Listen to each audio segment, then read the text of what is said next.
Say, where is my shame when I call your name? So please, don't set me free. I'm as heavy as can be. I will do you harm. I will break my arm. I'm a victim of your charms. I want to be dead. When I'm in bed. I can be so mean. You can beat me. I would like to shame you. I would like to blame you. Just because of my love to you.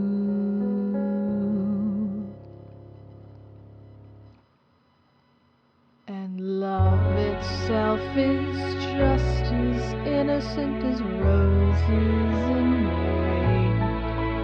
I know nothing can drive it away.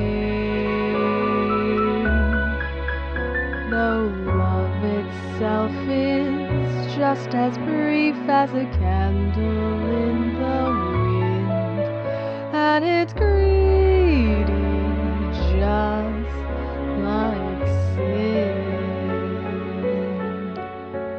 Alone but sane, I am a love suicide. 'Cause love itself is just as brief as a candle in the wind.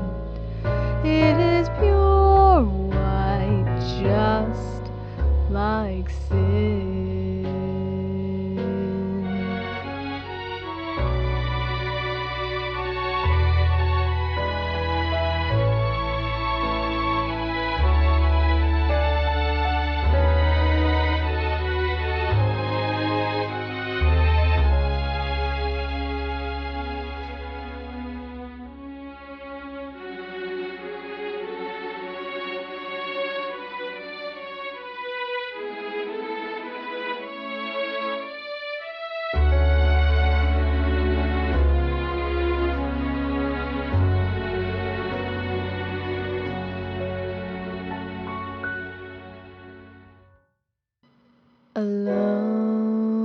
Alone but sane,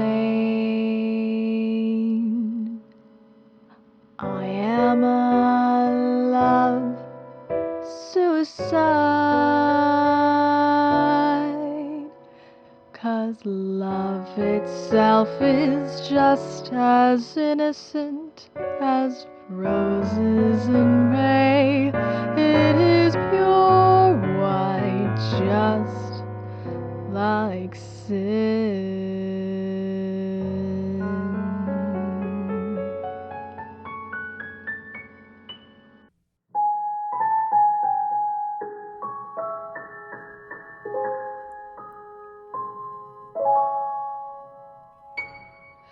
Led through the mist by the milk light of moon, all that was lost is revealed.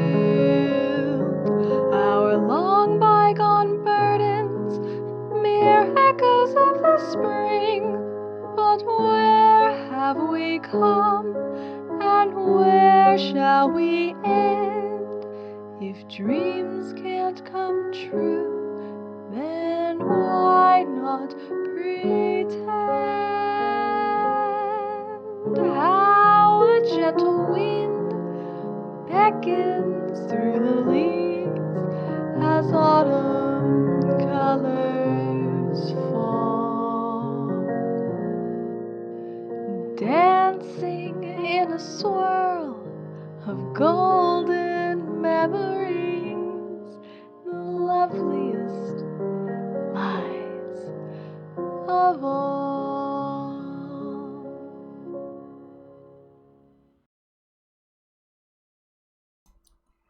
And we are live and back and ready to go. Live in the studio. Live in the We are literally live all across the United States right now.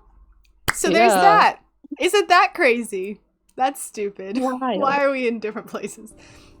But anyway, that's where we are. It's Halloween today. Halloween came 2 days early, everybody. 2 days early Halloween. Yeah! And of course, we all celebrate Halloween by writing scary stories, of course. Hello, Sneaky. Original scary stories. So, welcome to the Halloween Writing Showcase of 2023, the second time we've done it, and also, you know, it's better the second time. If you weren't here last year, don't worry about it. No, just kidding. We had a great time last year, but it's bigger this year. It's bigger, better than ever. Also, I'm in New York now, which is scary, and I don't like it. Which is scary for Halloween. So, there you go. Yep, spooky. Yeah. Alright, so I'm here. This is my Twitch channel, if you're not familiar with me, I guess. And I'm Elle, and I'm here with Jaffa, who is here sometimes, and Caitlyn, who is also here sometimes. And together we are 3 people who went to the same high school and did not stop talking to each other, so... I was gonna say 3 girls in a trench coat, but that works. 3 girls in a trench coat. All across America. The trench coat is the United States. It's a metaphor. Exactly. Symbolism. I said I wouldn't get boba, but I did, so I'm gonna be awkwardly chewing throughout this stream, so that was my bad. No, why would you ever say that? Cause like it's rude to. I'm reading, dude. I'm like chewing on like nyang, I look like a cow. Anyway. That's fine. Cows are cute. Moo. This is our cow stream. Anyway. Alright, so we have lots of submissions. We have about 9 short stories. And we have 25 2-sentence horror stories. So here's the general layout, kids. We're gonna start with half of the short stories, take a little 5-minute break, jump into 2-sentence horror stories, and then take another break, and then come back to have the last of the short stories. And then after that, the judges and I, the panel, if you will, we will deliberate, we will pick some winners, we will give prizes, and so that's gonna be the end. So let's get into it, maybe, as I refer to my schedule. Just something else I wanted to add, or do you want to say something? What did people in the past do when their head itched underneath their top hat? Because, oh my god. You just suffered. They scratched it. You gentlemanly suffered. You're just like, I don't know, beat someone. Just go like get in a fisticuffs fight. Oh yeah, keep a rat underneath. There we go.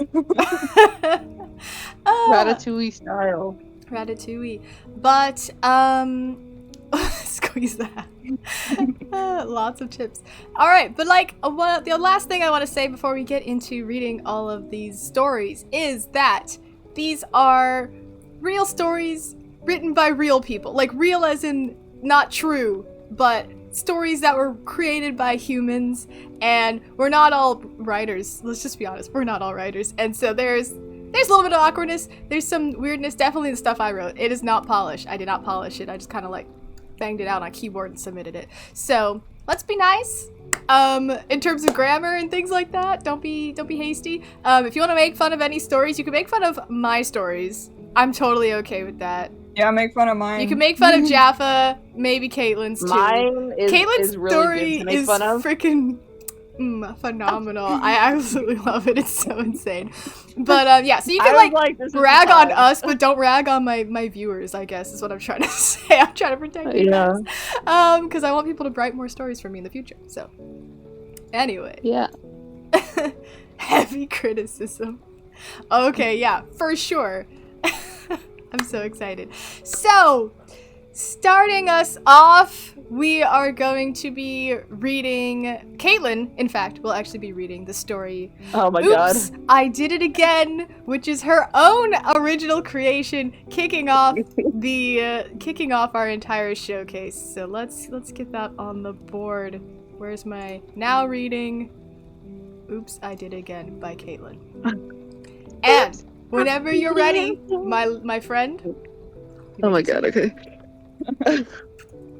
I wrote this last night. I was so tired. Girl, same. And I closed it on accident. 1 sec. Deja vu? Yeah, no. I wrote the sequel to my Slenderman story. I finished it like 2 hours ago, so. Yeah. And I ran out of words, so it's not like a finished story. That's okay. Okay, triggers for Oops, I Did It Again. Pop stars, manipulation, and a smidge of gore. Anyways, okay. That's so happy. No, it's good. I'm laughing because you're laughing. I'm sorry. It's excitement. I'm excited. I know. I'm so ready to hear these stories. Ah! Okay. Okay.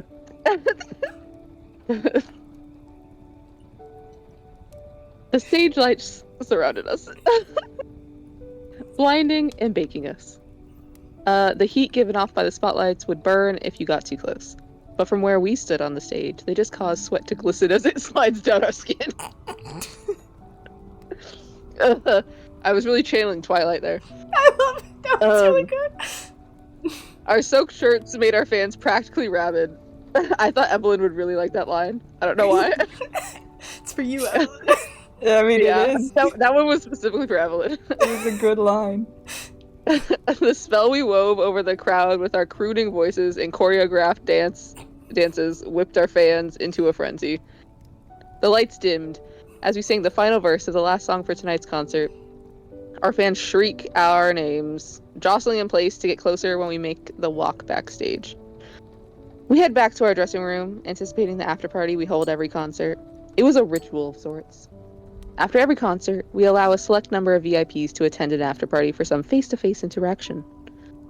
When the guests enter the room, we greet them with all of our Southern hospitality. As usual, they're gushing over our country accents, cowboy hats, and boots. Being the only American Southern boy band in the world really makes you a novelty. We all get comfortable and relax as the party goes on. Everyone's drinking and doing a substance of some kind. Pick your poison and all that. As midnight nears, the girls draw closer to their favorite group member, hoping to get lucky. One by one, each band member drags a girl away to a particular storage room. After 10 minutes or so, they return to repeat the process. Sans girl. Girl not there. I forgot that sentence, but whatever. See, that's why it's cool when you read your own story. You can just add things. Yeah. The VIPs never notice the red liquid slowly seeping out from under the door, or that the room beyond is strangely pitch black before entering. As the last girl of the night follows the lead singer into the storage room, she slips a little on the wet ground. To keep her footing, she lights up the room and only glimpses a huge pile of soppy red viscera and bones before it all goes black. Wow. Yay! Snap, snap, snap. So we got our Southern K-pop Southern band. K-pop boy band story is real. We joked about this playing Baldur's Gate, and I'm so happy you actually wrote it. I was also considering writing. What if we both wrote it? What if What if we did one next year where we all three wrote like the same prompt? But like, Oh my god. we all like took a prompt and just tried to write it and see what we did with it. Yeah. That's great. I love it. I'm so happy that you... I like how weird... I like how they're taking their fans and, like, chopping Grinding them up. Yeah. It's like, great. It's really These girls good. need to be disassembled. They're doing some ritual with them. Yeah, it's pretty wild. Alright. That's how they stay young and lovable, I guess. Young and lovable. So, our next story is called Ink God, and it is written by ExoH. Our good friend of the pod, ExoH. It's not a pod, and that's not how it works, but anyway. And I'm going to be reading this one. So, This one does not have any relevant trigger warnings. So, the sound of scribbling fills the silence of the office space, while the faint melody of a song emanates from the headphones. Vince's head bobbed to the beats of his music as his hands went on, etching line after line on the papers sprawled across his desk. The night was young to him, even though the clock just hit 3 in the morning. To a nocturnal being like himself, the night was his sanctuary. Nothing like the cool silence of the city with an occasional drive-by to break the silence. Vince was a weaver of tales, told in the form of glorious pictures on the pages of paper. His comics told flights of fancy and brought his fantasies to life, but only as much as he wanted them to. While he dreamed of success, his attempts at stardom had yet to bear fruit. Nevertheless, he persevered. Outside of his sanctuary, a sleepy figure slinked up to his door. With a gentle knock, a gentle voice distracted Vince from his task. "You coming to bed soon, hun?" the barely awake figure required. "No, not tonight. There's too much to do for this new story. You can go on without me, Charlene. Rest well, baby," Vince replied, barely looking back up at her. Charlene let loose a little sigh, but slinked back to the bedroom without much protest.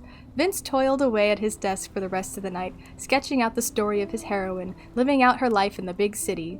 He was the master of this world, he called the shots, so if he wished, so it shall be. What now? Vince thought to himself as he eyed the sketch. Callie, his heroine, is stopped at the exit of a cafe, pushing past the door with one hand and a cup in the other. She was just about to kick off her day at work, but her day was only going to get worse from there, unbeknownst to both her and her creator.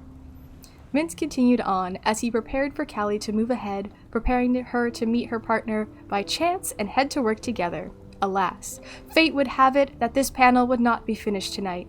As Vince reached for his coffee, he accidentally knocked into his inkwell, spilling black sludge all across the page, dyeing the paper black and ruining that entire page. "Fuck," Vince cursed. "Tonight is not my night."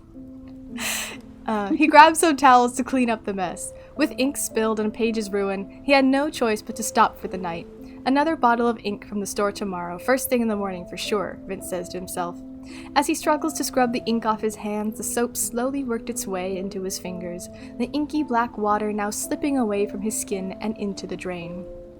After some effort, his hands were decently clean now, with some traces of residue staining the grooves of his skin. Too tired to care anymore, Vince crawled into bed with Charlene with a yawn and passed out not too long after. The morning after, Charlene got up first. Her alarm was set at 7 so she could get out to the short gym session before work began. Vince lay asleep still, suffering the curse of being a nocturnal being. His slight rhythmic rise and fall of his chest betray the otherwise lack of life in his form. Charlene pecks him on the cheek before grabbing her things and heading out for her daily rituals. Charlene kept her schedule to a T. She would always be at the gym on Tuesdays, spending the first hour of her day on the treadmill. She would then clean up and go for a nice breakfast, perhaps even coffee to truly wake her up for the day. Today, it would be Tully's boulangerie that graced by her presence. A simple cream cheese toast and nice cup of oolong tea would be perfect to start her day, she thought. Chowing down on her breakfast, she grabbed what was left of her tea and began to head towards work, only to be surprised by Vincent at the door. "Whoa, hey there, Charlie. Good morning, beautiful," Charlene smiled, as she held the door for her partner. "Grabbing a bite for the morning? I could be persuaded to stay a little longer," she replied coyly. The couple headed back into Tully's, intent on spending a little more quality time, only to be enveloped in darkness. Darkness took over everything, seeping out of the cracks of the shadows beneath the gaps. It ate across the tables, chairs, and countertops. The rest of the world seemed oblivious as the inky shadows overtook them, erasing them from Vincent and Charlene's perception. The windows went next, as the last of the morning sunlight was snuffed out by this mysterious black substance. Their day ended so abruptly, now surrounded by shadows. Oddly enough, Charlene and Vincent were immune to the darkness. In this world of shadows, all they had were each other. Holding each other tight, the couple tread slowly forward, careful to try and avoid any invisible obstacles, but it would appear that the shadows were infinite, erasing the furniture and the walls that were once Tully's cafe. As the minutes passed, their initial panic settled. Vincent started to feel some sense of familiarity with the shadows. This still, quiet darkness was somehow comforting. Closing his eyes, he took a deep breath. It was all too familiar, almost like his office space, where he would throw on a song and work late into the night, the room slowly filling with the smell of drying ink. The smell, that was it. In the horror and panic, Vince did not notice that at all the stale stench of dried ink all around him. He reached down to feel the floor and felt the inky consistency of the blackness around him. He was home, a guest in his own world. In his revelation, Vince had not realized Charlene had disappeared completely. By the time he had finally come back to his senses, Vince was alone in the inky depths. But if this was his world, Vince should have had some control, right? He mustered his thoughts, imagining a simple white ball, a source of light to show him the way. So he wished, and so it became. A small, glowing ball of light materialized before him. The inky darkness slithered away from all that his light could reach. Vince was, by all intents and purposes, a god. His next attempt was to bring back the world. He visualized long and hard as the inky depths peeled back further, the world lightening up around him. The familiar city streets slowly took shape as the blobs of ink began to peel back, rolling farther away from him.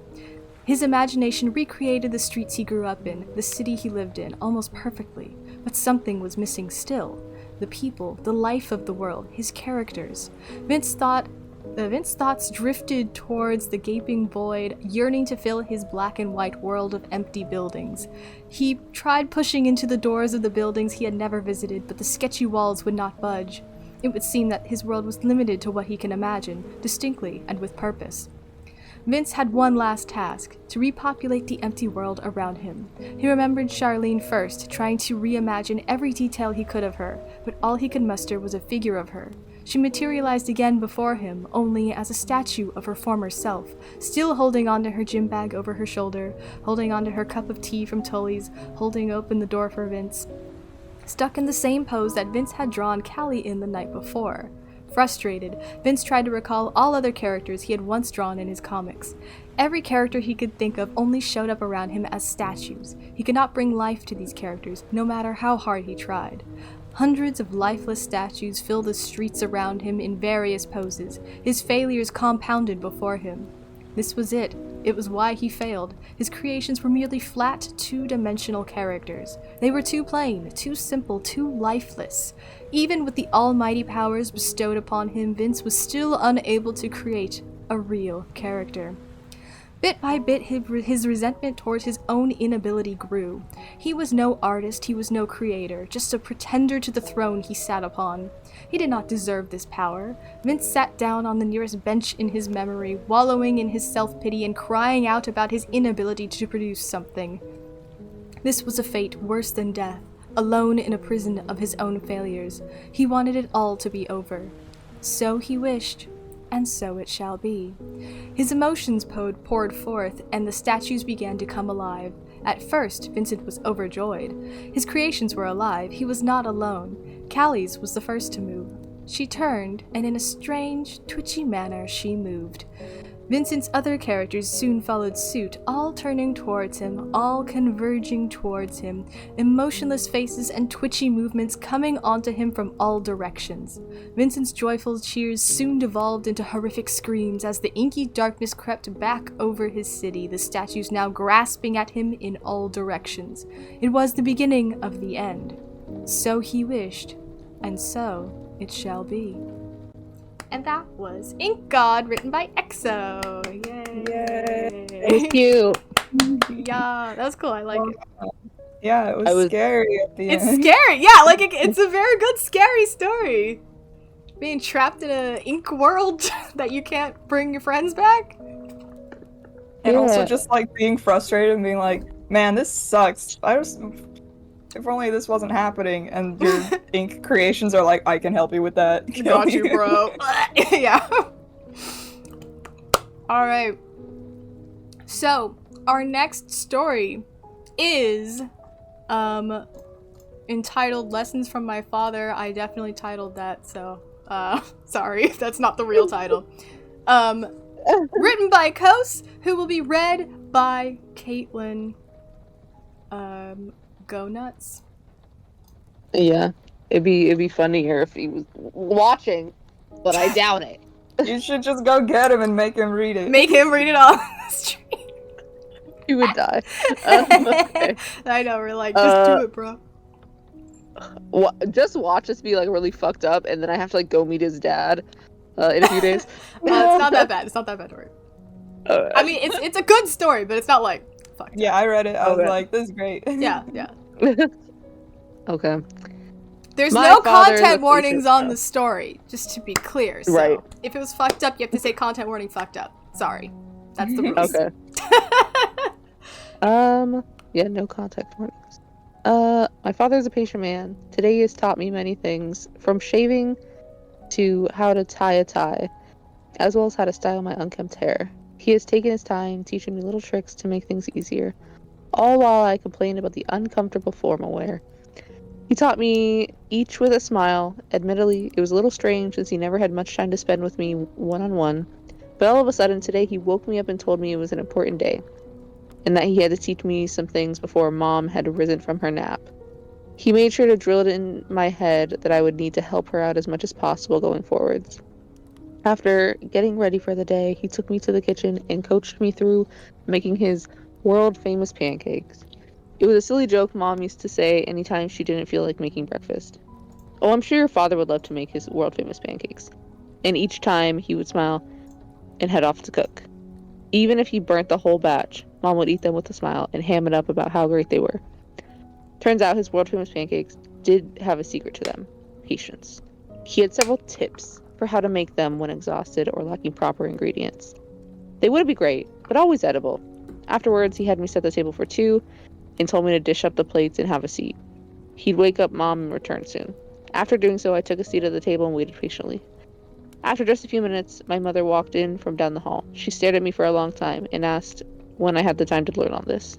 I was about to respond that my father had taught me today, when I saw the funeral papers on the table with his name on it, and today's date.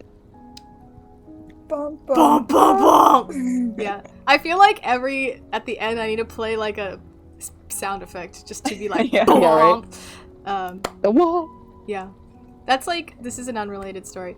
I have the like complete Lovecraft collection like audio book, and it's really funny because at the end of every story they play like this, like it's like a blah kind of sound like just to like be intense. It's more of like a violin sting kind of, but like they do it at the end of because some of them are like long and they have chapters, and the chapters are just kind of normal, so it's funny to hear like, and then he went to sleep, blah. You're like, what? But I want that sound effect.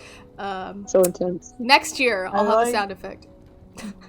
I liked how in Kosa's story, I was like totally expecting the dad to be like evil or abusive. Yeah. Like how he's like, okay, set the table for two, son. Your mom's gonna fucking sit on the floor or something like that. But it's like, oh no, he was just a ghost and he taught his son how to make pancakes. You're like, this is really. Oh, I never thought he mind. was like a murderer. Yeah. It was making the but pancakes then out I of was like, people. oh, it's so Whoa. sweet. Yeah, it's actually very heartwarming, like sweet ghost story. You could tell I read Lovecraft based on my story. Yes, I was. So like, if you guys were here, like, because I was trying to hype up this showcase like last month, and so last month once a week I would read a horror story, but a lot of them were Lovecraft. So I've been reading a lot of Lovecraft on stream too, which is why I was like, yeah, let's throw some Lovecraft in there. So I did my Lovecraft inspired story as well. Yeah. Yeah. Woo! Okay. That's a good story. I like it. I like how it's short too. It's like, it reminds me of like very scary stories to tell in the dark. Like, Yeah. it's a sweet, simple story that's like, oh shit, it was a ghost. You know, like, good, classic. Yeah. Did I play the Lovecraft dating game? No, I haven't played it. I've seen some of it, but I'm trying to get these two to play it with me. Yeah. Yeah. Wait, I'll which play it. one? Is Sucker that for not- Love. Oh, that was one of the options when we were like Yeah. doing the We're doing the other dating sim. Yeah. Yeah, we went with should the do Dead it. by Daylight one, but we'll get Sucker for Love. We'll play it because the freaking three of us are dating sim. We have a super long dating sim series on YouTube of us playing a dating sim together and pretending to be one person, and it's great. And we should get back to that. We should actually finish Amnesia and then play other dating sims, but it will happen in due time. Yeah, but definitely that's on our list of things because I really want to play it. It got a sequel too. So. Oh, Our the next... Cthulhu one has a sequel? This Cthulhu one got a sequel, I think. Wow. Yeah. Also, the one we were playing on YouTube has a sequel. Where Yeah, you're, the like, one on YouTube freaking married also to has them. a sequel. Yeah. Oh my Yeah. god. So It's we have to Yeah. have them all. Amnesia, not the Dark Descent, to be clear. It's Amnesia Amnesia Memories. Memories, which is like a very Japanese dating sim with 4 boys and a fairy and amnesia, and it's a wild ride. It's absolutely bonkers. But yeah, all these dating sims are getting sequels. We should play more dating sims. Yeah. And then we talk about dating stuff and we just, rant. It's like a podcast. Yeah. More than it is a video. Yeah. Okay, so what did we read? We just read Lessons from My Father. The next story is going to be read by our dear Jaffa, and it is written by me. So Yep.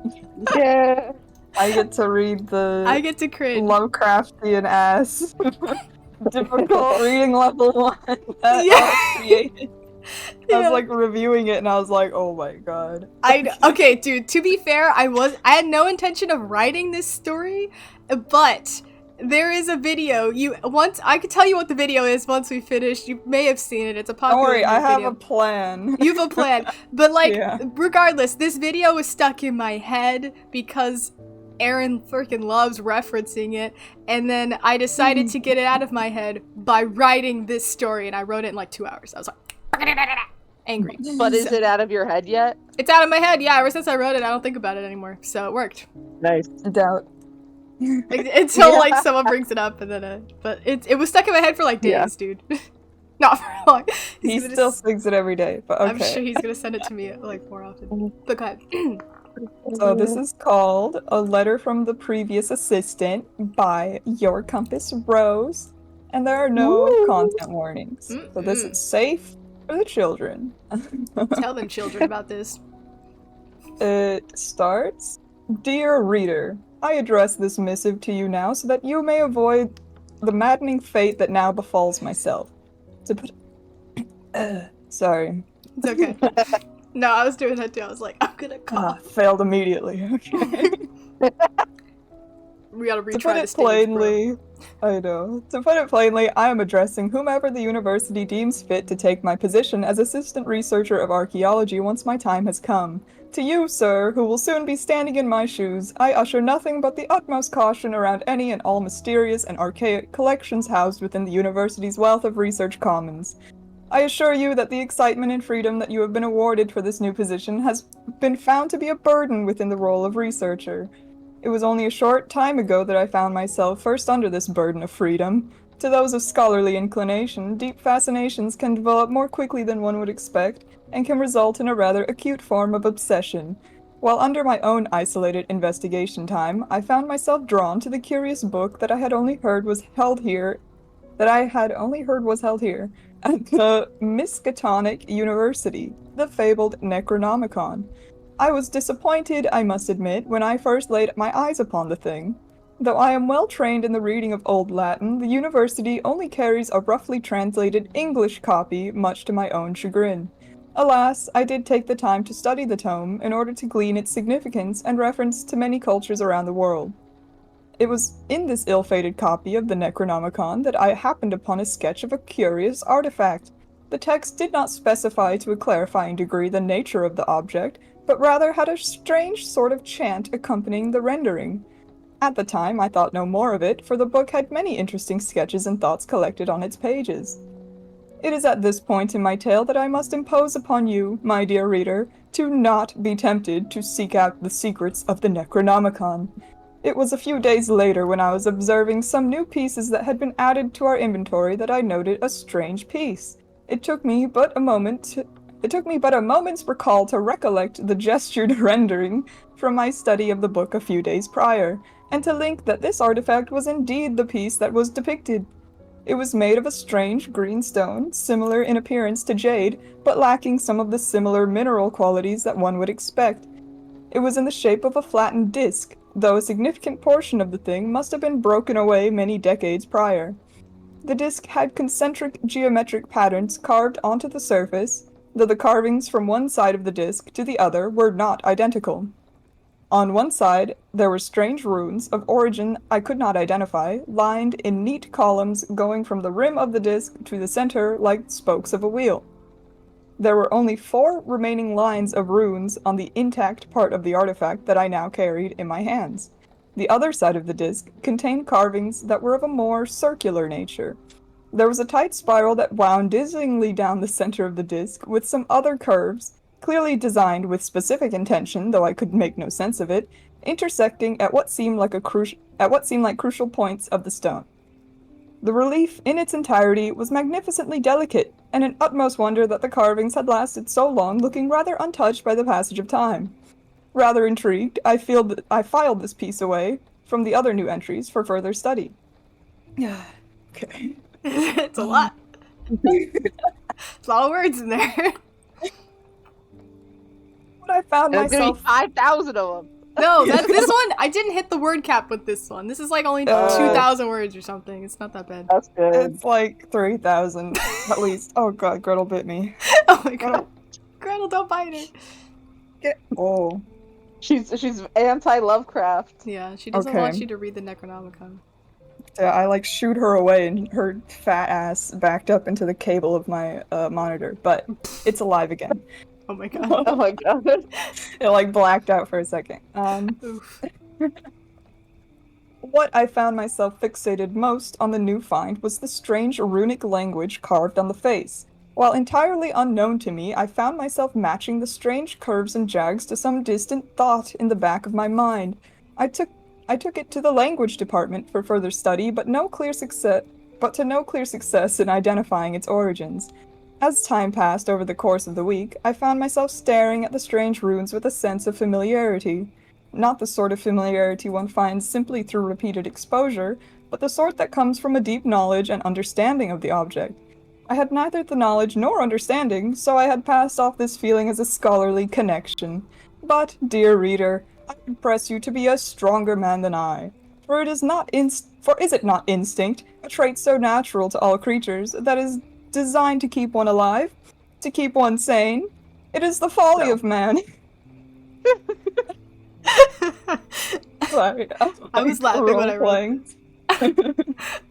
It is the folly of man. That was such an L line. Well, like, I was writing this and, like, laughing to myself so fucking hard. Sorry, it's just so funny to hear it again.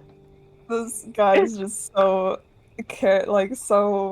much of a scholar. You really know what they're like. Yeah, I know. Okay. It is the folly of man, particularly those of scholaristic intent, to brush aside such notions of instinct, and to rather work in a manner that is entirely counterproductive to our own well-being. It is only now that I am recollecting my experiences and taking them to paper for you that I realize how it was that I was gaining familiarity with these strange symbols.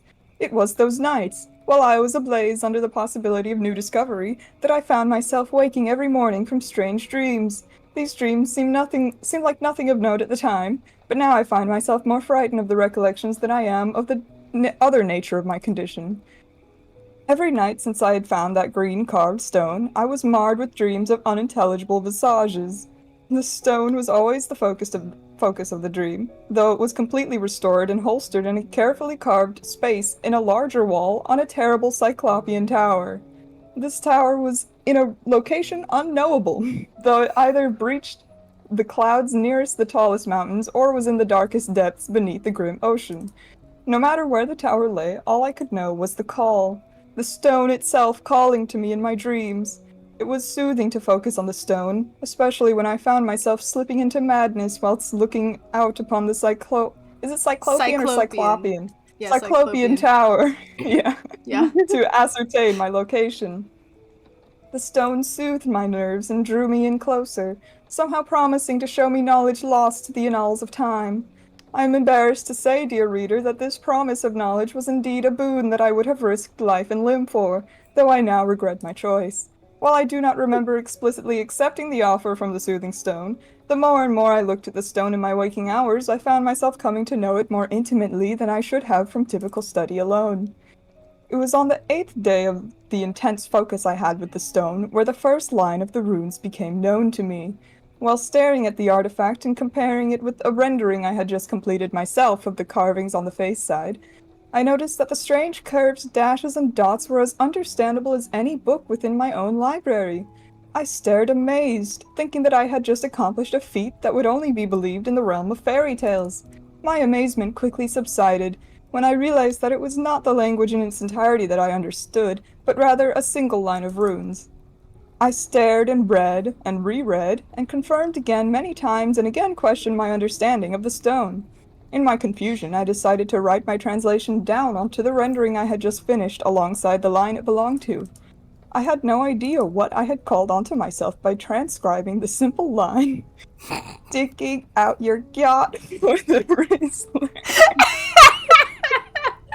If anyone doesn't know this meme, they're gonna be like, "What the fuck?" I hope someone learns about it from my story. Yeah. I hope they think about this when they hear guarantee. this song. Oh my god. I was immensely disappointed in this revelation, for what could it be if not only the garbled thoughts of an academic grasping at straws?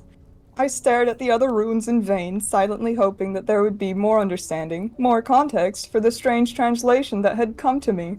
But alas, the forces that be decided it was not my time to understand. It is at this time that I was being further lulled into a sense of scientific wonder at the unknown, not realizing that I was being led into a trap that was nearly of my own design.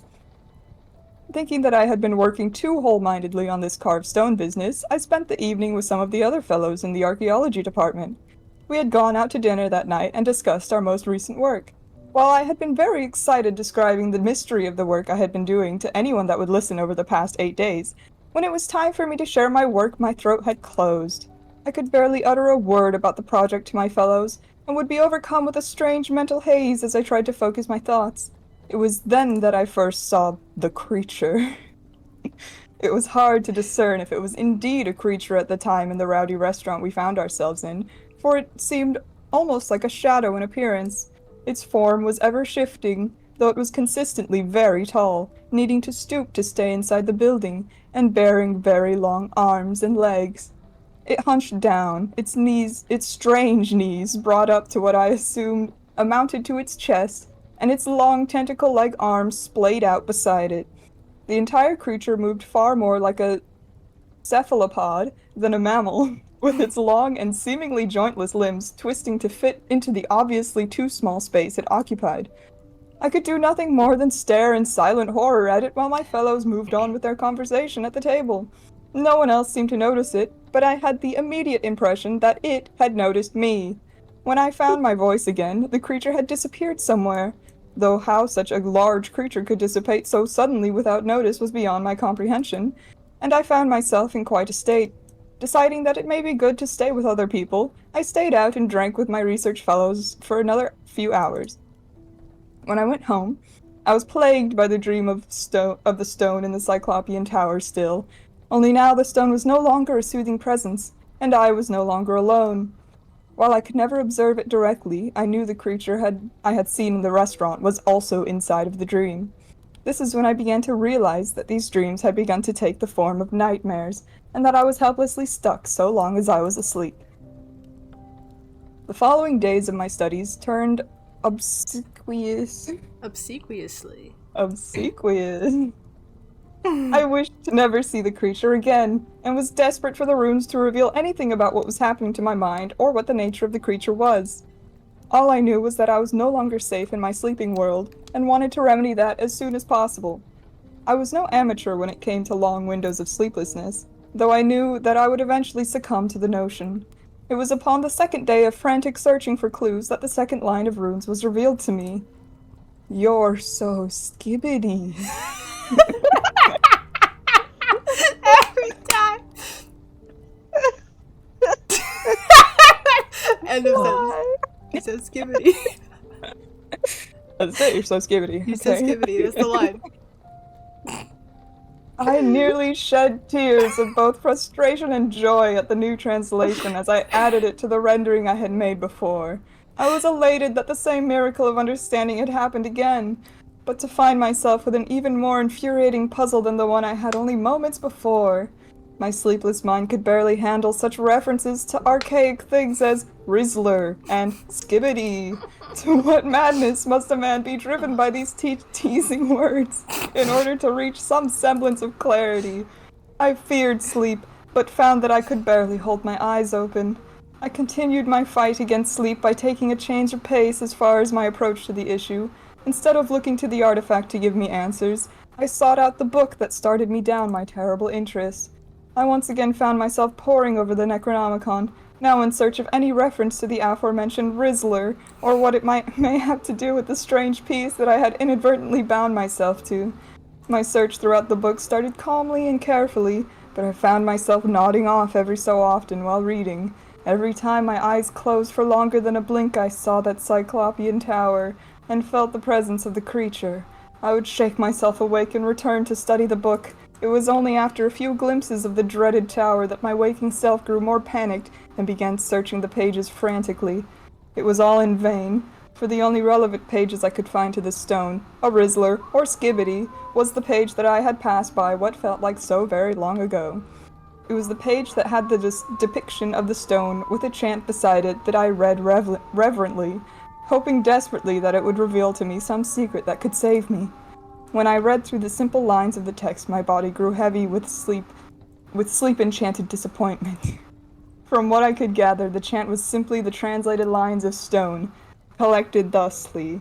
And give me a moment to pull up the chant. Thusly. Collected thusly.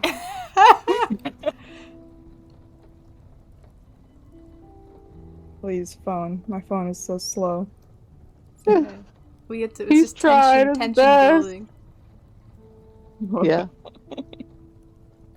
Okay, I got the volume up. Yeah.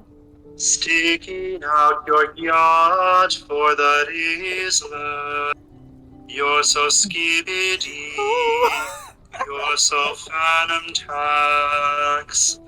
I just wanna be your sticky. Okay, the last word is Sigma. If you know the meme, you understand. Did you hear that okay? Yeah, we heard it. It was great. It was pretty good. That is what it says thusly said. That is what it collected thusly. Okay. It does sound very much like yeah, I love the version you have too. I know. It's more accurate to the tone of this scary song, this story.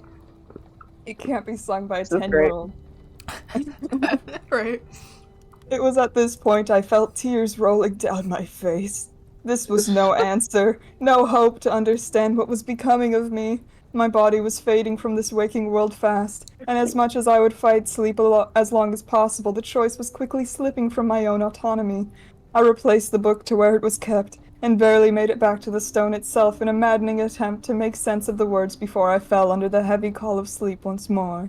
It felt like phasing seamlessly from one world to the next. I was once again gazing upon the maddening tower in its unknowable location. The sky was dark and the world was cold, but I found my feet following the same path I always did within the dream. My fears were quickly affirmed when I felt the presence of the creature behind me, just out of eyesight. I was helpless to move faster or divert my path to another location, and could do nothing but follow my predestined trek to face the cursed stone that I knew so well. I followed my path and stood before the stone, it now only radiating a malicious coldness that felt constricting in my chest and throat. The creature that followed encroached upon me, its languid long limbs nearly enveloping me. I was able to stare at it directly for the first time since I saw it in the restaurant, but I was not prepared for what I witnessed. I looked on in horror as I stared into the face of the mysterious creature that had been plaguing me in both the waking and dreaming world. I stared and felt my mind take leave of my body for a moment, with my last fleeting thought being that this creature in fact was the Rizzler I had been so keen on discovering. Dun dun. Dun dun dun. My dear reader, I fear that you may think less of me at this point in the story. Surely I am creating a fantasy here to paint myself in a more flattering light, you probably think. I only wish to assure you that it is with my few remaining moments of lucidity between waking and sleep I pen this warning to you, so that I may prevent you from finding yourself in a similar state. I can no longer continue leading a normal life with this curse, this skibbity that the Rizzler has given me. I am only a man for brief moments before the phantom tax is collected. Though I do not know what will become of me, nor do I know what will happen to my mental state in the long run, I believe that I am running out of time. It wasn't until I had been sent a letter from the Miskatonic University resigning me from my position that I even understood how much time I had lost in the skibbity. I urge you, dear reader, to abstain from the obsessive flights of academic pursuits. Some secrets to time should stay lost to time for the well-being of the modern-day man. I did not intend to, but I believe that through my dogged study into the stone, I inadvertently asked the Rizzler to become the Sigma. I know not how long I have been left before the Phantom Tax collected. How long I have left before the Phantom Tax collected will become too great for my mind, and I am lost entirely. I plead to you with the rest of my lucid mind to take the greatest care when dealing with the position that I was vacated from. Beware the Rizzler.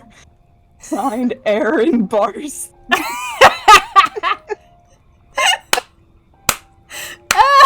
It's so Okay. Oh, you did That's such a the good job. end. That's such a long. That sounded longer than I think I intended it to be for the Rizzler joke. I just wanted it to be the little joke, and then I ended up writing a lot of words. But Yep. I think great. the extra words make it funnier. The fact that it starts Yeah. off so serious and then it says sticking out your gat for the Rizzler is just, I think that's hilarious. That's like top-notch comedy to me. There's so much build up for just like something that's so little. Yeah, because in my mind the song was longer, and so I was gonna have every line be like another cryptic weird addition to his like curse. But then I realized it's only like 4 lines. They're just slow, and so I was like, oh, never mind. And so I just kind of like threw it all in. But you know what? It's good. I liked it. I'm glad you guys liked it. Evelyn did a great job reading it. It was pretty wordy, but. Thank you. All right. Okay, so the next We can't do better than that. on the list. Yeah, we're getting through it. The next story on the list is going to be read by me, and it is The Creep, written by Sneaky. I've been murdered. You stuck your gat out for the Rizzler. Yeah. Dude, This is what okay, like, happens. I feel like the other thing about that whole story is that I just like wanted to take these words way out of context and just like make them into weird things. Okay, yeah. Yeah, there's kind of a content warning for stalking. But let's see. This is The Creep by Sneaky, and I need to change the thing to reflect that. There we go. So, work is finally done. I'd stayed longer than expected, but that's how it is sometimes. On the bright side, there are less people coming in and out of the subway train. Truth be told, I do not even hate my job, but let's be honest, it takes up our time, and it's not just that, but it is an obligation. Who likes to do something they are forced to do, especially something that, if given the choice, we would all not do? If society could build itself, I doubt anyone would choose to work. We would perhaps work on other things such as gaining knowledge, developing skills, but it would all be things on our own free will time. There goes the next subway stop. No one entered the wagon that I'm in. I'm all on my own. I can feel a bit more comfortable now. It can feel so weird how a place that is usually crowded is just empty. I can clearly see the wagon floor. Nothing really interesting to see. It's all dirty, with brownish wet marks of people's shoes and boots due to the snow outside, mixed with the filth on the streets. Oh, someone just entered the wagon as the doors are about to close. I sometimes can't even think in peace. It is as if the world outside of my mind still penetrates it, invades the privacy that I sometimes doubt I truly had. Really? You're gonna sit near me? That's just great. Whatever, I'm getting off soon anyway. My stop is next, finally. I gotta make sure I don't lose my balance getting to the handlebar. Good, nothing really to look at but the darkness outside of the train tunnel. This other person is getting up. I can see him in the reflection of the window of the train doors. I guess he's also getting off at the next stop. Why is he even wearing sunglasses? It is evening time in the winter. There is no sun outside. It is dark as if it was 9 in the late evening. Okay, you are now just going to stand behind me. He is just standing there, his arms at his sides. He's not holding any of the handlebars. I can now barely make anything of his face with his black beanie and black sunglasses. He's looking so weird, and his dark coat and pants do not help make me think otherwise. This subway ride now seems so long. I'm not moving, as the sound of the train traveling to the next stop surrounds us completely. I'm just keeping my eyes on this person behind me. He now took a step closer. I do not like this at all. I kind of want to react, maybe step away or something, but what if it provokes him? Sometimes just ignoring strangers makes them leave you alone. Okay, he took another step closer. Maybe I should react. Is it because the train will stop soon and he wants to quickly get off? No way, there is room next to me, or he could just go to the other wagon doors. Something is off about him.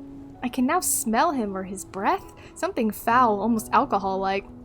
Maybe he's drunk, which could explain his strange behavior. But still, drunk or not, he is acting weird. My stop. The train is slowing down. The passing decor is becoming clear, no longer passing by fast. Finally, I am out of here. So long, creep. I do not live far away from the subway stop. I will just walk fast to my apartment building, not give a chance for that person to even see which direction I'm going, just in case.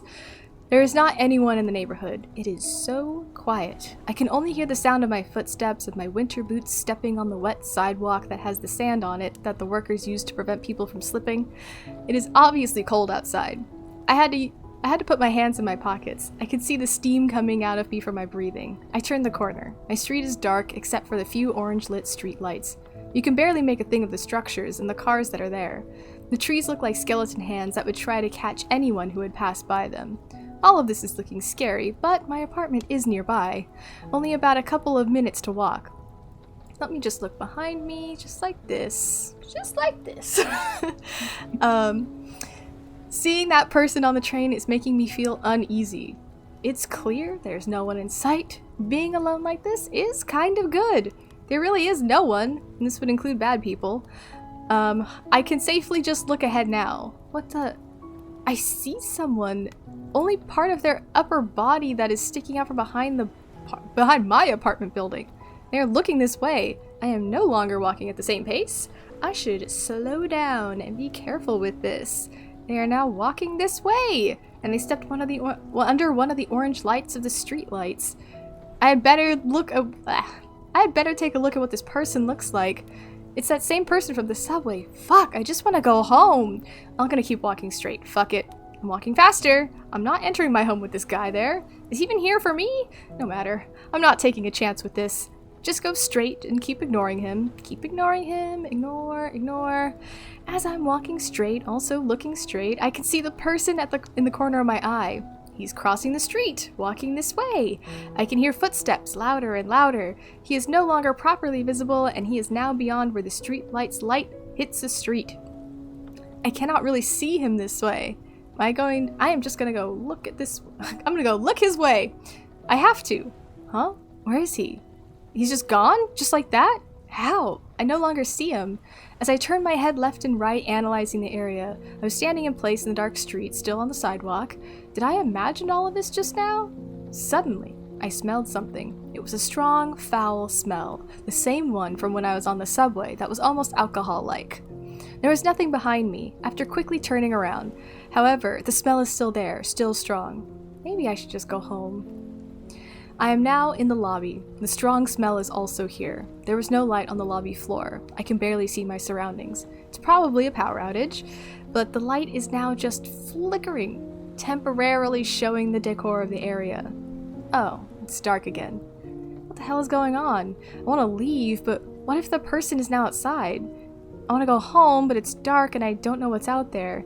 I now see the same man as the light is on for just a second at a time, still doing its flickering. I'm frozen in place. His face looks inhuman-like, hard to describe. He is now gone, the light acting up again. It is complete darkness and complete silence. I feel almost every hair on my body rise. I cannot take it anymore. As I am about to leave, I'm about to run, now having my vulnerable back facing towards where the man was, something grabs and pulls me backwards like an inexplicable force, taking me off my feet. It pulls me backwards, farther into the darkness. End. End. Oh no. You got got? You got Yeah. Fear the Rizzler. Yeah, Fear the Rizzler. I like it though. It's really creepy. It's like that Yeah. real world creepy, you know? Yeah. I'm like that. That's a lot of ladies in New York right now. No, yeah, I'm like, I've definitely been that person who's just like, oh, I'm on the bus or I'm on a train really late, and then it's like, no one's there, and there's one guy there, and you're like, I hope that guy doesn't mess with me. I like Yeah. how it was more like stream of conscience. I like it Instead too. of, Yeah, like, it's very like narrative, in the yeah. head of the character, just like, okay, I'm walking. Fuck, that guy's here. Like, it's great. It's fun. Also, I realized that Aaron did a redeem for Bardic Inspiration, but we sang the Rizzler song like 4 times, so that counts. That's fine. Yeah. That counts. All right. So, dear viewers, I was gonna say dear readers, and I'm like, no one's reading here, except for us. So that would just be us. We are going to take a 5-minute break, and then we'll be back. So that was short story section 1. After the break, we will get into our 2-sentence horror story sections. We have 25 of these babies. We're gonna bam, rapid fire, scary stories. Let's go. And then we're gonna take another little break, and then we'll get into short story section 2, which is gonna be the last little blurbo before we, I don't know, do the last part, which is giving awards. So we'll see you guys in about 5 minutes. And have a grand old time. I'm gonna mute us though, we gotta be quiet. And we are returned. So, Hi. yeah, you can hear me. Okay, cool. We are returned! We are no longer reading this story, we are reading... Welcome to 2-sentence horror stories, the section, the game, the movie. So we have 2-sentence horror stories submitted by a bunch of authors. They have all listed here on the thing. So we have stories by Sneaky, Cherry Cordial, Coast, Jaffa, Whinger, YourCompassRose, Caitlyn, and Arfie. A lot of these authors wrote more than one story because we ain't got no rules. We ain't got no rules. If you want to write 100 stories and submit them to me, I will not say no. No one did that, but it felt like it with this particular section because they're really fun to write. 2-sentence horror stories are great. And so we will read them out to you the way it's going to go. We're just going to read them like bam, bam, bam, bam, bam. We're all going to be reading them. So the individual reader will read the title, name of the author, content warnings, sentence, and so forth. So, my colleagues, my brothers, let us commence. Are you guys ready? Yeah. I'm ready. All right. Are you ready to aid Gondor? I've been a Lord of the Rings mood. I'm sorry, guys. Lord of the Rings is on the brain. So, this title is Predator or Prey, written by Sneaky, and there's no content warning. Last night, after a wild chase of terror here in these ancient woods, Tommy and I had caught in our trap hole a little tribal-looking person that could possibly be that wolf beast-looking creature that we saw in the area. The next day, after we were both awake, we quickly got back to the trap hole. I scratched behind my ear and carefully looked at our captive, who was still fittingly aggressive, but then also at Tommy, whose clothes were strangely ripped and torn in certain areas.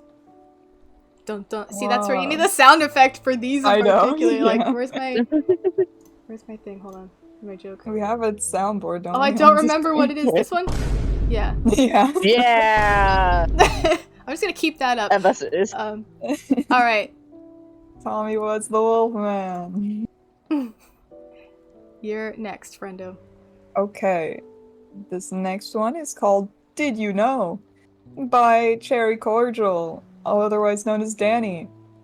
Content warnings. Forced captivity, starvation, cyanide, kidnapping, psychological torture, revenge, and violence. So if you don't like any of those things, close Stop your listening ears. for 10 seconds. Fun fact, cyanide tastes and smells specifically like bitter almonds, and since regular people have rarely come across bitter almonds, they usually can't tell. Now, given that little tidbit, Are you going to eat these cookies I gave you, thinking I want you to live maybe just one more day? Or are you going to starve for another 24 hours trying to cling to a life that ruined it all for me, you murderer? Bro. Bars. This equals cider. Oh, I feel like Oh I my should have probably tasted bitter almonds in my QA job in a factory that predominantly produced almond products, to but know I when really they're don't bitter. know. Yeah. I'm like, I don't Yeah, I'm like, they just aren't tasted nuts bad. like kind of bitter already? Like, Yeah, I'm like, either they like tasted like nothing or they tasted weird, and I was like, oh, yuck. Yeah, right. I'm not Ah, prepared for cider. nah. Alright, Caitlyn. I realized Okay. you got all the coast Uh, stories, and that was Oh, yeah. unintentional. That was literally computer generated, but you did end up It getting was all the meant coast to stories. be. Yeah. Yeah. Okay. Formal wear title. Author is Coast. Content warning, none. Today my father. Okay, again with the father. They're Anyways, like the same story, but yeah. It's cute. I like it. Good. today my father taught me how to dress for formal occasions. I'm not sure how to tell my mother, who helped me get dressed for my father's funeral. This is great. Yeah, We it's like need- a summary of the other story. Yeah, it's like a Which is fun. 2-sentence version of the same thing. Yeah. You All just right. copy paste. The next story is titled Inconvenienced, written by Cherry Cordial. Content warnings are captivity, urine, body horror, decomposition, abandonment, and isolation. God, I hate the smell of piss, but at least it keeps the flies away from my trapped, rotting foot, and that's a blessing in this sealed, abandoned basement. Piss! Is I it? said it. I hate piss. I mean, who doesn't? It's gross. Alright, next story. Oh, me, I'm reading my own one. Oh! Called Night Watch by me. Content warning, stalking.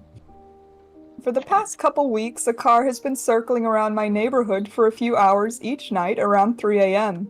When I didn't hear the car engine creeping by tonight, I thought the strange behavior might have finally ended. But when I looked through my blinds, I saw the car was indeed there, parked on the curb opposite my house, with a masked man stepping out of the driver's side door. There it is.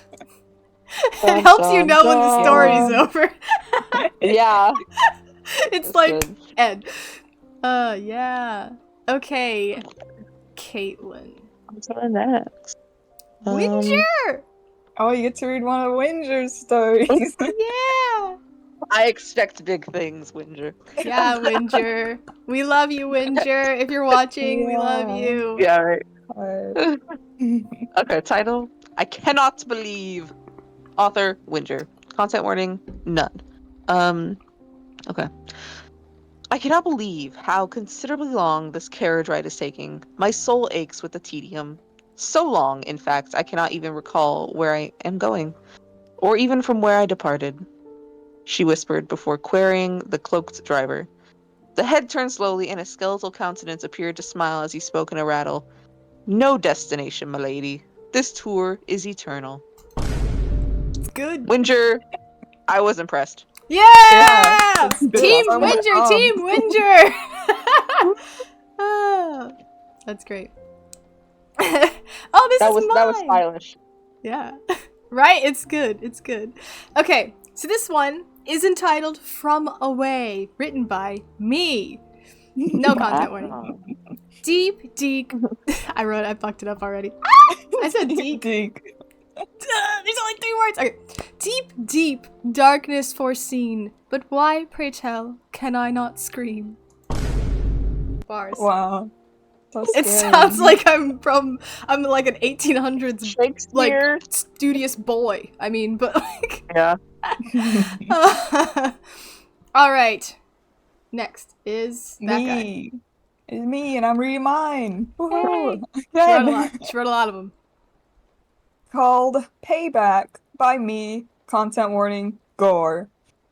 I know those beasts tore the skin off my family members and started wearing them like suits, continuing everyday life in their places and somehow thinking no one would notice.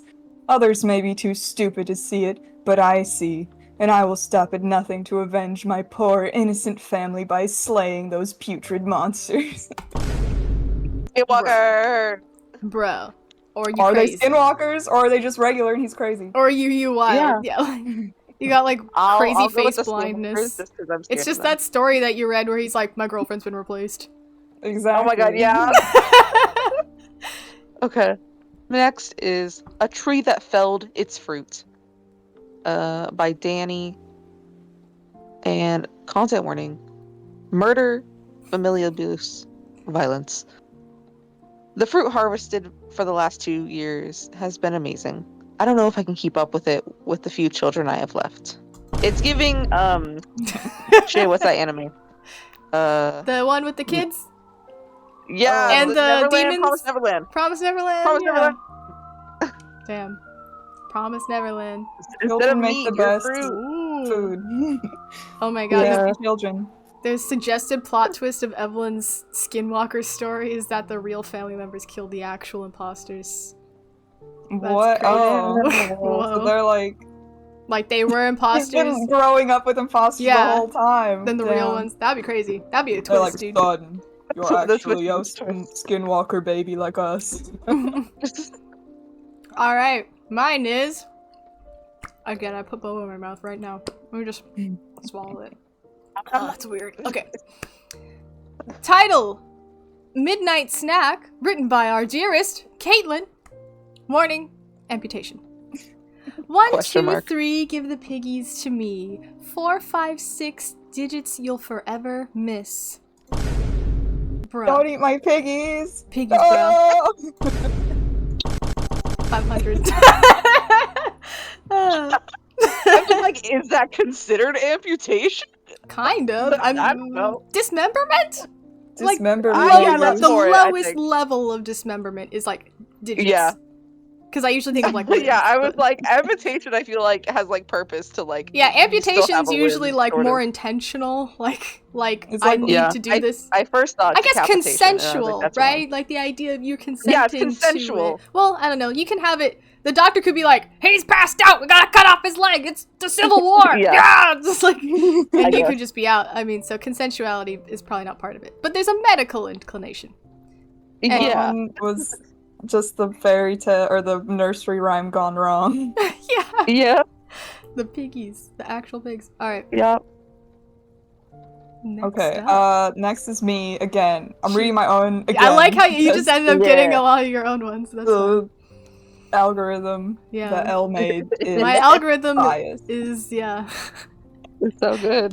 not that good at computers, guys. So this is titled Hobbies by me. Content warning, implied stalking. Yeah, I was like, Just drop it. okay, kind of a thing. Okay. People watching is a common hobby. Everyone's done it once or twice at some point, and there are plenty who engage in the hobby every day, like I do. So, I don't get why I'm the only one who gets arrested for this normal hobby just because my particular style of people watching is closer than most. That's a story Based. about Sephiroth. That's a story. Wow. As an enjoyer of Sephiroth fanfiction, Sephiroth gets arrested for mentally stalking Cloud too much. yeah, that'd be pretty Yeah. funny. That'd be a great fanfiction. He's just like the court case around him stalking Cloud in his brain. He's like, we're in love, Your Honor. And Cloud's like, I don't know who you are. Who is this man? Please help me. Classic stalkers. No. All right, Caitlyn, take it away. Okay. Title: Piercing Horror. Author: Sneaky. Content warning: none. My room was completely dark, except for the white light coming from my computer monitor. I was sitting at my desk, staring at the screen in shock, having read about the horrors in the news. There it is. The news is full of horrors. Yeah, news is scary. I Oh, wait, realize. Elle, Huh? can I read this one? Then Yeah, you I'm read the like, next do you want to one? switch? Because also you would get Okay. another one of yours. Yes, please read this beloved tale by our beloved so dear boy, Okay. our brother yeah, in this is Heidelin, Arfie. by Arfie. I bullied him nonstop until he finally produced two sentence horror stories like an Yeah. hour before the deadline. Nice. So this one is called Sudden Storm, which is a title I made for him because he didn't title them. Content warning. Dear Arfie. Dear friend Arfie. Content warning: none. I woke up in the middle of a cold, snowy night. My mind shocked, my body frozen. My car window was left open. There it is. Ooh! Oh no. Don't take naps on the side of the freeway. Yeah, A storm bruh. might start. Yeah. Storm will start. That was great. Yes, evidence of the bullying. No. Friend of the pod, brother in Heidel and Arfie. We're gonna start just really hyping Arfie up. Okay. This next one is entitled Leak, inspired by true events. This is based on a true story, written Literally by our dearest yesterday. Jaffa. When water began leaking through the ceiling vent of my apartment's bathroom, I figured it was just a busted pipe from the unit above me. So I placed a bucket down to catch the water, sent in a request to maintenance, and went about my day as usual. I realized something was far, far worse about the situation when I checked on the leak an hour later and saw that the once clear liquid was dripping down and filling the bucket drop by drop was now a crimson red. Dun dun dun! Bruh. I Yeah, also thought that would was happen in literally- real life too, though. That was all we were like talking about yesterday when water started pouring from the ceiling of my bathroom. I was like, it's gonna turn red. Dude. Yeah, I Somebody's was like, dead. dude, someone's definitely dead. That's the only reason why that makes sense. Who died in dream. Yeah, or someone's pouring copious amounts of like sangria or something down their bathroom drain, and it fell into my apartment. Okay, who's next? Caitlin's next, yeah. You get the second final. Winter story. I Ooh. dropped my phone on my face. Oh. 2 for 2. 2 for 2. Yeah, 2 for 2. It was meant to be. Forever yours. Author Winger. Content warning none. Okay. My love, I dreamt that you had finally returned to me last night.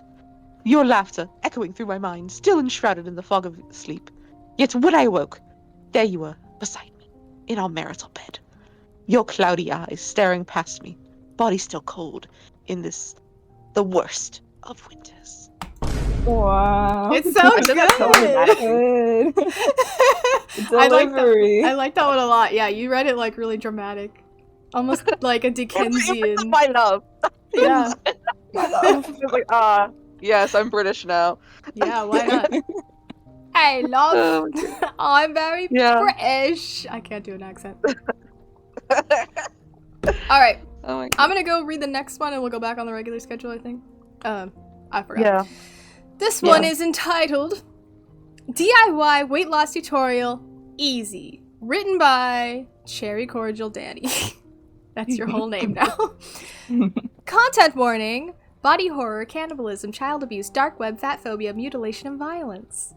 So, You're gonna be past as if it's an ad. Someone's like, wait, what did you just say? Cannibalism? I can't. I know. Side effects include no. Yes. Make sure to like and subscribe and click the video below where I teach you how to clean your kitchen and your child afterward. That video will also show you different DIY options to get rid of those unwanted parts, like my personal meat pie recipe. Wow. Subtle. Oh, It's a no. subtle one. I like it though. Yeah. Just DIY your child. DIY your child. Yeah. Get rid of all those parts you don't want in the pie. Yeah. All right. Nom, nom. Okay, it's my Well, turn. You again. I'm reading my own again. Or do you wanna Back switch to go read business Arfie's as again? usual. We could have Caitlyn read Read it. this. It's Oh, fine. yeah, I'll I read think this after. one. Oh yeah, you want to read it? I don't care. Yeah, if you want to keep reading If you want to read Arfie's, it's just I was like looking at the like if I. Okay, no, you can read it. You can read it. Go ahead. okay. It's up to you. If you really want one, just tell it. Let us know. Caitlyn, Okay, I'm gonna Go read for it. catchphrase. go read catchphrase. You're gonna read. Yeah. Okay. Title catchphrase. Author Jaffa. Content warning none. I'm trying to get the phrase "the dead make great company" to catch on. But as you may have guessed, my friends aren't great at spreading the word. It should be like, but Yeah. That was like the first. yeah, What I That thought doesn't fit the scary theme. it's funny, scary. Yeah, when I was like, oh, 2 cents horror stories, like jokes, like they're Yeah, like like they- one-liners. Yeah, And I was like, wait, no, they're supposed to be scary. Sometimes Okay. scary and funny are like the same. It depends on how you say it. yeah. Like if you say it in Yeah. a scary way, then it sounds scarier. If you say it in a funny way, it sounds funny. Okay, the next one is called Home Cooking by Arfie. Content warning. Content warning, none. Or I guess, like, it's, like, really implied. I feel like if I put the content warning, it would, like, spoil it. Yeah, it's But probably fine.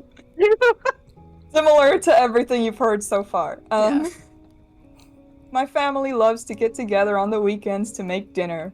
We only get the freshest meat from the basement. Bruh. Dun, dun, dun. Cooking companions. Yeah, exactly. So just the entire plot of Cooking Companions. Oh, this is mine. Yeah, right? I think I have a Yeah, reference. it's your turn, and then, yeah. This is entitled Husband's Google Search History, written by Danny Cherry Cordial. Contents warnings are medical torture, body horror, sulfuric acid, cheating, murder, violence. Ahem. Nearby DNA testing for kid. Getting rid of bathtub stains, sulfuric acid. That's the search history, yo. That's very incriminating search history. Yeah, I feel like this one is The great, FBI like is when on you their way. look at it on a screen, like on looking at it on a computer screen hits a little bit harder than me reading it aloud to you, but you know, that's fine. That's multimedia stuff. Alright, I think it's Jaffa's turn. It's my turn. Okay, title My House by L. Why did your author change from YourCompassRose to L? Because I was doing this at 4 a.m. and I got sleepy. Content warning, none. Door closed, locked. House dark, quiet. When I enter, I do not find myself alone. Bruh. Oh no. That's, yeah. That's very sure. Alright, Aaron's there. Caitlyn. Okay. Title: Escape. Author: Danny Cherry Cordial. Content warning: forced captivity, kidnapping, medical torture, /abuse, torture, gaslighting, body horror, starvation, psychological abuse. End of symptoms. To the actual story. It's going to be okay, she said, unable to tell if the droplets racing down her best friend's cheeks were tears or the chipped thin layer of wax sweating from body heat. Let's get home and fix you up. Bruh. Bruh. I have to say about Danny's 2-sentence horror stories, the trigger warnings are really long. And but, is this a strat? Is this a potential strategy? Because when I was reading these and I read the content warning, I was like, that's scary. And then I read it and I have like a different context going into the words than if I just like know more about the story. It's kind of a cool idea. It's kind of like when you go watch a horror movie and they're like, based on true events of something that happened in 1953 in the small city in Pennsylvania. And you're like, is this real? Wait, what are you telling me right now? It's like that, where it's just like, it gets you into the mindset, but I like that you like inadvertently use the trigger warnings as a source of horror for the reader. It's really cool. I'm big braining it. I want to believe this was your intention the whole time. Try to tease you. It's no, we're not teasing you, but it's just admiring this I do appreciate it. It's good to like over warn someone than under warn someone always, but I do kind of like that, like this last one, like if I read it by itself I'd be like, let me think about this, but because you have forced captivity, kidnapping, like body horror, I'm like, oh my god, different mindset. It's good. Yeah, like what happened to this person before these 2 sentences? Holy shit. Right, it's a fun strategy, I think, that's gonna really change the way 2-sentence horror stories work in this contest moving forward. We got no rules, baby. Wild West. Yeah. Sorry, Caitlyn read the last one, yeah? Yeah. Alright, this one's mine! Ooh. So, this is entitled Creature of the Night, written by me, definitely YourCompassRose, it doesn't say L. And it has no content warning. Sun rising quickly, quicker than one would like, to signal the start of a new day, however many we have come to see so far in our prolonged livelihoods. Another new day. A beautiful scene from which I must hide my face and recede into the darkness from whence I thrive, an utter and total creature of the night, a beast that is withheld by the flimsy saving embrace that is the sunlight itself. Vampire. Dark Ooh. man. Darkness guy. I'm darkness guy. I guess the The night. dark like- urge. Gotta be like Bill in True Blood and bury himself in the dirt to avoid the Oh sunlight. my god. He's like, I live under my house. Yeah. Okay, Alright. next one is titled A Last Will and Testament Addressed to the Last of Her Line by Cherry Cordial. Content warnings are kidnapping, murder, body horror, death, and violence. In my death, please feed me to my beloved crows and ravens in the method attached. They've grown so fond of their mealtime, and I would hate to think what they would do to get their favorite kind of mincemeat. Murder. That's spooky. Cannibalism. These crows have a specific palate that they enjoy. They've got a refined taste. Yeah. Alright, Caitlyn. Insomnia by our beloved Jaffa. Yeah. Content warning none. As I laid in bed, unable to sleep, I watched the shadows cast on the walls by the moonlit night. It didn't take me long to realize one shadow in particular was growing, looking more and more like a silhouette as the caster crept closer to the window. Based on true stories. No. Based on true events. Like, most of the horror writing is me, like, living normal life, being like, oh, wouldn't this be scary? Like, if this happened to me right fucking now? And I just write that. Yeah. That's pretty much what I think about too. Yeah, you're just like, dude, what if I wasn't alone in my house because I live alone? That'd be really creepy. What if there was like another person in here? Yeah, or you're like, what if that car going by outside is actually like a bad guy and he's trying to kill me? Whoa! Oh, yeah. And our last 2-sentence horror story is entitled Something Is Out There, written by Sneaky with no content warnings. Tired not only from actually running, but also simply tired from running away, I stopped and quickly turned around, cutting through my heavy breathing.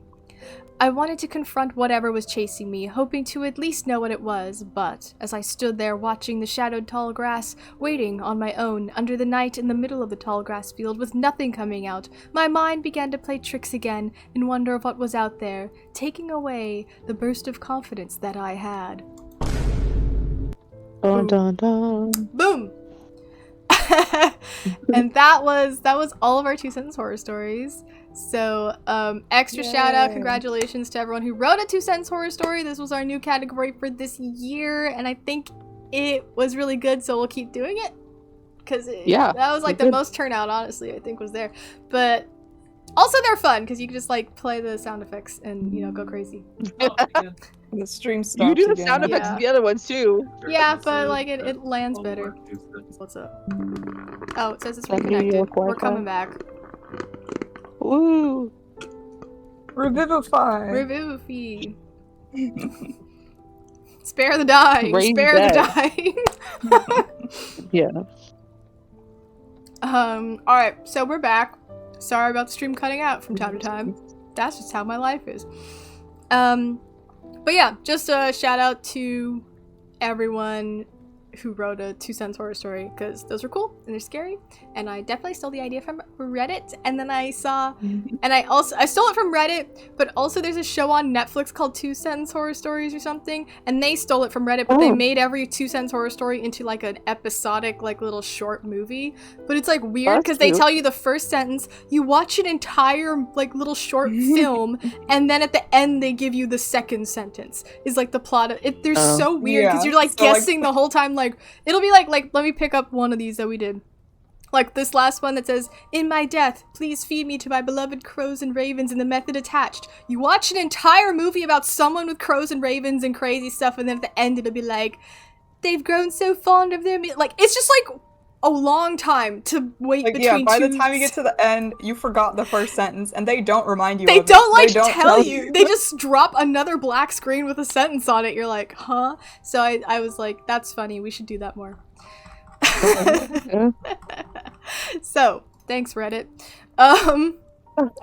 Alright, so we are going to take another quick 5-minute break, but after the break, we are coming back with short story section 2. That's a lot of S's. short story section 2 is gonna have our last 5 stories, but 3 of them are written by me. So it's really like 2 stories and then a lot of L ranting on 2 page. So we'll be right back after these messages. Can you imagine? I really want to have a break thing that's it's like fake commercials. I want to put fake commercials and just make people be like, yeah, that'd be pretty fun. We should do that in the summertime. A Disney Channel transition. It'll be like Omega Mart. Yeah. I am muted. There we go. Retake. It's been me going. That's great. Oh, okay. So Love that for us. we're all not muted and we all can hear. Woohoo. So what was I saying? Yeah, so we're back with the second section of short stories. We have 5 short stories to read, and it's exciting. And my mom is here, which is great because your story's first up. Story, girl. Yes, and Jaffa has a new, very fabulous, very stylish hat. All sourced by Elle's closet, except for the knife. That was my own possession. Yeah, that was your original design. Do not steal. It's like shoving the feather down. Okay. Okay. So the first story is going to be read by Evelyn, by Jaffa. I used your human name and not your internet name. Goodness. Fine. And it is called A Night in Waikiki. And let me get the thing up. There we go. By Jennifer. There we go. Yeah. Night in Waikiki by Jennifer. Content warnings. Depiction of real-world targeted attacks, parentheses, drugging. Okay. So if you don't like drugging, close your ears. Just go away for 10 minutes, please. Yeah. Yeah, I'm like, this is very drugging. Very drugging. I had just had a bad breakup. I was feeling sassy, independent, and restless. I decided to go on a solo trip to Hawaii, stay in the condo we had booked before the breakup. I was going to be sitting in the sun, drinking Mai Tais, and living my new single life. The flight was uneventful. I treated myself to an upgrade. Not to first class, but the one close enough that you can use the bathroom in the first class section. What the heck? The condo was paid for. Little splurges were going to be mine this vacation. I Ubered to the condo. It was perfect. A nice little studio on the 8th floor with a view of Waikiki Beach. It had a little balcony that I just sat on and took in the scene. There was a kitchen, but who was gonna cook? Not this girl. Not on vacation. I got all cute in my black shorts jumper with probably too low of a cut, but hey, vacay rules, am I right? I went to the restaurant by the pool at the Sheraton, but to my surprise, they do not seat parties of 1. I had to eat at the bar. Not my favorite thing to do. It's actually really, really low on my list, but what's a girl to do? I saddled up to the bar and ordered my coconut shrimp and a cocktail.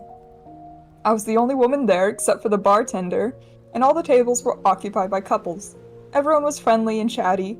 Someone asked the group about the time conversion from New York to Hawaii. I answered without even thinking. Someone asked me if I was from New York. I told them, no, I'm from California, but I do trades on the stock market in New York for work. A guy moved closer to where I was sitting and started chatting about trading and wealth management, which I did at the time. He was friendly, but not too friendly. He told me about... That's the finance bros. Finance bros. You like Finance when we talk about bros. stocks. Bro, you know about New York time?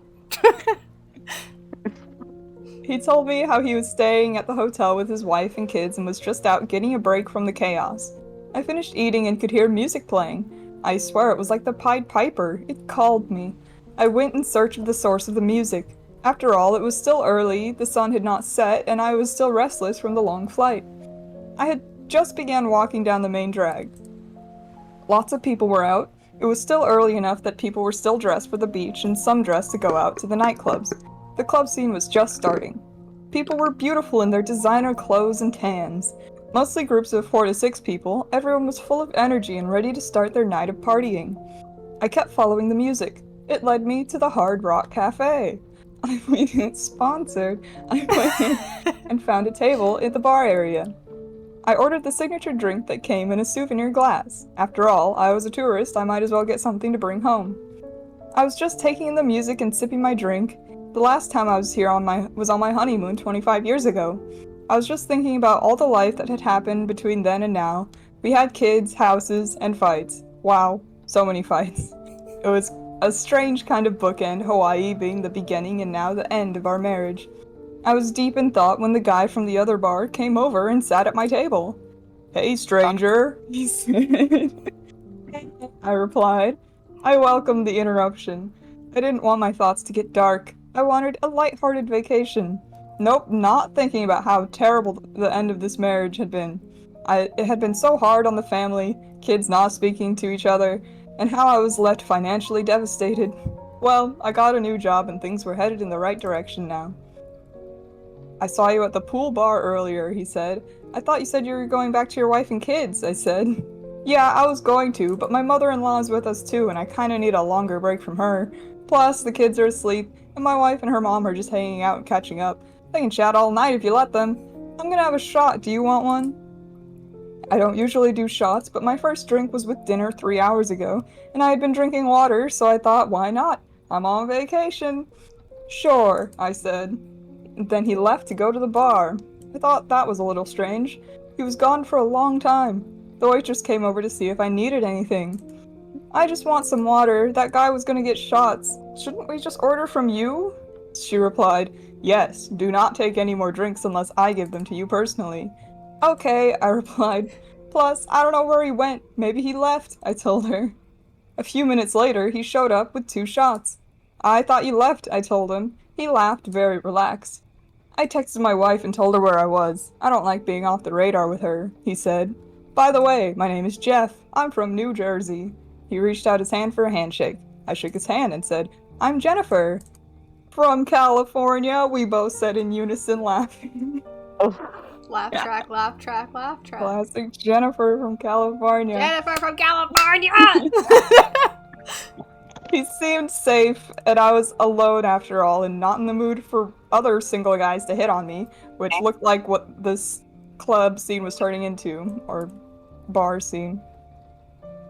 I was definitely gonna head back to the condo right after this cocktail. I had a long day. The flight, the sun, the couple cocktails. I was starting to feel the effects of the whole day. I wanted to be fresh for hiking in the morning. Jeff tried talking more, but the music had started getting so loud and the true club vibe was setting in that I could barely hear any of the words. I quickly finished my drink and said it was time for me to go.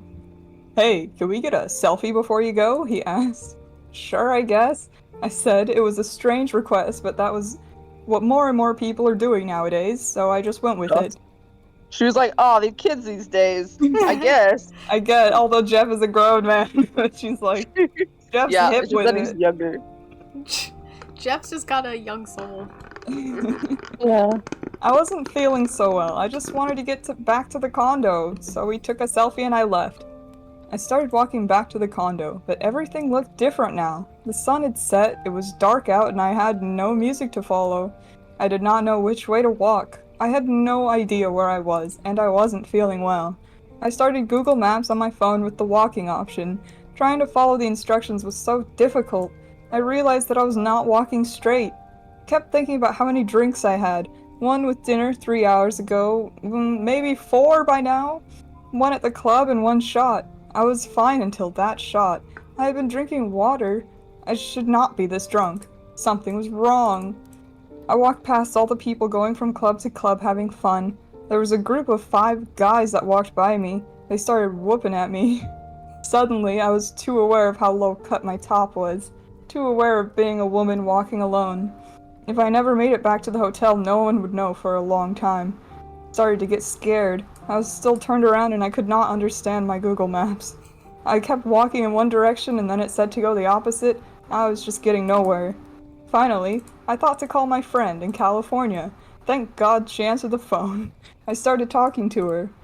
"Whoa, shit, what are you saying? Girl, how much did you drink?" she asked.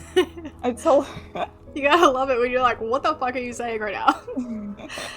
I told her the story. She went into protective mode. "Okay, girl, you need to find your condo. I'm pulling up Google Maps now too. she said. Thank God, I thought to myself. I was so lost and my thoughts were not making any sense. Another group of guys walked by. It actually might have been the same group. They kept looking at me and then their phone. I started to think about that selfie I took earlier. Were they following me? Who was this Jeff guy? Did my ex send people to harm me? He had done some crazy stuff. He had followed me before. He had the means to do it, and boy was he still mad at me. Especially now since I was on vacation at our condo. No, it couldn't be. Could it? I really wasn't a candidate for sex trafficking. I am 50 years old. I'm pretty sure that wasn't it. What's going on? My mind was struggling to make sense of all this. Did they think I had money? Was I gonna get kidnapped? The joke would have been on them. I did not have any money or anyone that would pay a ransom. LOL. Joke's on you. I kept talking to my friend. Go to an open place. Is there a store that's still open? Anything? She asked. I think there should be a random store right next to, like, ABC placeholder store right next to you. ABC Why? Store's a real store in Hawaii. Oh my god. What? It's a store chain in Hawaii called ABC. Damn, That's wild. I immediately assumed it was like XYZ store. Nah. Okay, real life ABC store should be right next to you. Why? I was so confused. She told me, go inside the store, the guy should leave you alone. Oh, okay, I replied, so lost in a brain fog I could not escape. Jennifer, is there an ABC store where you're staying? Yeah, I think so, on the first floor. Girl, I think you are at your place, she said. Really? It looks weird, I said. Ask the cashier if it's the same place, she said. Okay, why? Just do it, she said. I asked the cashier. They said it was indeed the place. Oh no, I can't find my key. I can't remember what room I was in, I said, starting to panic. Jan started to calm me down again. Okay, Jen, I'm sure you have the key. Find somewhere to sit in the lobby. We're gonna go through your purse. Okay, I said, looking for a place to sit with lights on. I found a spot and sat down. We went through everything in my bag together. Finally, I found my key card, and it was still in the envelope with the room number on it. I know you're not supposed to do that, but I was so happy that I had. I found the elevator, and I pushed 6 for the floor I thought I was on. When I got off the elevator, it looked familiar, but all the floors looked the same. As I walked off, I started to look for my room number, but the numbers were all wrong. I was lost again and still very confused. Now I was so tired and feeling so bad that I thought I was gonna get sick to my stomach. Get up! Do not lay down! Do not sit! Keep going! Jen kept at me over the phone. My sight was blurry and I was so confused. Suddenly, I realized that someone was walking towards me. A couple of the guys from the group earlier. They checked their phone and started walking towards me faster. Get on the elevator, Jen was yelling at me. I could barely tell where the sound was coming from. It was obvious by now that I'd been drugged, but it was so hard fighting against it. I got into the elevator before they reached me. I was alone. Push any floor but yours, Jan was instructing me. I pushed a few buttons. When I went to a couple of odd floors, I then pushed my correct floor. I hope that gives them the shake, Jan said. At least it'll confuse them as to what floor you're actually on. I finally found my room. I could barely walk. I was starting to vomit. This night was not going to end yet, but at least I was finally safe in my room. I was very sick for at least 24 hours after that. Forget the hike, the beach, anything. Finally, I was able to venture out 2 days later. Jan had been checking in on me constantly. She had to fill me in on a lot of details of what happened that night. My memory was so unclear about anything. I decided to go to the beach just to do something mellow, but out of my room. I got to the beach, and there was Jeff. A woman was with him. His wife, I guess. No kids, no mother-in-law. He saw me. His face registered shock. He packed up and left fast. Nothing made sense that night, but I know that I am damn lucky. End. Dun dun dun. Yeah, I like how they're like, why didn't you go to the hospital? Yeah, she's like, the beach will make me better. Just throw up and cry. The classic, go deal with it. Yeah, there you go. That was Night in Waikiki. It's good because it's scary because it's real. Scary like Hawaii. real life. Real life is always the scariest. I mean, that's true. It's like watching true crime documentaries is like sometimes, you know, versus like Yeah, I feel regular like I've horror never stuff. watched one and I want to. I when mean, my mind goes to horror, watched I'm always like, a if serial like a killer. real situation, like the one I wrote last year is just someone actually breaking into your house, and I'm like, that's the scariest thing. And then this year I was more like, what if I went more like abstract and, you know, Right, yeah. not as literal with the scary situations. Yeah. It's like, you know, there's like a level of when it's relatable enough, that's when you feel like actual fear. Like if someone's like, oh my god. That's why, like, there's scary stories for different types of people, you know? That's why, like, I get really freaked out when I hear about people, like, this guy I worked with at NASA was a chemist for a long time. He was in, like, chemistry and physics, but he was, like, talking about how many people he, like, personally knew who died in chemistry labs because that's, like, the most common Chemicals. lab to die in is Yeah. chemistry labs. It's, like, Or not the... whoops, I fucking dropped the hydrofluoric acid all over my face. Yeah, and I was just like, that's actually terrifying that he's like, oh yeah, I know, I remember losing my friend in grad school because he just died in the lab. And I'm like, oh Jesus, that's terrifying. But Yeah, it's also I had a because I'm friend in close to college. people who are like, you know, around labs. So I'm like, that could be me. That could be someone I know. Like, Yeah, right? Like a friend in college had like randomly texted me and I hadn't checked my phone in like a little while and I was like, oh, I got a text from this guy. I wonder what it says. And he was like, hey, I think I inhaled some fumes in the lab and I'm not feeling good. Like, can you come pick me up? I was shit. like, wait, what? God, I should have checked this earlier. Are you okay? are you dead? And he was like fine, but I was like, oh my god, what do you mean you inhaled fume? No. Right? It's just so easy to make little mistakes like that. Like, Yeah. but anyway, good job, Jennifer. Yay, thanks Jennifer for that Jennifer. wonderful scary story. All right. Okay. Caitlin's reading our On next to the next story. one.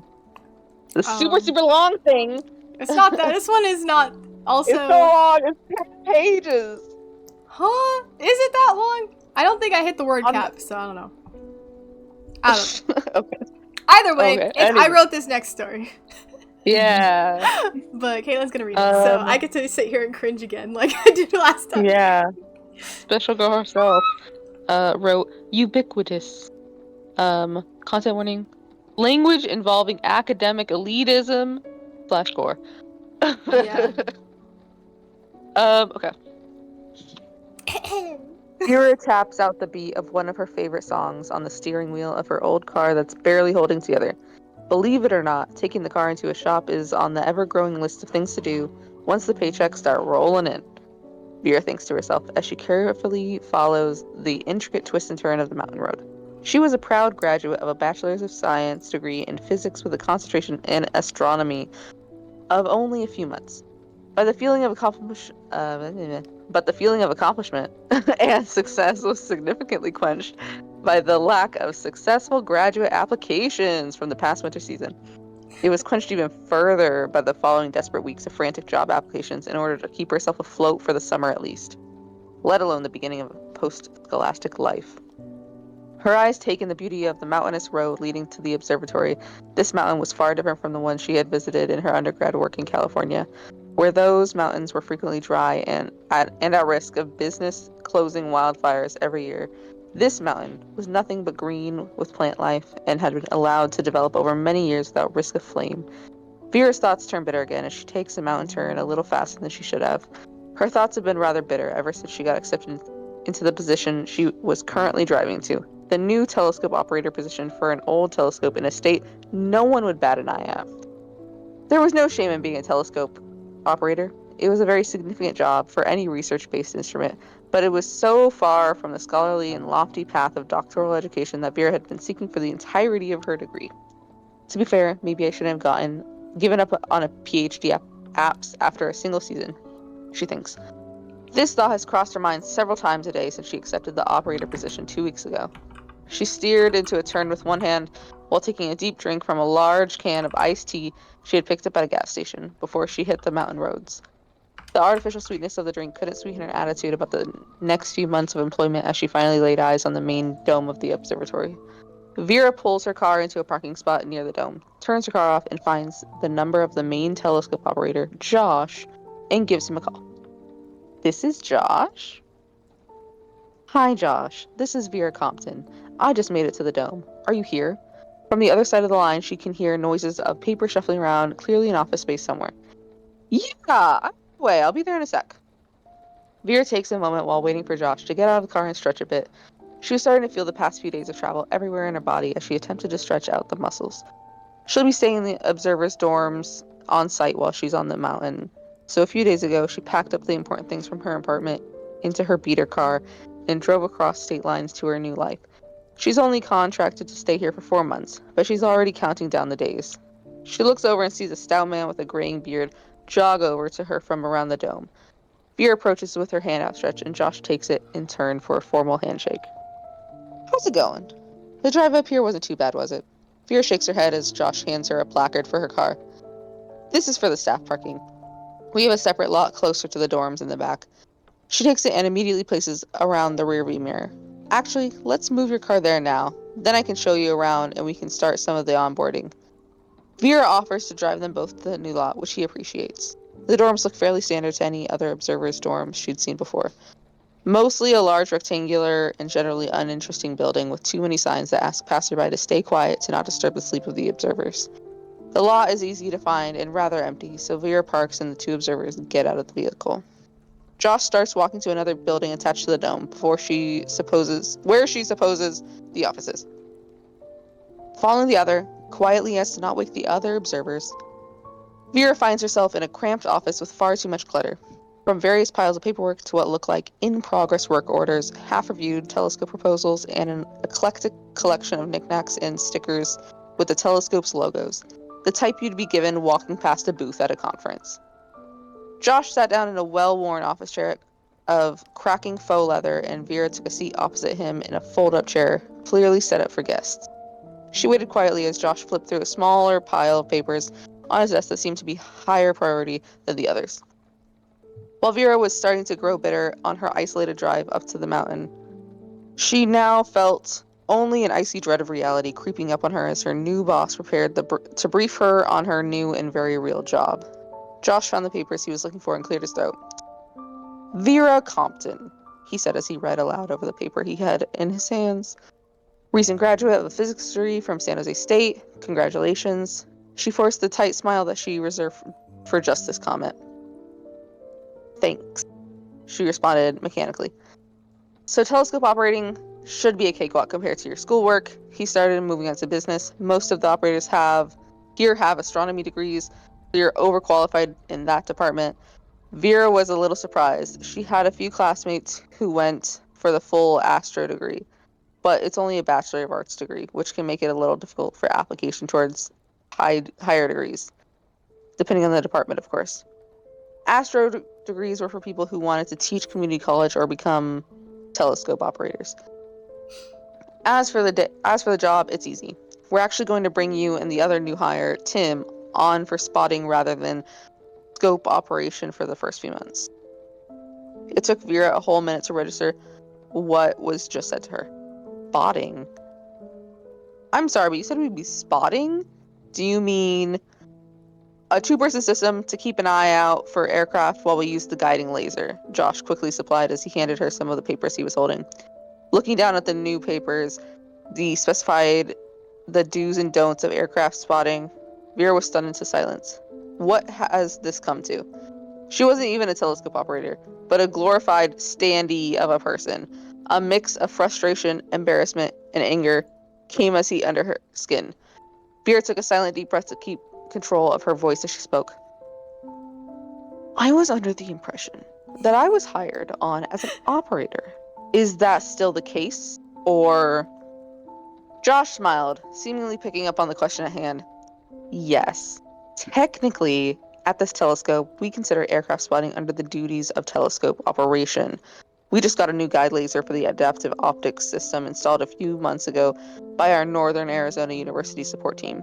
It's been great for the observations and significantly increases the amount of proposals that we receive. But we've been running into more and more of the aircraft issue. Vera felt the air leave her lungs and she replicated the tight smile that she used earlier. But you are a telescope operator, and you'll be paid like one. So don't worry about that.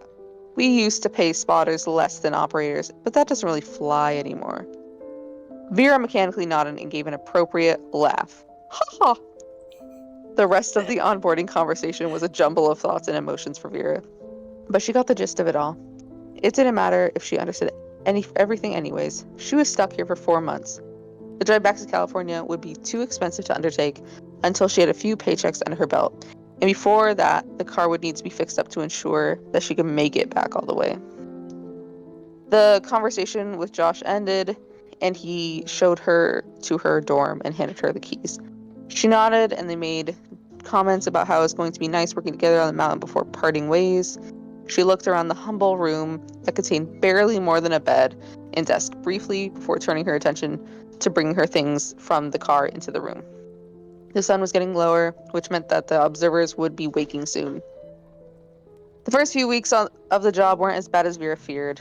Besides the academic sting of the graduate program rejections subsiding with time, she and the rest of the operators she worked with all got along with one another well.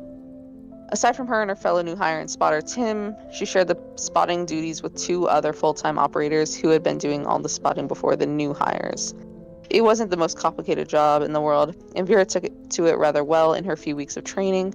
She was competent enough at her spotting position that Josh had even taken her in to train on how to operate the telescope as an alternative in case someone were sick. Vera was eating a quick dinner in the kitchen with Tim as they chatted about nothing before the shift started. A quick look out the window provoked the 2 to get to their respective posts before the sun had completely set. The astronomers who had the telescope time for the next few days had been observing a collection of stellar spectra from the Pleiades cluster, so the scope was pointed in one direction all night, which made the spotting crucial for these observations to be made. Vera threw on her favorite jacket against the night mountain air, grabbed a can of cheap iced tea, and made her way to her small observation booth.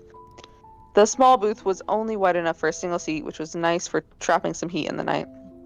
It had large windows on the 3 walls that didn't contain the door, so visibility around the booth was very clear from the seat inside. The doorway, which also contained a large window, faced the dome, but the door was mostly left open to better observe the laser in any oncoming aircraft. The only thing that the booth contained was a wired headset to communicate with the dome, as well as Tim's booth, so they could confirm with 2 points of accuracy if the aircraft in question was within the 25-degree distance to the laser that would require action. Vera settled into her small seat and set the can of tea down on the floor for later. Even though she had been living in the observer schedule, waking up when the sun begins to set, she always finds a point in her 11-hour shift where she starts to get tired and spacey, and having something to do helps keep her focused, even if that thing to do is open a can of tea that she sips over the course of a few hours. Once settled, she phones Tim to verify that he's ready. "We're all good at my booth, Compton," Tim says over the line. "It seems like it's going to be a cold night, though. I should have brought a better jacket with me." Vera laughs. "Yeah, man, it's way too late now." She hangs up on his frustrated sigh and calls the dome itself to tell them that they're in position. With that final confirmation, they hurry up has been completed, and all that was left was the wait. The night was calm, with only the sounds of the scope pointing faintly, echoing from the dome. It was getting increasingly cold as the night crept along, and Vera decided to close the door to her booth to try to retain a little more heat. 6 hours down, and so far no aircraft in sight. The observation team seemed to be doing well tonight, if the changing position of the laser indicated anything. Thinking that it's time for her mid-shift retreat, Vera finds the can of tea on the floor and cracks it open. She takes the first long sip and grazes her eyes around the surrounding wood areas. She never sees anything in the woods that's particularly interesting, but she's seen a deer on occasion. No luck with the deer watch tonight. She points her eyes up towards the laser again and freezes. She sees it coming at a very fast speed. An oncoming aircraft coming overhead her booth. Already she can tell that it's going to pass within the 25-degree limit to act. She picks up her handset to get the confirmation from Tim, but as soon as she does, it stops. The strange light that she marked as an aircraft suddenly stops in its position completely. "Vera?" She faintly hears from the handset, she's not holding to her ear. She stares, mouth agape, at the strange event that she's witnessing and sets down her can of tea, now feeling much more awake than she was before. The craft just hovered there in an eerie silence that was exceedingly unexpected for an aircraft of all things. Vera's attention is snagged by another call of her name from the handset. Tim, do you see the aircraft floating near my booth? She holds out a hand to get a quick estimate of the angle of the craft's position. It's roughly 35 degrees from the horizon, and was definitely on course to intercept the laser. Tim is silent for a moment, the handset only picking up rustling noise as he switches the handset to his other hand and opens his booth's door. She hears it shut, and he responds, I don't see what you're talking about at all. Also, aircraft don't hover? I know they don't hover, Vera shouts, her discomfort growing the longer she stares at the strange, silent hovering light above her booth. She can now feel that the craft must be radiating an immense amount of heat, and her booth is starting to heat up, as if it were under the desert sun. You don't see a light? Or feel this weird heat? Heat? Vera, how close is this thing to you? There's no way it should be close enough for you to feel heat radiating off of it. Tim is also starting to sound a bit frantic, but he takes a shaky breath to try to settle himself. Are you doing okay? Do you want me to walk over to see what you're looking at? Vera was a little upset that Tim was even remotely skeptical of what she was seeing and feeling, but was settled by him asking to see. Yes, please. I just feel like I'm going a little crazy. I'll run over there then. I'll be there in a minute. And with that, Vera heard the phone hang up. She was still staring upwards at the craft, gripping her old handset for a lifeline to the booth. Then the craft began to move again. Instead of moving forward or backward, compared to its earlier trajectory, it moved to the side, away from the laser and dome, and into the woods. It was an incredibly quick motion that almost jerked away. It was accompanied by not one noise. The great heat that was radiating from the thing left with it, leaving Vera in a cold aftermath that she shivered against. She finally released her grip on the handset and settled it back into its place on the wall. She crossed her arms before herself to settle the shaking that was starting to overcome her, as well as fight the cold that felt so extreme.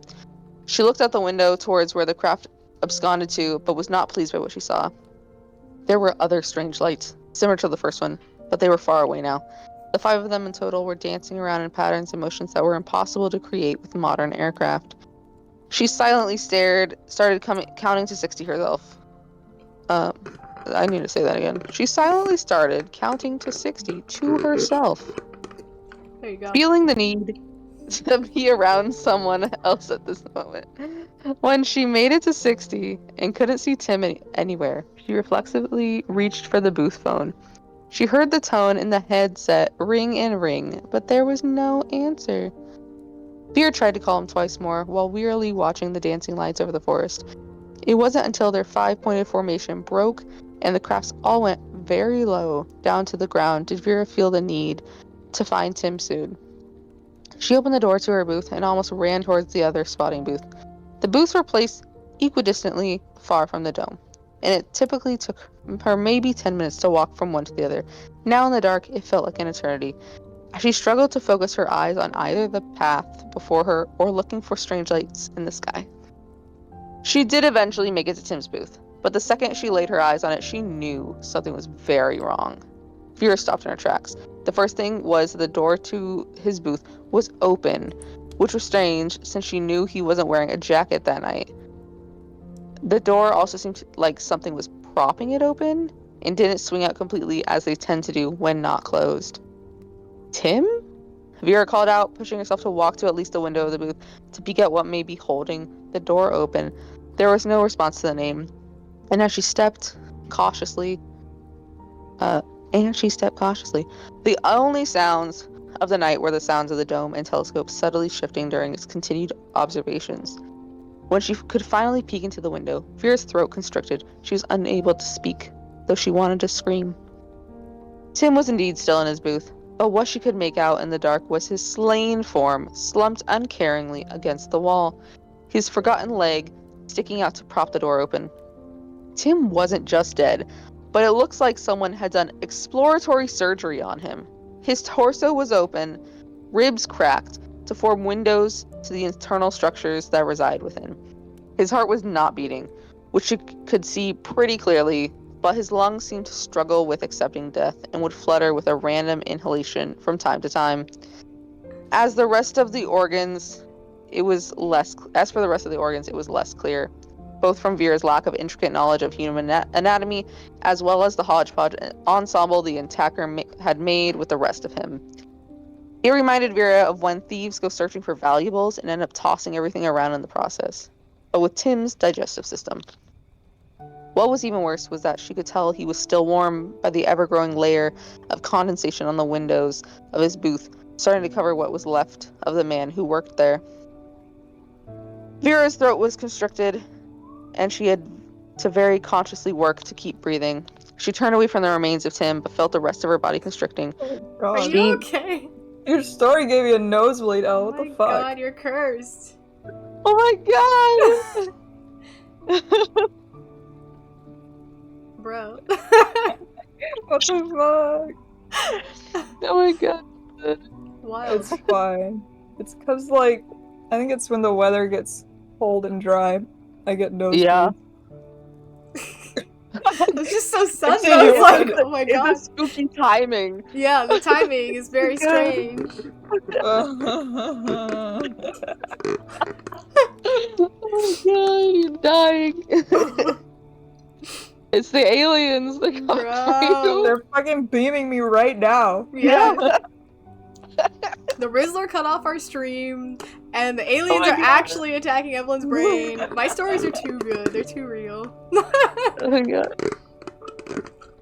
Elle's a Cthulhu cult member. These are all planned attacks. Targeted attacks. Oh my god. Okay. Continue on. Okay.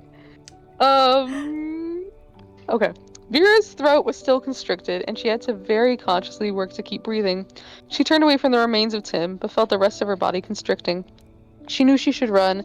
She should go to the dome and tell them what's happened, but all she wanted to do instinctively was curl up and be still. She tried to focus on her body, her legs and arms, and get them to move towards the dome. The first few steps were shaky, but once she regained control of her body, she began to bolt in a desperate sprint. She ran faster than she had ever run before, her thoughts consumed by the need to get inside the dome. What could have done that level of destruction to Tim? She was on the phone with him only a few minutes before. Every flash of light in the sky made her flinch, and she eventually just focused on the ground to keep pace towards her goal. The dome was so close, only 30 or 40 steps away, when Vera was suddenly brought to her knees in agonizing pain. She curled her body into itself and brought her hands to her ears, for the cause of her pain was a strange, unsettling, deep tone. The tone rang throughout her body and seemingly resonated with her own skeleton, and it gives you nosebleeds. No. No, the skeleton She has resonance to say it sound. with the tone. She could feel the vibrations in each of her bones, and it felt as if the world were holding her within a silent scream. While she was still in terrible pain, her second thought was fear over the lack of autonomy she had over her body. With the strange skeletal resonance tone, she couldn't move, almost as if she were being electrocuted, frozen, and so close to her goal. Vera tried to take a deep breath to scream, for she was far within range for her scream to be heard by the observation team inside, but she could barely take in even the shallowest of breaths. The tone continued with no remorse, and Vera lay where she fell. After an unknowable amount of time within the ability to properly breathe, Vera's head started to swim. She could barely keep her eyes focused as she started feeling the symptoms from lack of oxygen. She again tried to take a deep breath, this time just for the sake of oxygen intake, but to no avail. Vera was still conscious, but barely. She could feel something lifting her from behind, hands in her armpits, and dragging her away. She was slowly tugged, step by step, away from the dome and into the woods. Her mind was saturated in fear at this point, and it took all of her mental faculties to keep the shallow breathing she could accomplish under the influence of the tone consistent. She found herself succumbing to drowsiness from time to time, slamming her eyes open when she realized she wasn't awake, only to feel the same small tugs as she was dragged deeper into the woods. The tone had subsided at some point, but her body was still facing adverse effects and was rather uncontrollable. The most notable change in the absence of the tone was her ability to breathe again. Vera then nearly passed out from the excess of oxygen after the severe lack for so long. It was also then that Vera noticed she was surrounded by the acrid smell of sulfur. It was so strong, it must have been coming from whoever was dragging her away. Once she was sufficiently in the woods, and her bodily autonomy was beginning to return to her, she was dropped. The person dragging her along left her and continued walking. Vera took the moment to slowly stretch out her arms and legs from the near fetal position. It was painful and her muscles protested much, but she was able to sit up. Her neck muscles were very tense still, and so she could only slowly turn her head to observe the area around her. She first looked towards the figure that had brought her here and was stunned. It was a little gray person, otherwise wearing no clothes. It had a very large head and the largest, blackest eyes she had ever seen. It stood just a distance off, staring at her. She was so shocked by the creature that she barely registered in her mind the intense heat that she suddenly felt. She forced her stiff neck to look skyward and felt her body flinch painfully when she noticed a bright light swoop down low to the ground, hovering maybe 15 feet above her. The craft was not entirely a light, but seemed almost cloaked from directly beneath it as she was. This almost amazing notion was cast aside from her when she noticed an aperture opening beneath the craft. A nearly opaque beam of light cascaded from it, and she felt it wash over her. The light beam itself was very hot, much hotter than being near the craft, and Vera felt as if her skin were burning and peeling the second it touched her. The light got brighter and hotter, and she felt it light and weightless until there was nothing left. And she felt light and weightless until there was nothing left. She was overcome with too many sensations to count. A mix of fear and joy, a sense of relief and pain, her skin burning away into something else, something better. After a while, she simply let her mind go, closed her eyes, and allowed what was to be. Josh Holmes, Director of Operations for the Brahe 5-meter telescope of the Cannon Observatory, waved as he spotted... What? Yeah! Oh. I'm just excited about this story. Cheering on the gore. She's like, yeah, burn the Like, skin. yeah, Woo!" Josh. Shout out to Josh, the guy. I don't remember his last name. I know I wrote it, but Holmes. Josh Holmes, Josh Director of Holmes. Operations for the Brahe 5-meter telescope at the Cannon Observatory. Yeah, shout out. Waved as he spotted the new telescope operator driving up to meet him on the mountain. The new guy parked near the dome, and Josh led him to his office for the onboarding process. Josh sat down in his favorite chair, a relic from when he was working on his PhD, and found the new hire's paperwork. He was a graduate with an Astra degree from a local college, and his name was Mohammed. We're so happy to have a new operator here on the mountain. The new operator smiled. So some fair warning, we're going to be having some construction going on over the next week or so. We're tearing down both our spotter booths. You still have spotting booths? Muhammad asked, seeming genuinely surprised. Josh gave a bit of an exasperated laugh. Yeah, we still used spotters up until a few months ago when we had a bit of an issue. We lost both of our full-time spotters in a day. Ever since then, the turnaround time on new hires has been not great. So I ended up using some of the grant awarded to us from the NSF for the year to get digital spotting software. It doesn't catch everything, but it's more reliable than organizing people can be. The two men laughed as they continued the onboarding process. Wow. Yo! Yeah, I wrote an alien story, guys. Yeah! Based on That was good.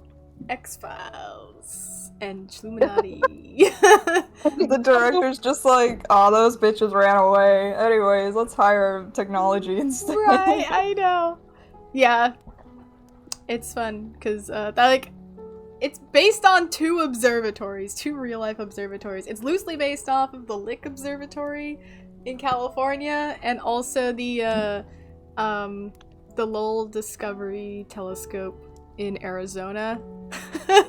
But, like, the Lick Observatory had spotter booths. It was the first time I saw one before, and I was like, I'm sorry, what? Your job is to stand outside and look for airplanes? That sounds terrible. And then I was like, man, that would be really creepy if something, like, weird happened to you and, like, no one saw it, because you're outside in a box by yourself. Why wouldn't Vera... Could she not communicate with the people who are operating the telescopes? Because if she's like, hey, my fellow spotter isn't responding to his phone, I think something's wrong with him, let's stop this operation. Yeah, I mean, I feel like I think it was more that she was like, oh, he should be fine. Like, I'll just run over there really quick, and then it was too late.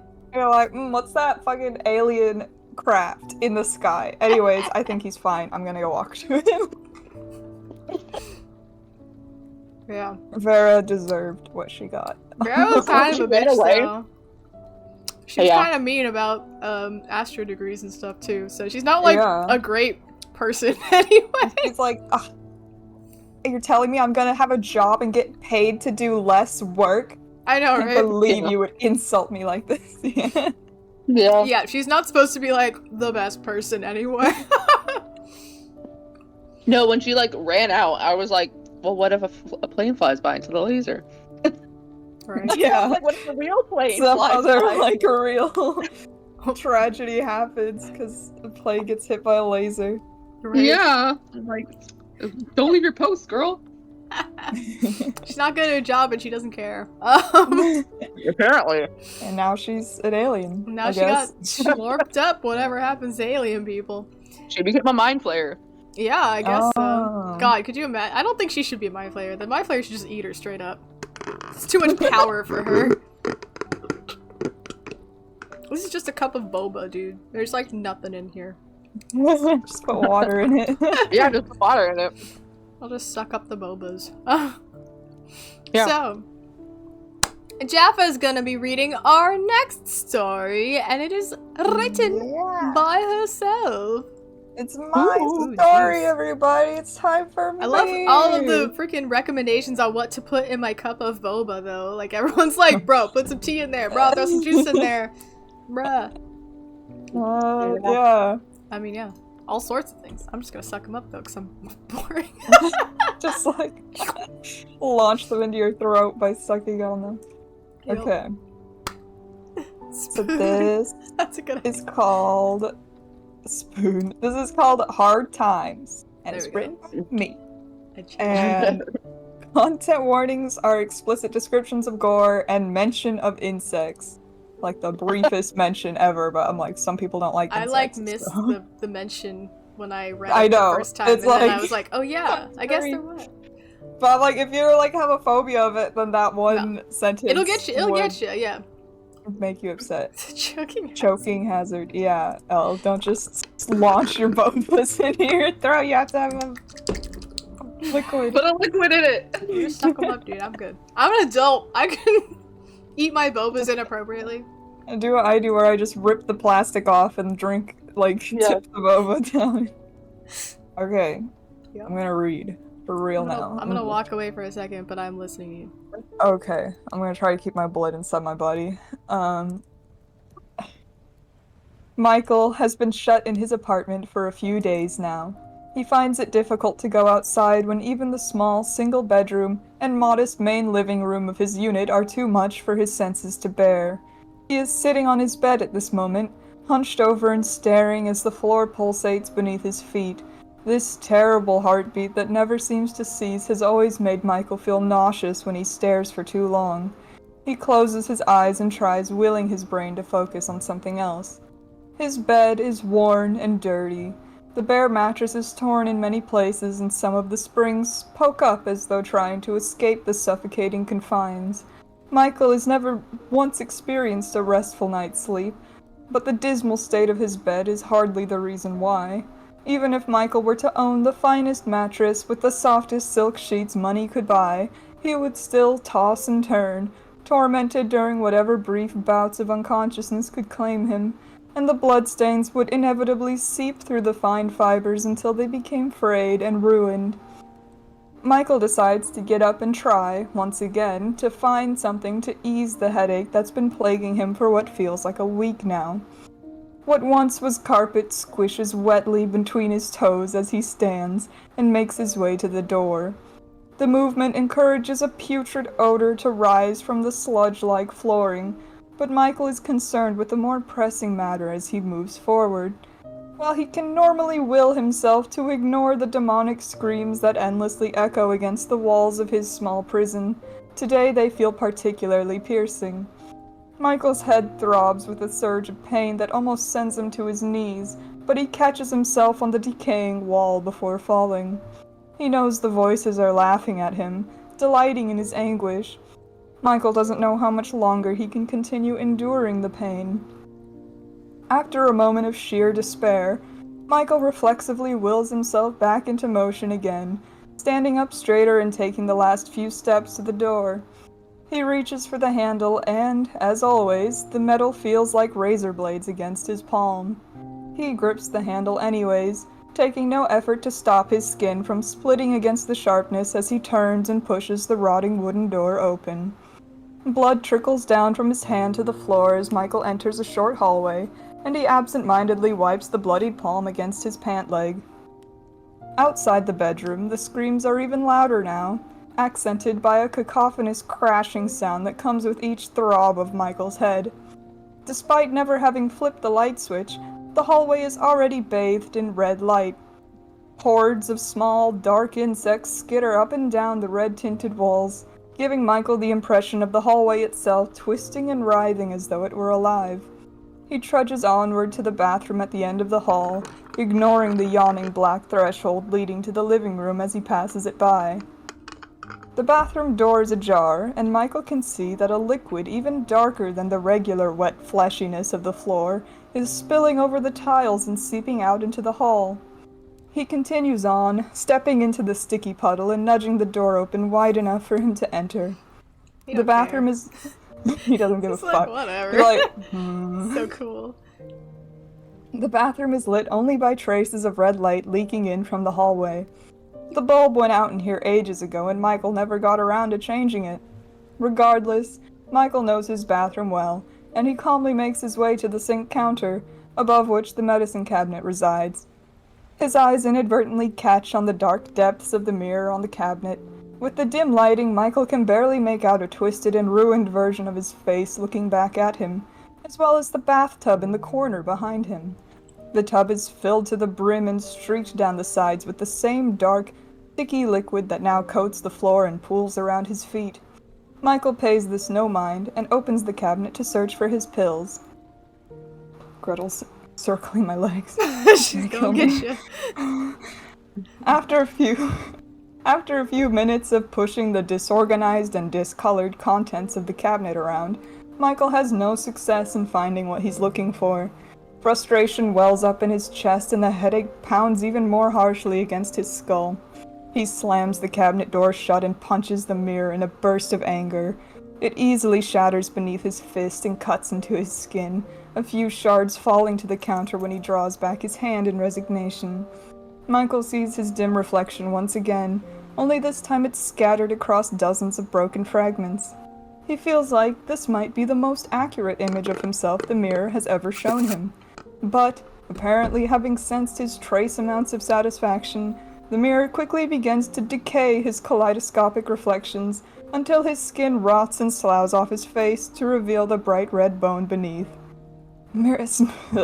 Michael's spirits settle back down into familiar misery, and he decides to leave the bathroom.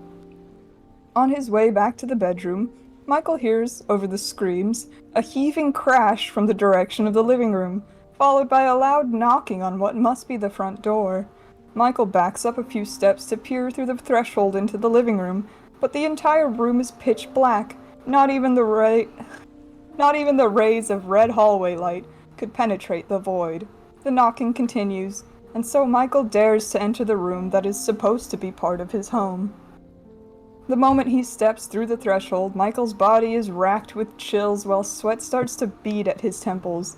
A strange sensation confuses him, and he realizes he cannot remember the last time he stepped into this room. It can't have been more than a week ago, but for some reason it feels like this is the first and only time he's been to this exact space in the universe. He takes a few more steps forward, and is now completely engulfed in darkness. The screams have died down to whispers, and the knocking resounds over all. Ow, Gretel. She got me. The climax. Assassin.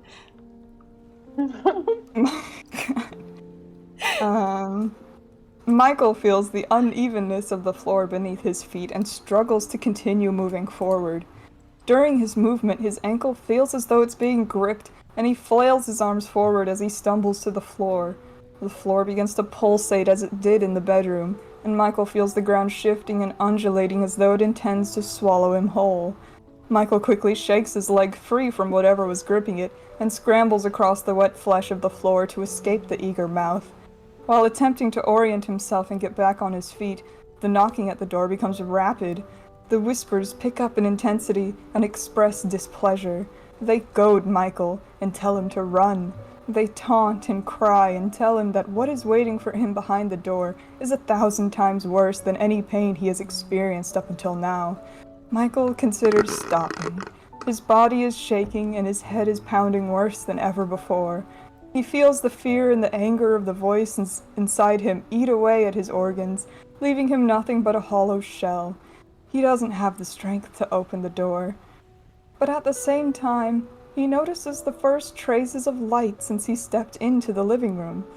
It's a thin strip of light, like what you would see shining in from under a door. Michael feels in his heart that he must go to this light. If he does not go, he will never be able to reach any light, anywhere, ever again. He starts to push himself up and discovers the flesh of the floor has begun to fuse to his body. He pulls desperately and eventually breaks free, the sinewy strands clinging onto him before shriveling and falling to the floor. Michael finds the light once again and staggers towards it, ever accompanied by the relentless knocking, feeling it reverberate throughout his entire body as he approaches and finally lays his hands on the front door. Grasping the handle is even worse this time than it was in the bedroom. The hot metal shoots horrible shocks down his arm and throughout his body, making his heart seize and skip beats. Still, he does not let go of the handle. Oh my god, my thing fell down. My lord! There you Okay, go. I'm evil again. You're only half evil for a second. You're losing your touch, becoming a little chaotic neutral, giving me that chaotic evil vibe. Still, he does not let go of the handle. In anguish, head splitting and body spasming, Michael uses the last of his strength to open the door. Light floods his senses. Michael scrunches his eyes shut before blinking rapidly to adjust to the sudden brightness. Slowly, he is able to make out what is in front of him. It's a woman. She's standing in front of the open door, in a hallway that seems to be connected to his apartment. The woman was smiling, but her expression shifts to show slight confusion as Michael continues to stand in silence staring at her. She opens her mouth and begins to speak. Hey Michael, are you doing alright? Here, I got your prescription. She holds up a paper bag with a receipt stapled to the outside and continues speaking.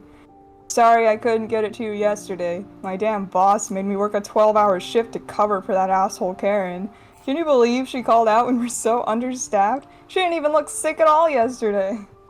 As she rants, Michael finally reaches up to take the bag that she has been holding out to him. His brain feels like it's not working properly, and he stares at the paper bag. The woman notices Michael's daze and shifts her topic of conversation. Hey, you're not looking too great. Come on, let's get that medicine in ya.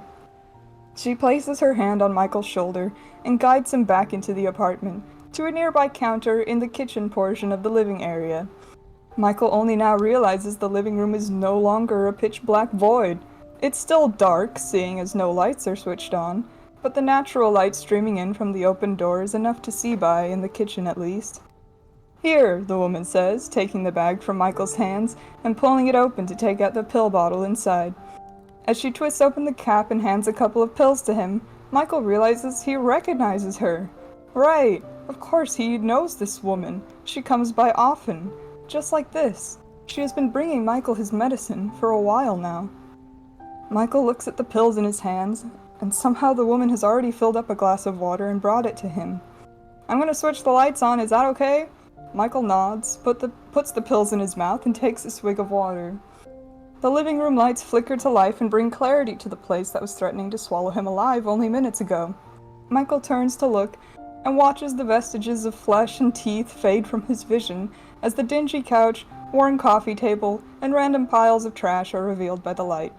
There's a particular bag of trash near the front door that seems to have been kicked and perhaps sat on. The woman speaks up from where the light switch is. Ah man, Michael, you gotta remember to take your trash out. You can't just let it build up over the month like this. Despite not quite remembering the woman's identity yet, Michael feels properly chastised and by her justified criticism. Sorry, he mutters. The woman looks at him with pity and huffs a soft sigh. Well, it's alright. Things will get easier one day. Now, let me help you clean this place up. Michael feels gratefulness and comfort warm his chest. He almost finds it in himself to smile as he watches the woman move into the living room and start cleaning, but he chooses not to. Because he knows things will not get easier. He will not get better. This is only one of the brief respites he receives in his endless cycle of suffering. Maybe whatever God was punishing him felt his sins were not so unforgivable as to warrant no relief, but such conditional mercy would never last. After all, behind the kind woman, in the places she would never be able to reach, never be able to scrub clean, the walls were still bleeding. Dun dun dun! Yeah. I was surprised how long that was. It's, know. it's good. Yeah, I was like, I wrote it all at once. in a So I was like, zone. wait. Yeah. It was flowing. Yeah. Yeah, it's not even like half of the word count, I think, but it felt long because, boy, he just walked to the bathroom and then to the front door, but... Yeah. I mean, that's like scary stuff. It's like the sensations, all the descriptors of what he's seeing and experiencing. Yeah, I liked it a lot. I think it's just like a creepy bloody mess, but I love it. Yeah, you're like, is he crazy? Is he just, Or a is guy he- off his meds? Yeah. Or is he actually in hell? Right? Who knows, actually. Yeah. Also, for people interested, I put coffee in here, so not drinking a cup Nice. of boba anymore. I'm like a cool guy now. Coffee boba. Yeah, pumpkin spice latte boba. All right. What's next on the docket? We're almost done. Okay. So the next two stories that will round out our thing, except actually there's another one, isn't there? Didn't Aaron submit something at the very end? Okay. I forgot we had breaking news, everyone. We have breaking news! Late Aaron. entry! Resident of this apartment has sent a last-minute AI-generated story that will not be considered for prizes, but we'll read it We'll read anyways it because it's he silly. tried it. Yeah. But the next, yeah, because it's also because I didn't explicitly say you couldn't use AI to write a story. I should have said it, but I didn't. So he's like, "Well, I'm gonna do it," and I'm like, "Yeah, punk." But anyhow, the next two stories are both written by me. The first one I did write 1 year ago for this very showcase, and this following one is a sequel that I wrote. And boy, oh boy, we get ready for disappointment for the sequel. But, so I will begin reading, and then Jaffa will share with us Aaron's, whatever, sassy story. You wrote it with your hands, your meat hands? That sounds very AI, that's how AI would say that, sir. My human meat hands used the buttons. Anyway. Replicants, flesh people. Ay, ay, ay. Ahem. So my story, and again, this is the one from last year, was called Stalked by Shadows, written by me, and a content warning involves stalking and explicit gore. So, here we go. Stalked by Shadows, part 1. This is such okay, sorry. I was cringing when I reread this before too. The woods are still as you stand among the trees, branches and leaves surrounding your tall frame while you wait. There wasn't need to wait for long, she was almost here. You had noticed that she was getting more and more aware of your presence, though that was always part of the plan. She grew more and more upset and suspicious, though no one believed her. The thought of her fear would make you smile, if you had a mouth to do so with. This wooded area was one she'd come to during stressful times throughout her life, and you had no doubts of her returning now that she was catching on to the game. You stand and wait, appreciating the beauty of the wooded area as you do so. The woods had always been a place you felt comfortable, and you'd never really been to this area before. Just across the way, also in the trees, you noticed what looked like a cluster of shadows. Thinking that you'd been staring into the trees for too long, you look away and return your gaze to the road you expected her to come from. It wasn't even 5 minutes before you found yourself looking again at that same wispy darkness, it now looking somehow amplified in its strange presence. You were distracted by the sound of feet walking down a well-beaten path to a childhood comfort place. Regaining your wits, you focus on the reason that brought you here. Just as you suspected, she looked up at nearly the same moment that she made her way to the clearing. Her terror-widened eyes fell on you, and she opened her mouth in a silent cry. Falling to her knees and grasping her head, her silent cry grows into a shaking wail that echoes through the woods. Birds take flight, and the other creatures scatter from their hidden locations. No, no, no, no, she whined quietly as she curled into a ball of defeat on the ground. I can't do this anymore! She was then overcome by shaking sobs as she tried to utter your name, as they so often did at this stage. Slender Man. Dramatic reading. The insanity that was overcoming the victim was delicious. You were content in another successful hunt, but while you usually reveled in the newfound insanity of a follower, you found yourself distracted. The pocket of darkness that you had seen across the way was gone, now having grown darker and closer to you when you weren't looking. You didn't understand why, but this unsettled you, and your tentacles twitched involuntarily. You looked back to the simpering husk of a victim before you, and instead of enjoying the spoils of a long hunt, returned to the fourth spatial dimension. In the dimension that you called home, you felt a wave of ease wash over you. Whatever strangeness came from the nebulous darkness in the woods could not get to you here, and you began to make your way to the center of the woods to your home. The walk to the mansion was a well-traveled path, as the victim had carved to her comfort spot, but was generally unnotable. The woods, as seen from the fourth spatial dimension, didn't really echo the same grandeur they did in the third dimension. It was still recognizable as woods, but as if you were no longer part of the environment. More like a lonely observer watching the world go by through a clouded window pane. In what felt like a moment, you stood before your large mansion in the woods. The grand building almost seemed a mockery to the environment it was in, this creation that rivaled the beauty of the woods as seen in the third dimension. The mansion very much stood out while observing from this dimension, but always made you wish that you could live in the third dimension with the majestic woods in their peak beauty. The house was tailor-made for you, however. It had been around for so long you struggled to remember where it came from. Did someone craft it for you? Did you make it yourself? Did you have a family at some point that had been lost to time? Thoughts of this nature filled your mind as you reached for the elaborately carved doorknob of the mansion. The 10-foot-tall door swung open to the well-furnished but otherwise empty foyer. It was very clean, though it was very clean, though that was through your efforts alone.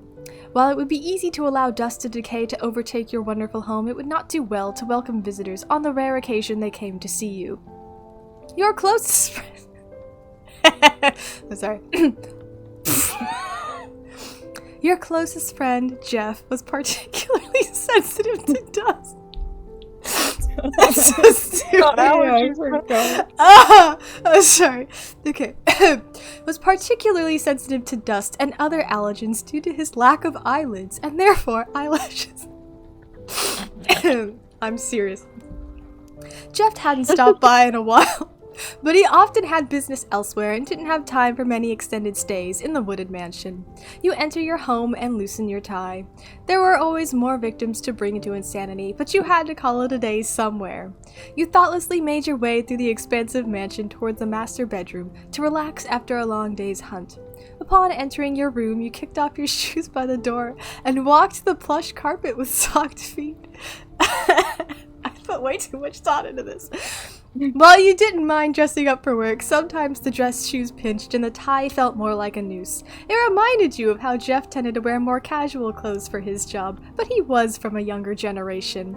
You pass the large bed and take a seat at the vanity you have in the corner. Completely removing your tie, you begin to take the official layers of the Slender Man off. The suit jacket, the button-up shirt, the leather belt, the slacks. You look at yourself in the mirror wearing nothing but your undershirt and boxers and take a moment to relax. Your blank, empty face looks back at you, and the tentacles that emerge from your back slowly stretch after the day.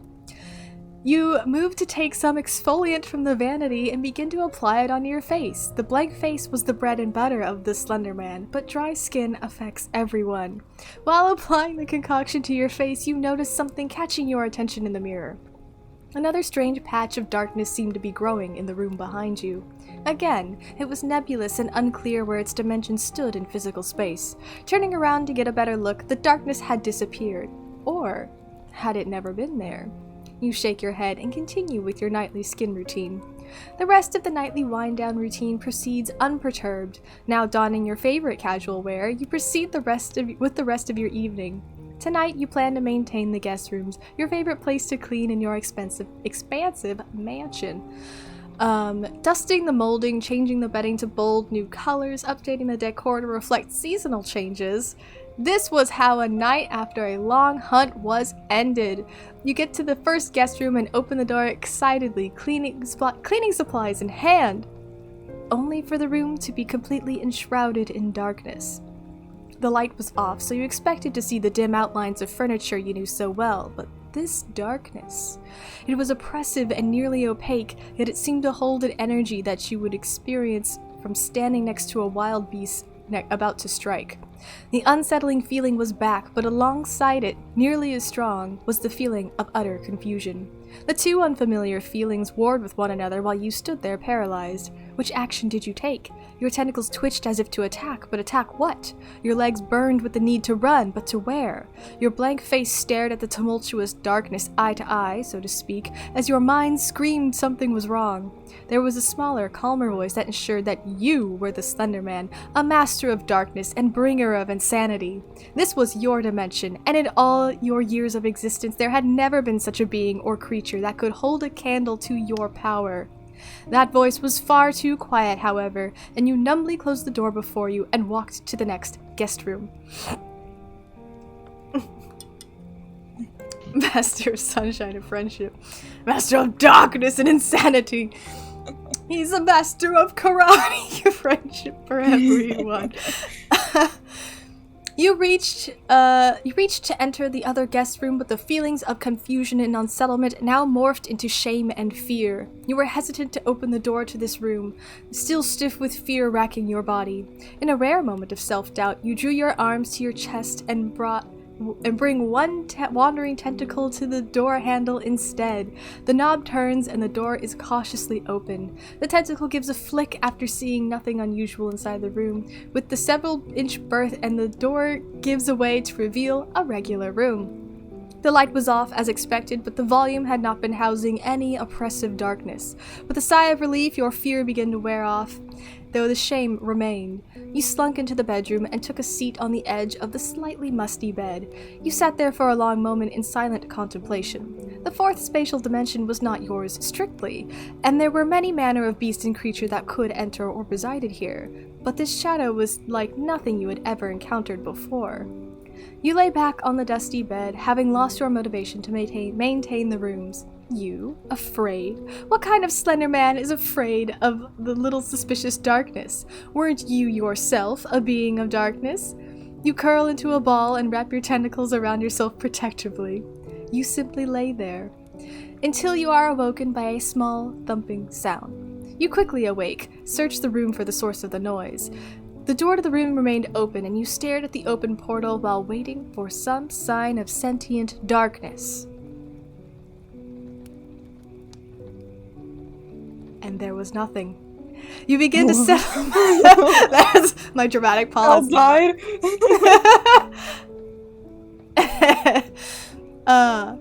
And there was nothing. You begin to settle back down and relax until you heard a scuffling behind you. Not a moment later, there was a rush of air. Someone was upon you.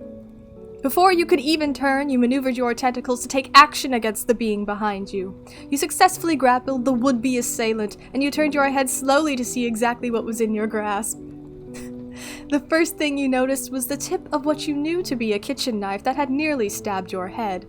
The hand grasping the knife was tightly secured in your tentacle grasp, as well as the arm and body of your attacker. Upon seeing who it was, you released the grip on the other person, but not before taking the knife with one tentacle and tossing it casually across the room. I usually can't get that close to you, Slendy, Jeff laughed as he rubbed where his wrist was grappled. What's going on with you?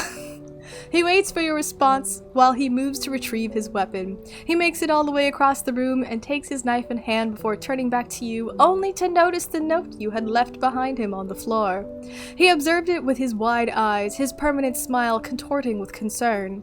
The note you created was a drawing of yourself, facing a tangled mess of thick black lines you used to depict the darkness. In the image, the darkness made you look small, and the frantic manner of lines drawn belied your feelings toward the encounter. The only word on the note simply read, Invader. Jeff regarded the note for a long time before walking back to you, still sitting on the bed. Invader? What are you saying, Slendy? Is there someone in your house? You nodded slowly at your friend's correct response. Jeff only seemed to grow more curious. So this thing just, snuck into your house, and you didn't notice it at all. He stares back down at the picture you drew on the note and quietly says, I thought I was the only one who could do that. While Jeff's presence was unexpected, it was nice not to be alone during this time. How long have you known about this thing? Jeff looked back at you, waiting for a response. You stared your blank face towards him for a long moment before you pointed to a note that you had left on the dresser before you. He looked to where you were pointing and rolled his eyes. I don't know why we hang out so much when you can't even say anything straight. He mumbles under his breath before taking the note under consideration. This one showed you at your hunt earlier today, standing in the trees, with the victim crying in the middle of a clearing and the darkness on the far side. The only thing you wrote was, work today, and it took Jeff a while to understand the elements of the note. So, let me get this straight. This thing started stalking you at work. You nodded self-consciously, but Jeff seemed upset at the darkness on your behalf. He was about to speak up again, but there was a new note in his lap. He started for a moment, gave you a sarcastic look, but continued to read the new note. This one was clearly the Slender Mansion, as seen as a cross-section the way a dollhouse would be drawn. You and Jeff were in one room, and the room next to you was drawn completely black. The only notation simply read, Here. This note made Jeff jump a bit, and he turned to the wall that was shared with the room beyond. It's here right now? He whispered quietly. You nodded again. Quickly standing from the bed, Jeff offered that you both return to the master bedroom. It's dusty in here anyway, my eyes are getting irritated. I'm really concerned about the fact that Jeff does not have eyelids. It's like a really big part of me writing about Jeff the Killer. I'm very concerned about it.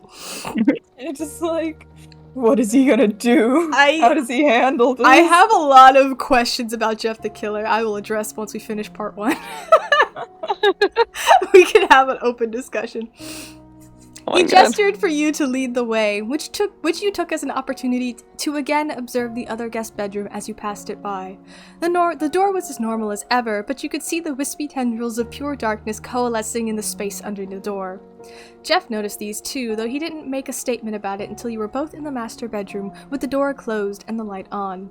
I saw it, Slendy. That cloud of bullshit was just and he made a big gesture to indicate the overwhelming nature of the presence. He placed a hand behind him for support as he leaned back on the bed, only to find another note left there for him, which he quickly read. This note showed you standing there surrounded by question marks to indicate your confusion. The writing only read, run or fight. Jeff regarded you for a long moment before offering, I think we should fight it. This is your house. The Slender Mansion. Don't worry, I'll help you out, buddy. This guy just needs to...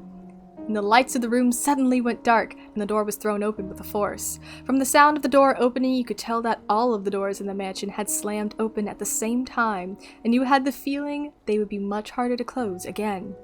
Go to sleep, said Jeff, with much less confidence. You both were fine at navigating under dark conditions, but the sudden change in light and security had you both taken aback for a long while. You waited to see if anything was in the process of attacking you, but nothing came. Just an overwhelming silence. You stood cautiously and went to the open door to look around. Jeff was behind you, brandishing his knife in preparation. The guest room where the darkness had been located was only down the hall, and from here you could see that the door, as you had assumed it would be, was swung wide open. The darkness in the room beyond seemed more natural, which only meant that the being you had seen earlier was now somewhere else. From behind, you could hear Jeff attempting to close the door of the room you were in, but his attempts were in vain. He gave a defeated sigh and whispered, "It seems the door is forced open. It would take a lot of effort to try to close it now." Deciding to try to get some more information about the creature if possible, you began a cautious walk from the room where it was housed. Jeff followed again, and you kept track of your friend with tentacles from your back. Your tentacles were attempting to be pointed in as many directions around you as possible so that you could take action at a moment's notice. Jeff is Jesse Pinkman. I also kind of have Jesse Pinkman vibes of Jeff. I know, yeah, It's he's just, like, that's where he's in my brain. Mr. Slendy, we got it. Mr. White! Yeah. Get the black monster out of here, the shadow thing, whatever it is. That is definitely the vibe I have. When you entered the room, the presence of the being was obvious. The walls looked to be melted and sweaty, as if exposed to a human heat for a long period of time. The wooden furniture was warped and the thin layer of dust had dampened into a mud-like consistency. There was a bizarre smell in the air that could only be described as bleach. If anything, there wasn't too much to the room other than the strange remains of the elements in contact with the presence. Before you could leave, something caught your attention. It was a little shadow in the corner of the room, but it was misplaced from what you would have expected. You used a tentacle to tap Jeff and gestured to the area of interest. He stood still with you, and you both watched for a long moment. You did nothing for a while before shifting from a long, slender shape to a shorter, squat shape. You both jumped at the change, which caused the shadow to move away from the wall and grow into a different, wispier shape. It grew taller so that you were now face to face with it, and it gave out a sharp hiss. The hiss was uncomfortably warm on your face and was combined with the unpleasant bleach smell, which filled you with this strange new sense of dread. You turned to leave the room when you heard Jeff struggle with a sharp exhale of breath. Turning, you could see that the threatening shadow from before had wrapped itself around Jeff's leg and was holding him in place. The area that was in direct contact with the shadow on Jeff's leg began to burn and melt, as if in contact with acid. Very quickly, the smell of the burning fabric gave way to the smell of burning flesh as the shadow tightened like a snake around Jeff. It was mere seconds after Jeff had been captured that there was a loud thudding sound that came from the hallway leading to the stairs. The little shadow was a sort of alert for the creature, and trigger it you had. You had to get out of this room as soon as possible, but with Jeff still trapped, that made things difficult. The sounds of the creature frantically moving around the house were drawing nearer. Thump, thump, thump. You grapple Jeff with your tentacles again and pull with all your might. Jeff cries out with pain momentarily before the affected layers of his clothing and skin sloughed off to allow for Jeff to be pulled from capture. The two of you leave the room as quick as you can and run down the hallway. There was a library and observation deck on the 3rd floor that was now the target of your escape. Taking a quick look down the hallway where you knew the creature to be chasing from, the dark being suddenly rounded the bend. It bounded into the wall and used its ricocheted momentum to continue bounding its confusing mass down the hallway towards you. You take the lead and ran to the next flight of stairs, only a few good lengths of hallway left. The stairway was in sight. You were almost there. The hallway was flooded with the sound of darkness bounding off the walls, corners, the ceiling. Jeff's hobbled steps followed you, until they didn't. Just as you were making your way up the first few steps of the stairs, you chanced to look behind you.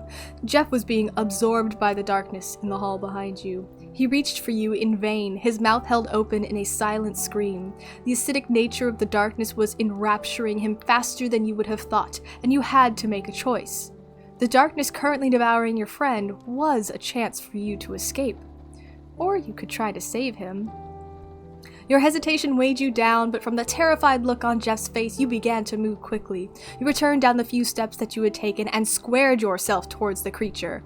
The tentacles were readied for attack, and you were shaking in anticipation for the coming actions. Your rage, the lights in the hall, which had been shut off with all the other lights in the house, began to flicker to life. The flickering lights gave you a clearer picture of how massive the mysterious intruder was, looking more like a nebulous worm than a single cloud. You quickly plunged used your tentacles to grapple Jeff again and attempted to pull him to freedom. The acid of the creature had begun digesting his flesh, so you had to very frequently find a new grip on your friend as layer after layer of skin sloughed off from the attempts to pull him to freedom. You could tell he was trying to cry with agony, but the chemical air he was taking into his lungs only allowed for his facial orifices to bleed and gargle. As you fought harder to free Jeff, your attempt seemed more in vain. The creature had a strong grip, almost a gravitational pull on its prey, and try as you might, the strength was impossible to overcome. You yourself were not unaffected by the chemical nature of the creature, and your tentacles began sloughing off their own outer layers with the dark ooze that you had for blood, making the grip on Jeff slip even faster.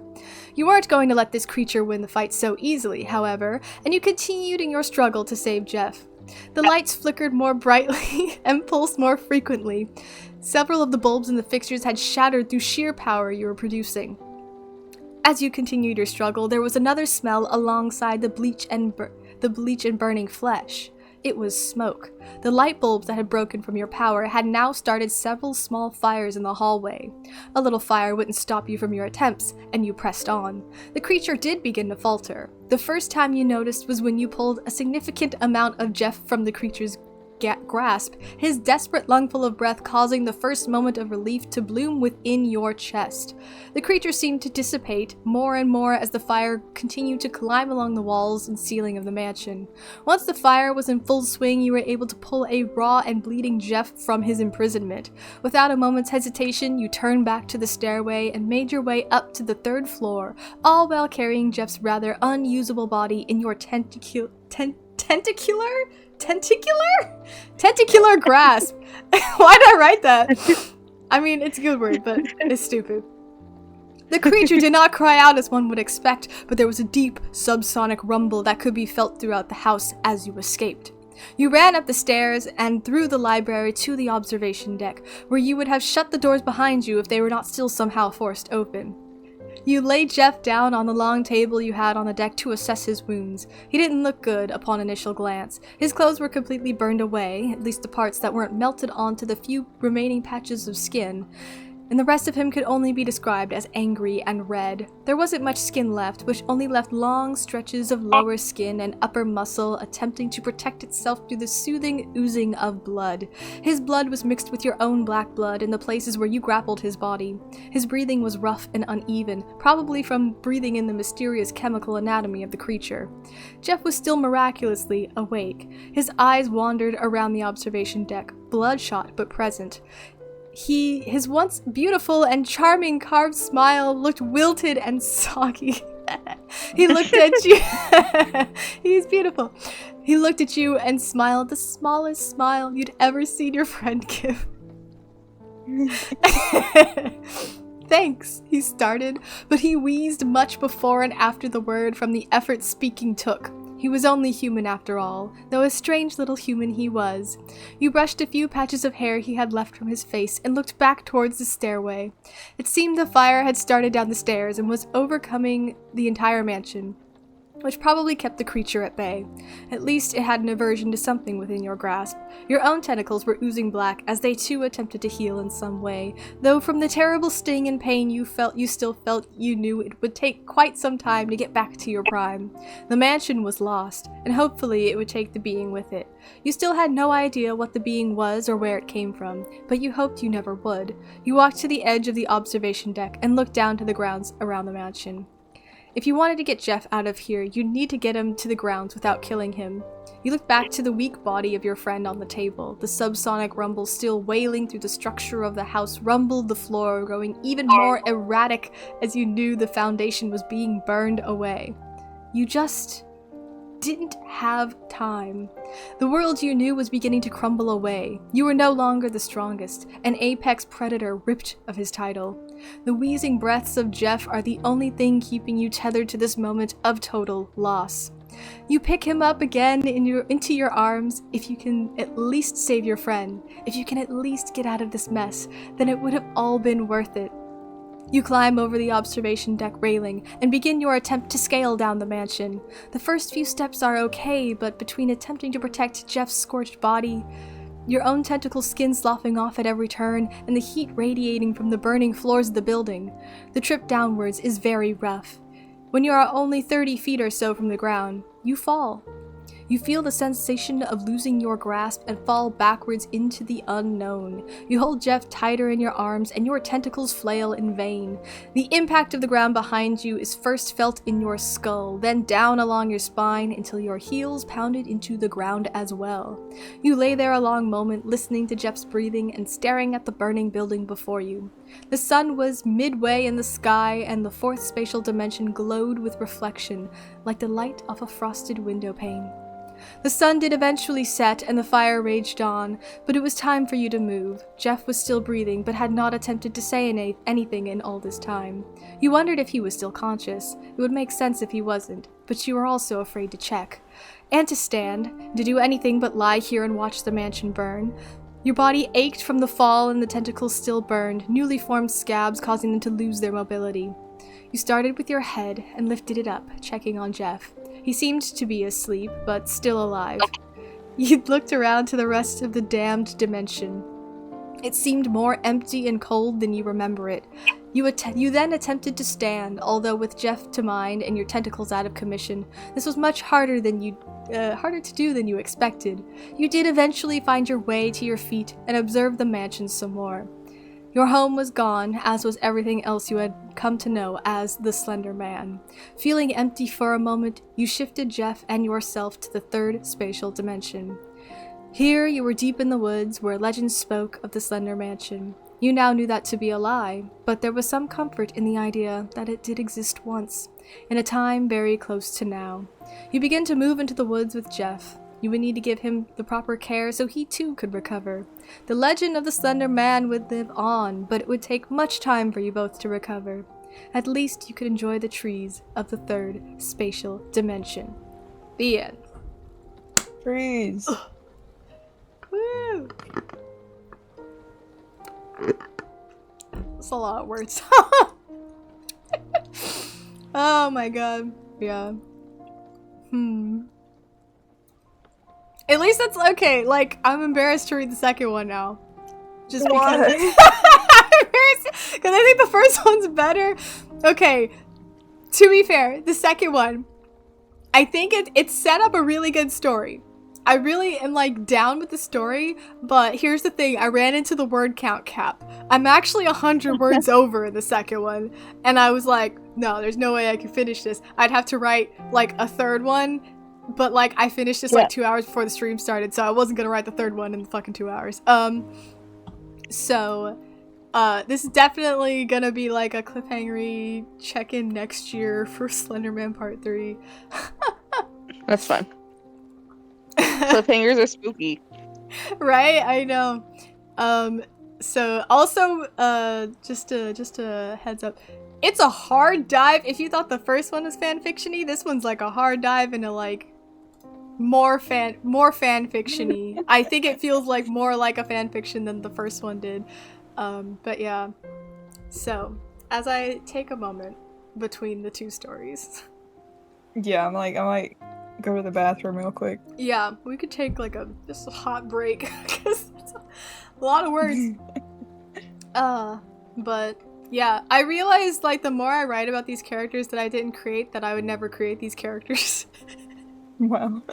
Like I like elements of them, but I realized like because I was trying to be really true to the whole of like all the skills and abilities that they have mentioned, but there's too many and they sound like too OP or like kind of Mary Sue monsters, and I'm like, man, I can't believe Slenderman like can just like jump dimensions and like he's got tentacles and he's really tall. Like there's just like a lot of stuff.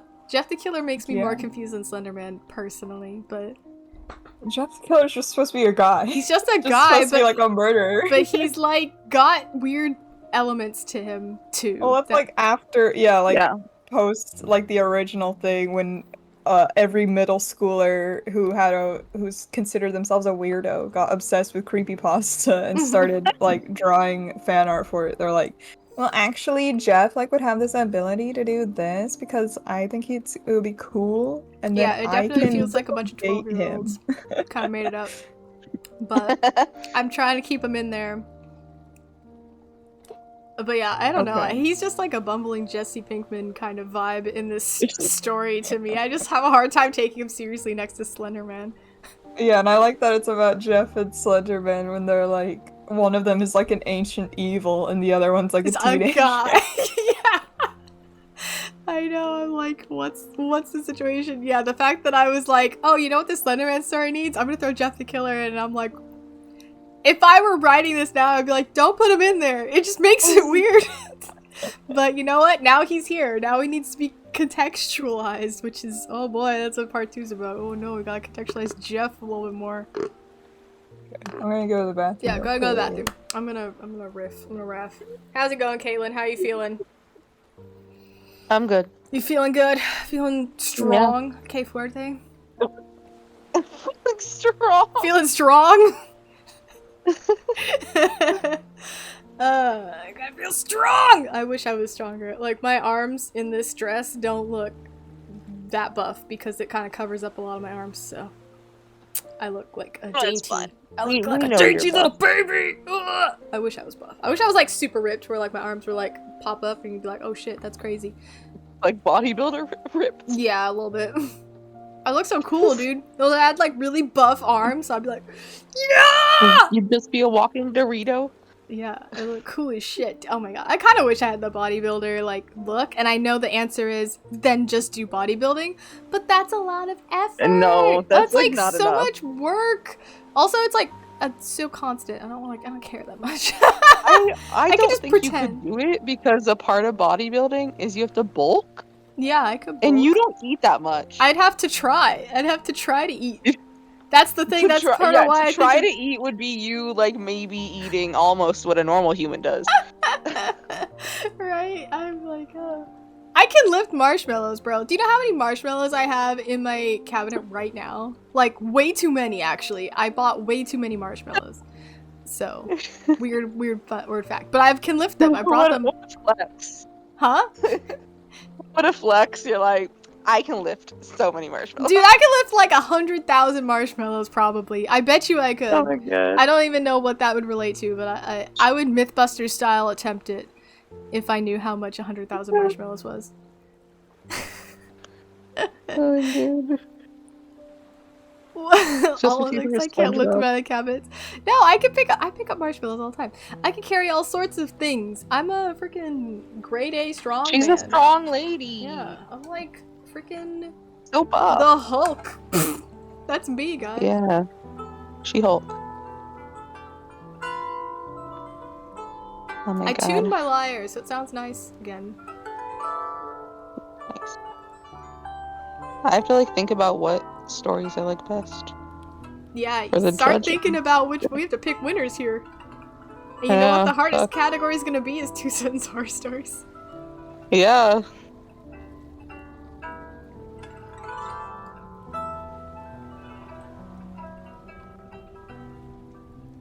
I can pick up a helium tank, bro. I used to do that for my job. Okay. I was a freaking genius. So strong. So smart. So suave. I was the best of the best. And now I am the worst of the worst. Nah, you still are. You're better than all those nerds in your program. Bruh. They're so weird. Yeah, I that's blew fucking weird. balloons for babies. Yeah, I did. And I could tie so many balloons so fast. Like, dude, I was so good at my job. If they only paid me more, it'd be great. I would have kept that job. Not baby-sized balloons. Well, sometimes baby-sized balloons. Because that's how you do balloon arches and stuff. Yeah.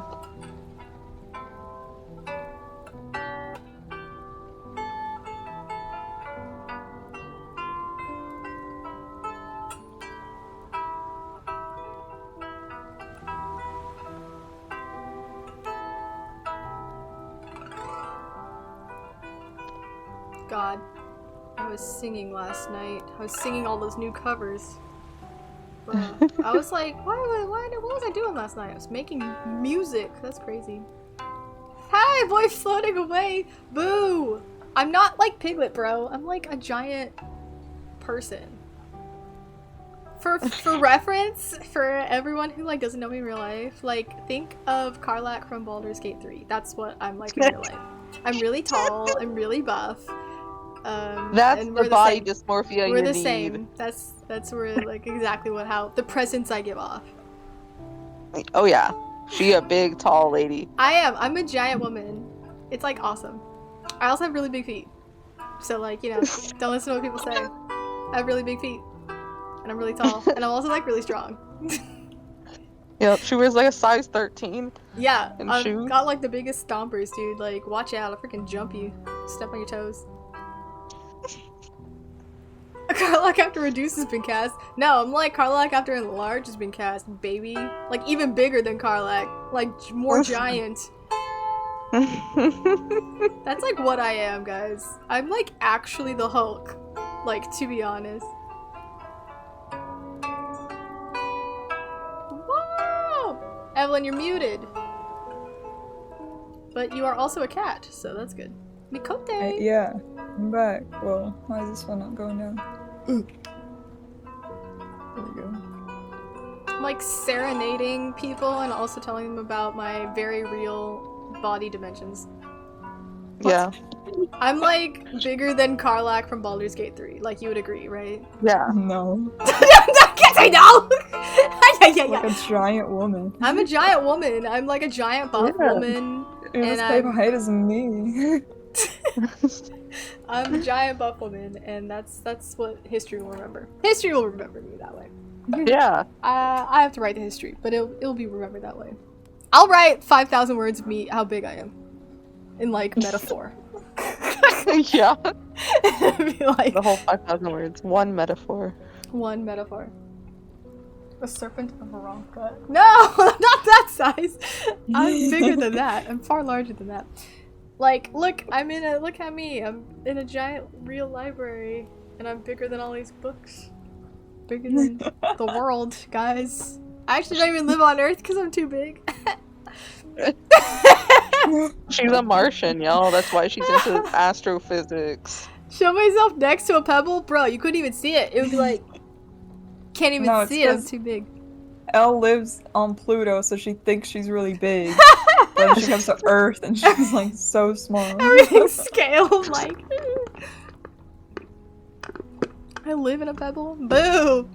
When did this turn around? This was like flattering, and then it became offensive. Now I'm like, real-time Bugs Life! No, guys, okay. To be honest, I am taller than the average person. I'm very, very strong, and Literally average.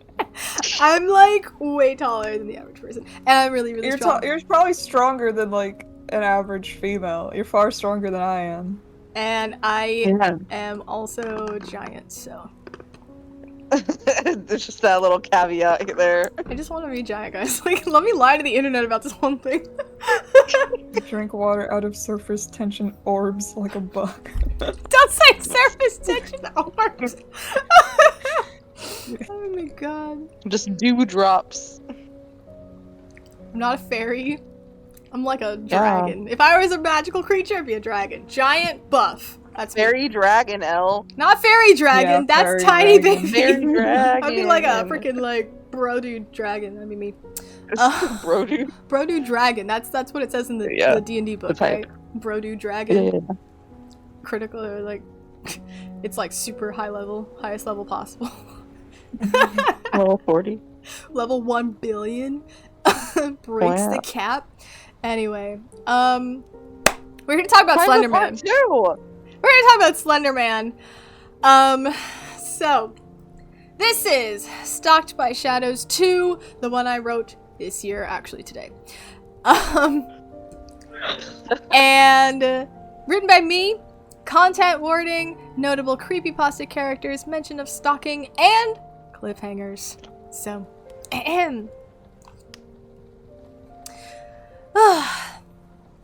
you stalked through the trees, passing from shadow to shadow with deadly precision. There's more people in the chat on HelpSpot! I'm large. Bro Dude Dragon is me. Yeah, dude, he's got it. He's got it. Coast has got it figured out. Anyway, just remember, you think, if you were like, how big is L? Just think of Karlak, we're the same. Or think of She-Hulk. That's another accurate description of how big I am.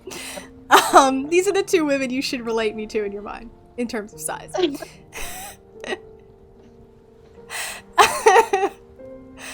Okay. You stalked through the trees, passing from shadow to shadow with deadly precision.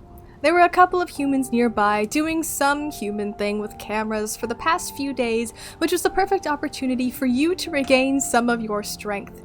The past year has been very difficult, from adjusting to living in the third dimension full-time, taking care of Jeff's recovery, and hunting for a necessity rather than sport. On the brighter side, you were finally able to spend your time over the past year enjoying the trees and the forest you loved so dearly.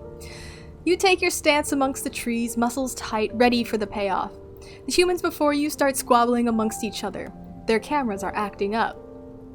But like, this thing is new, it shouldn't be getting all staticky like this? Well, maybe you don't really know how to use it well because it's new? You revel in the discord that has begun between them and are eager for the next step. The two humans seem to be living in some sort of small, portable domicile and have plans to stay in these woods for the next few days. You didn't quite understand their need to document seemingly all aspects of their day, but it made for an easier target, so you found that you didn't mind. The two bickered for a good while longer before the first one saw you. There was a tightness in your face that you always imagined would have been a smile had you facial features to emote with. The human stopped talking and dropped the camera, much to the other's chagrin.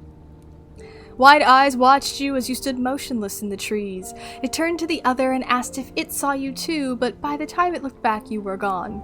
You moved silently to a shadowed area much closer to the humans, but in a different direction to avoid being spotted immediately. The two looked at where you once stood with a delicious amount of early-stage horror. But it wouldn't do to harvest too early. The fear, the madness, had to develop over time for its full, nourishing potential to be released. You had the time, and these two were stuck in your woods for another few days.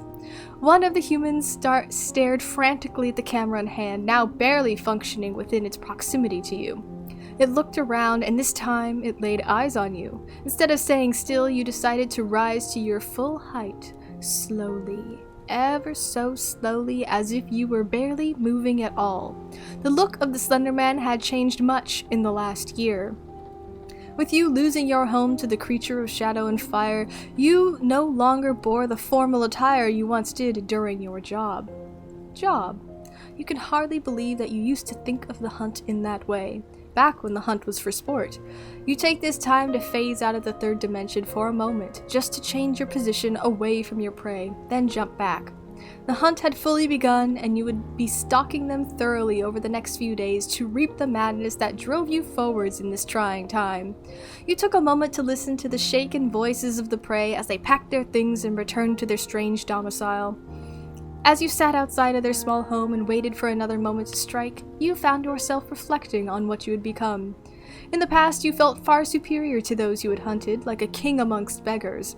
You had the mansion to return to every night, and nothing could touch you, a true apex predator. But now you felt similar to these strange, desolate humans in their almost ill-fitting home. You were without a home and your creature comforts, but had traded your tailored suit for what could barely be considered more than rags covering your tall frame. While it did wonders in aiding your hunts, it was a far cry from the life you had led for so long.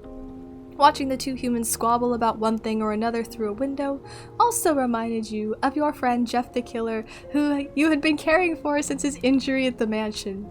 I just can't say Jeff the Killer like straight because it doesn't sound like a scary thing. It sounds like just a thing. It's just so funny to write. You couldn't return to him until his hunt was complete, and all you could think about was if he was okay. The sun fell and the moon rose, and you decided it was another time to make an appearance to your new thralls. You may as well make the most of the hunt while it was available. The following 3 days' hunt went by without a hitch. The two humans first turned on each other, which made it easier for you to drive them insane once divided. Their fear and madness was a nourishing feast on your soul by the end of it. As you left their mindless husks to wander the woods forevermore, you had a near skip in your step at the excitement of returning to your camp.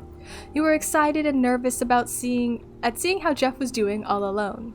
For the most part, the majority of his skin had returned, but he found it to be rather sensitive. The woods were no place for a human like Jeff with his sensitive eyes, and he made do just fine. He could walk and move around, but his motions were still fairly stiff and uncoordinated. You and Jeff moved the camp location fairly often to both avoid being found by curious human eyes and to skirt around animal hunting grounds. While you were never at risk of being attacked by a creature from the third dimension, Jeff was very vulnerable, especially in the state he was currently in. You thought back to how touch and go your lives were for those first few months after the fire. You had never taken care of anyone else before, let alone a human, and found that there were many things they needed to keep themselves alive from day to day. Such things as eating, sleeping, washing, and some form of exercise were seemingly crucial for the survival of humans. It didn't help that Jeff's human blood attracted creatures of the woods to your camp. You learned of this quickly and were able to kill 3 wolves that had decided to attack your healing friend in those early days, with Jeff only sustaining minor injuries from the attack. In time, you let Jeff get bit by a wolf. You let Jeff get bit by a wolf by accident because he's like, to keep him safe, Slendy. He's learning. He like looks back like, oh whoa, what's happening to Jeff? A wolf is like gnawing on his fucking no. raw arm. Yeah, he's like, oh shit. Like, no. It probably tastes good. It's like good. Slightly roasted. He only got minor injuries, so he's fine. Minor injuries on top of his severe injuries. Yeah. Yeah. In time, you learned the ways of caring for a human, and Jeff's healing had begun in earnest. There were a few times he would return to the 4th dimension in the past year, and only one of those times to the burned ruins of Slender Mansion. The strange shadow was most definitely still present in your home dimension, and still remained around the mansion's ruins. Every time you laid eyes on it, so to speak, you were filled with the once unfamiliar feeling of dread. You were reminded of the chemical burns on your tentacles and how you almost lost your only friend to this creature. After those first few visits to your home dimension, you decided to stay away until you had recovered completely. One of the reasons you returned to your home was to find Jeff's knife. He was rather fond of the thing, and when his recovery was really taking hold, you decided to retrieve it for him. You could tell he was happy even through his carved smile. You reflected more on your return trip to camp and were awash with the relief at finally reaching the place. Jeff was awake and cooking something over the fire to eat. You can't quite tell what it was in its misshapen, bloody form, but Jeff seemed pleased by its demise and subsequent consumption. While Jeff whatever he's eating. While Jeff seemed in high spirits, he was still in much need of rest and healing. His eyes were red and irritated, his body seemed too thin, and he still suffered from the effects of burns that encased his body. You can feel another sense that was once unfamiliar to you creeping up your spine. Guilt. It was hard to see Jeff like this. It was equally hard to take care of him. You both came a long way, but this gnawing guilt that built up inside of you threatens to overwhelm when you spend time with your friend. You're interrupted from your reverie by Jeff's curious eyes making contact with your face. "Good hunt," he said, poking at his viscera pile with a stick as it seemingly charred in the flames. You approach the fire and take a seat across from Jeff. He stares at you for a response, but when he shifts to take up his poking stick again, he finds a note wrapped around the handle. It shows you and your 2 thralls next to their strange portable home. Jeff laughs at the picture before tending to his meat pile. "Well, that's good. See? We're doing okay here on our own, Slendy." You slowly nod at him in response, but can't help but notice how weak he has grown. You had been staying in this camp for a few days now, and it was time to move. Maybe somewhere better suited to Jeff's human needs. Jeff deemed the charred meat pile to be ready and pulled it from the fire with his stick. He stabbed the stick into the meat and took a tentative bite from one side, seemingly confirmed that it was ready to eat. As he continued to eat the blackened lump, he noticed a paper lying next to him. He took it up in his unoccupied hand and gave it a look. This one showed you and Jeff with a small triangle, presumably your camp, standing in the trees with question marks around you. Jeff nodded in understanding. It's about that time, huh? Well, we can move camp in the morning. I'm getting kind of tired already, he said as he was interrupted from his next bite by a large yawn. You gave a single nod and moved around the camp to get things ready for sleeping. You didn't sleep anymore since the accident. In some ways, you always knew that you didn't need to sleep, but it was always a sort of pastime, a luxury. You watched as Jeff snuggled up into his own space, a nest-like thing that helped keep him warm, and you moved silently in your watch of the night. Here's the exciting part. No, I'm just kidding. You woke up the next morning. Jeff's perspective. Yeah! You wake up the next morning with the driest eyes ever. God, this past year without eye drops has been the worst. You take a moment to stretch your body before getting out of your nest. The stretch is short-lived, however, as you quickly reach the height of your skin's elasticity. Damn, healing sucks. You think to yourself as you cautiously get up from your makeshift bed. Slendy is standing in the clearing staring at you. He's been doing that a lot lately. Well, more than he used to. But it is time to get the camp packed up so the both of you can move. You help Slendy gather your things and begin your journey to the next camp. Slendy is carrying most of the camp supplies, which you would typically argue with him over, but you were feeling just a little under the weather recently. Well, really for the past year, but who's counting? Focusing on carrying your things and staying upright, you mindlessly follow Slendy. He's been hunting around these woods for the past year, where you've been stuck at the camp for the most part, and you trust him to find a suitable location. Your legs start to feel a bit shaky and the sun has nearly set. You look ahead to try to interpret what Slendy's thinking, but his body language only shows a strange sort of confidence as he walks gracefully through the woods. As much as you're ready to return to society once you've healed up more, you can tell that your friend has been enjoying the trees over the past year. As the two of you continue on your trek, you take in the area around you. The woods seem to be growing darker and the vegetation denser, untouched. This is a far cry from the places the two of you had been camping over the past year. You look back to Slendy and ask him where he's headed when you see something ahead of you. He seems to see it too, and the two of you stop. As you stare ahead, you can make out some type of structures in the near distance. They're hard to see, seemingly made of branches and leaves themselves, further camouflaging into the background. Slendy looks back at you and you shrug. It seems pretty empty, but who could say? Tentatively, you both approach the structures. Up close, you notice that these are large structures, dome-like huts that made from bended branches. Slendy tilts his head curiously while inspecting them up close. They're even big enough to comfortably fit him. You observe the huts up close and realize that they're covered in moss and other plant life has decided to grow around and into the supports. These must have been here for a long time, you think. You then take a look at all of the other structures around. They all seem exactly like or very similar to the hut before you, but they were rather organized. You look to Slendy and share your desire to be away from this place, but he seems tense. He looks at you and you understand that he's getting a strange feeling about this place as well. You don't need to exchange communication for the both of you to quietly turn and start walking away from these structures. You could tell that these were the remains of what seemed to be an abandoned small settlement of sorts, and neither of you were in the mood for exploring. You walked away from the old settlement, Slendy easily making his way before you with his long legs, and continued on your search for the new campsite. Hopefully far away from this place, you think. You would typically voice such a thing to Slendy, but with the residual weird vibe the settlement was giving off and the overwhelming sense of exhaustion you were feeling. You didn't notice until you were stopped short by running into Slendy's leg in front of you, narrowly avoiding his tentacles and carrying camp supplies. You take a step back and look up at your tall friend. Slendy, why'd you... Your breath is seemingly taken from your lungs as you lay eyes on the creature before you. This was a very familiar creature. In fact, a far too familiar looking creature. Slendy? This guy looks just like you. You say, and nearly gawk at the second slender man standing before you, bearing a javelin. Bearing a javelin of sorts. Javelin Slenderman. Javelin Slenderman. He seems notably taller than Slendy, though he also lacks a face. He seems to bear some sort of dark mark in its stead. The mark looked like tentacles climbing from the right side of his face to and reaching around to the other side. You could see that the mark continued down his neck and even past the neckline of his clothing. His face shifted from pointing at Slendy to pointing at you. He was staring at you, and you felt a strange sense of static electricity buildup. Your hair started standing up, and the air grew very uncomfortable. The other Slender Man's face shifted back to Slendy, and he made a strange electrical-sounding hum.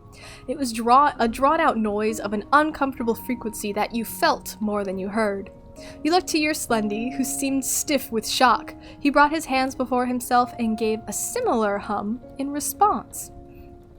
Slendy's response seemed weaker and unsure, but you couldn't help your jaw from dropping. In all the years you've known the Slender Man, you've never heard him utter a sound, ever. You thought that he was missing vocal cords or some equivalent alongside his facial features. I forgot I was hanging out with an eldritch horror for a hot second, dude. What is happening? What does have a face, so yeah. The other Slender Man gave another strange humming response as he raised his javelin in an offensive position towards you. You found yourself taking a step back and reaching for your knife. You didn't really feel like you had much of a fighting chance, but you wouldn't go down without at least a little bit of a fight. Slendy makes a deeper, more confident-sounding hum, and the other man lowers his weapon. His face gets really close to Slendy for a moment before he angrily shakes his head and turns to walk off. He makes another hum, and you both find yourselves surrounded by similar javelin-wielding slender folk. What? Slender folk. One of them gives Slendy a rough push, causing him to nearly fall down, and in the process he drops the camp items he was carrying. He moved to pick them up again once righting himself, but the captor wouldn't allow it, aggressively pointing a javelin his way. While you were watching this, you felt a rough push yourself, only this one caused you to nearly faceplant on the wooded floor. You were able to catch yourself, but similarly, you lost the items you were carrying as well. You turn to face these new slender peoples to give them a piece of your mind, but the several sharp javelin tips poised to stab through you in an instant, had the words dying on your tongue. You raised your hands and turned, slowly walking the way the first Slender Man had gone. Slendy, what is happening? You whisper to your friend, while keeping your weary eyes on the retinue corralling you both. You then feel a note in your hand and you take a moment to look down at it. This one shows both you and Slendy with another slender person with a crown? These notes were always cryptic, but this one was more confusing than relieving. You chanced another look at Slendy, but his face was forward as he marched on. Rolling your eyes, you followed. It seems that the situation just keeps getting more complicated. Alright. It's not the end. I'm just taking a break. Oh, that's the cliffhanger? That's not the end. Slender Man. Second Slenderman. Slenderfolk Town. Slender Village. Yeah. Woo, woo, woo. The scout leader. Oh my god, stop. The scout leader takes you back to their settlement. The settlement of the Slenderfolk, he called it. The entire walk here, you were utterly shocked at what you were seeing. Other slender people that you could talk to, a slender language. You were bewildered. Had you known somewhere in the recesses of your elusive memory that these things existed? Was there a time where you spoke with others in the past just as these people did? You could not recall, but it made you wonder wildly. The scout leader brought you and Jeff to the settlement, but did not waste any time in getting you to the home of the Old One. Jeff seemed upset by this whole situation, which you shared to some degree, but there was a new sensation you were feeling. A long-forgotten sense of wonder. You were ushered through the entryway of the grand structure where you found yourselves in an audience hall of sorts. Only the scout leader and two of the scouts entered, the latter two each watching you and Jeff for any errant movements. The scout leader looked and waited patiently for the Old One to meet with him, and you took stock of the area around you. There were many carvings and paintings adorning the audience hall. Their depictions were a myriad of the Slenderfolk's triumphs and victories. You found your mind swimming in wonder at what the stories behind these artworks could be. You were brought back to the current situation by the low and gentle hum of the Old One. She was, like you, tall and slender. She bore many markings similar to the one that the scout leader had, but far more intricate and hard to decipher. She didn't seem to bear any special adornments other than her intricate markings, yet seemed to fill the room with authority once she entered. The scout leader gave a respectful nod, and then went right into explaining the situation to the elder. Old One, I bring you these interlopers. They were found in the ruins of the old settlement, no doubt up to some foul deeds. He seemed very upset and gestured wildly towards the two of you as he spoke. The Old One gave a slow nod, then dismissed the scouts with a wave of her hand. The scouts guarding you left as soon as they were bid, but the leader seemed reluctant to leave.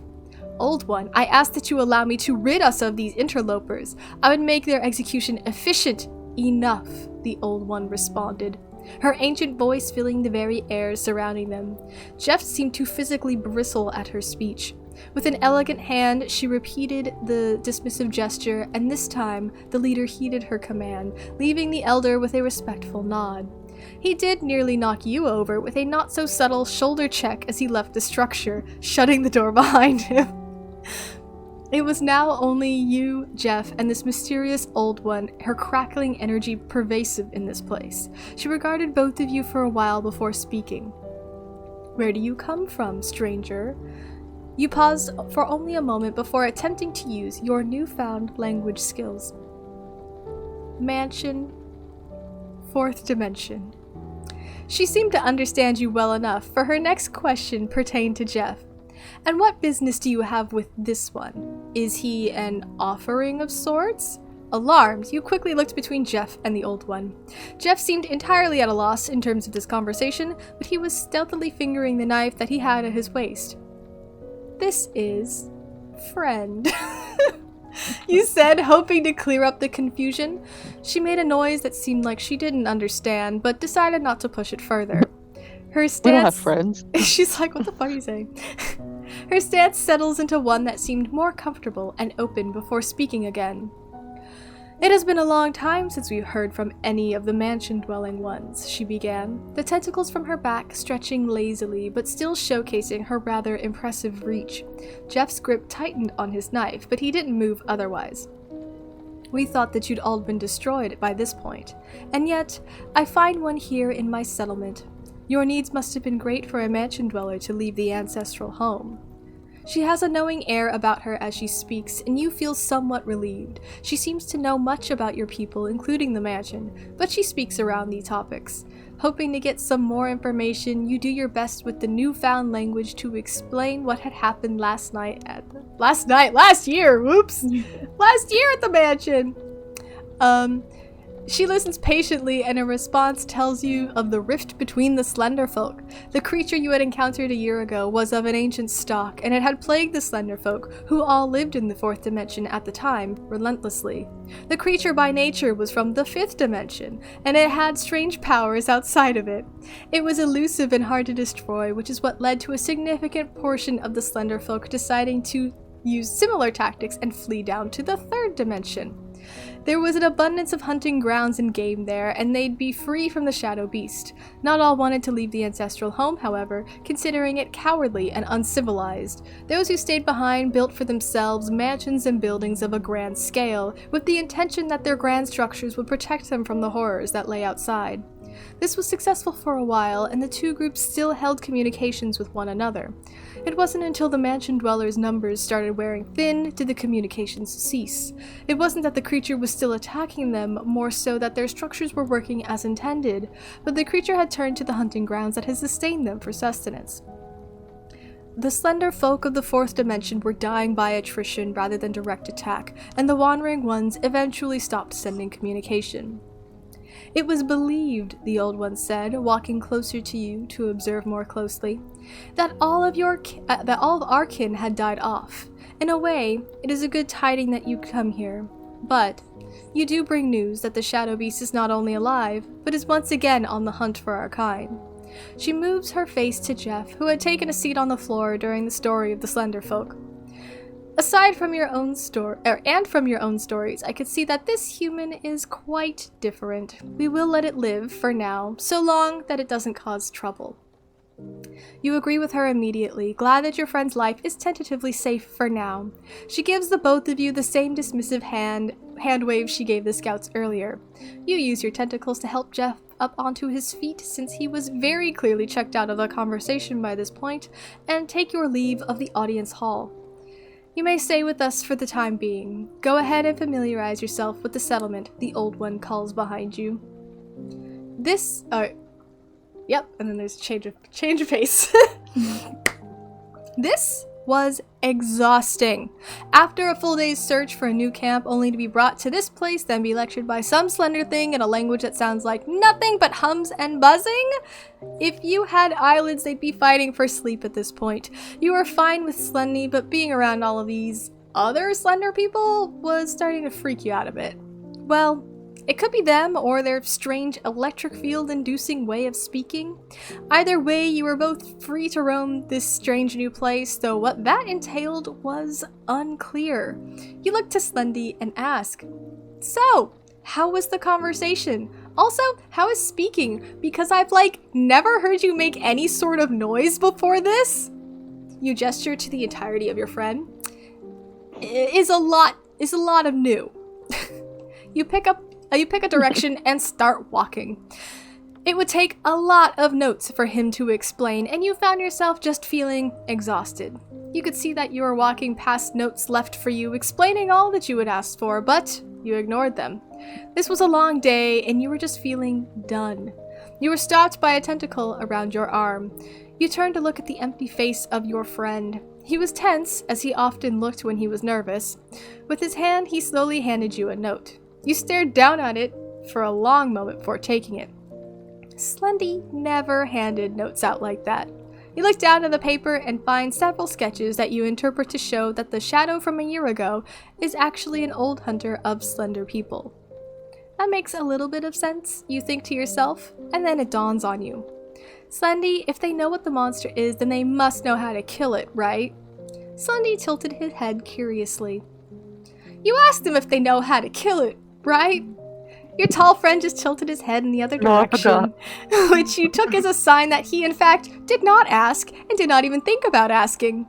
You bury your face in your hands for a moment and give a frustrated sigh. Slendy! You wanted to say more, but were overcome with physical exhaustion. The world The world swam around you for a moment and you started to lose your balance. You didn't hit the floor, however, since two tentacles quickly came to help you upright. You reached out to hold Jeff upright. He looked weak and you assumed that the day's events didn't make it any better. Thinking back onto what sorts of things humans need to survive, you think that he needs food? Probably water, too? How much water does a human need? While you were considering these things, someone called out from behind you. It's been a year, Slendy, what the fuck? He's not you that haven't good. been paying attention? Jeff's not doing great. He's not looking too good. He needs a burn unit. He needs the hospital burn unit. You turn your head to face the slender man speaking to you. You nod at his assessment, but try to dissuade the stranger. He's a little hurt. Needs more recovery. The other slender nodded, but came around to assess Jeff personally. What happened to him? Aside from the burn marks, this human seems to be missing eyelids, and also his face has been marked? Why did you do this? You took a moment to look at Jeff again. The features mentioned seemed so Jeff that it was hard to imagine that he could have ever looked different. He was born that way. Normal face, you respond. Not me. The other slender made a sound that spoke of disagreement, but decided to move past it. Well, He's like, no, you fucked that guy up. Yeah, he's like, what the fuck did you do to your cat, dude? Like, it looks weird. You're like, no, that cat was born with only 3 legs. I didn't do that. Well, I can help you out with your human here. A long time ago, we used to hold humans in the settlement, sort of like farming, but it didn't work out in the long run. I used to care for the creatures, so I can give you some tips. You thought on it for a moment. It seemed strange to accept help from a stranger so readily, but Jeff wasn't doing well, and you didn't have the skills to help him. You looked to the blank face of the other, noting his own clan marking, and nod. If Jeff can get better, then the two of you can learn more about this shadow beast. The other man tells you that he is a healer as he leads you to his hut. Jeff has passed out at this point, so you carry him in your tentacles as you follow. He shows you a place to rest your friend and begins performing some routine care on him. You stand in the doorway of the healer's hut and look out over the expanse of the Slender Folk settlement. It may not be where you intended to be, but this is where you find yourself. Thinking back on the words of the old one, you feel yourself filling with a familiar feeling that's been simmering under your skin for the past year. You are going to kill the shadow beast. To be continued. I ran out of words. Yeah, I was gonna like, okay, the overall plot, like the notes, the outline I had for this was like, they go to the Slender camp, they like learn the ways of the Slender people, and then they go, there was like it was gonna end with a big fight at the mansion. But now that I have all this space, I could write almost an entire story that's like the fight at the mansion. Yeah. And it'll be like the Battle of Helm's Deep in Lord of the Rings. It's gonna be crazy. Yeah, so that was Stalked by Shadows 2 Electric Boogaloo. Hooray! Woo! AKA Fanfiction. deep dive into fanfiction. Yep. Yeah. I'm very torn between... I don't know what the relationship between Jeff and Slendy should be. Like, I know they're friendly, but like, I don't know if he... Obviously, Slenderman... we should ship them. Well, like, I don't know if they should ship or if Slenderman thinks of him like a pet. Because I kind of have the vibe that he's like, this is my cute, like, little human... Like, because, like, it's like if a cat you feed outside and it comes to your house and to get food, like, so you kind of know it, but it's not like yours. I think that's the vibe, but I might change it. I think of it more as more than a stray cat, because he went to, like, save him at the expense of his own life. Yeah, but, like, you Yeah. know, like, but, like, kind of a pet, like, it's, like, in the sense that he They're thinks- friends. Yeah. I mean, I think But, my like, cat- if you- I would save my cat. If your pet was suffering so much, you'd like put it down. Yeah. That's true. Like, you're like, I don't have a doctor, and I also don't know anything about taking care of cats, and all of its skin has been burned off, so... Right. But Yeah. I'm also, yeah, I'm still torn. But that's kind of the direction I'm leading him. He's his best friend, because he's his only friend. I mean, it is his only friend, which is like a vibe. Yeah. What is this picture Tom you Family. have? Is this a cell? Bro, I should move to the quantum realm. I don't live in the quantum realm. Okay. I'm not. You could. 75 micrometers. I'm not on the micrometer scale. To be clear, that's a rat's pancreas. Why? That's so weird. Oh my god. Oh, so we have another story. Yeah, I'm gonna rapid fire read What's the this. title? Just It's a- my God. called The Paws of Pandemonium. Oh, like paws, Wow. like cat paws. Yes. Okay. Read. Oh, this is by Karfloog. Is it long? No, it's like I was like, yeah, I was fun. curious how long it would be. Yeah. Like, how much Like- the AI could generate. a little more than short. A little more than short. Okay. Yeah. Yeah. I'm ready to take a break. Take a vocal break. Just sit and listen. Yeah. So, content warning. Fun, wacky adventure, great writing. Sagacity is pronounced as sagacity. Yeah, thanks, I know. Definitely not AI generated and written by a real human. That's all the content warnings. I feel like I love that content warnings has become part of the content. Yeah. That's just how we are now. Okay. Okay. In the peculiar realm of Furling Town, where mice held council meetings and canaries dictated the weather, What? lived three... They dictate the weather. What the? Okay. It's so- a peculiar realm. It is a lived- peculiar realm. 3 cats.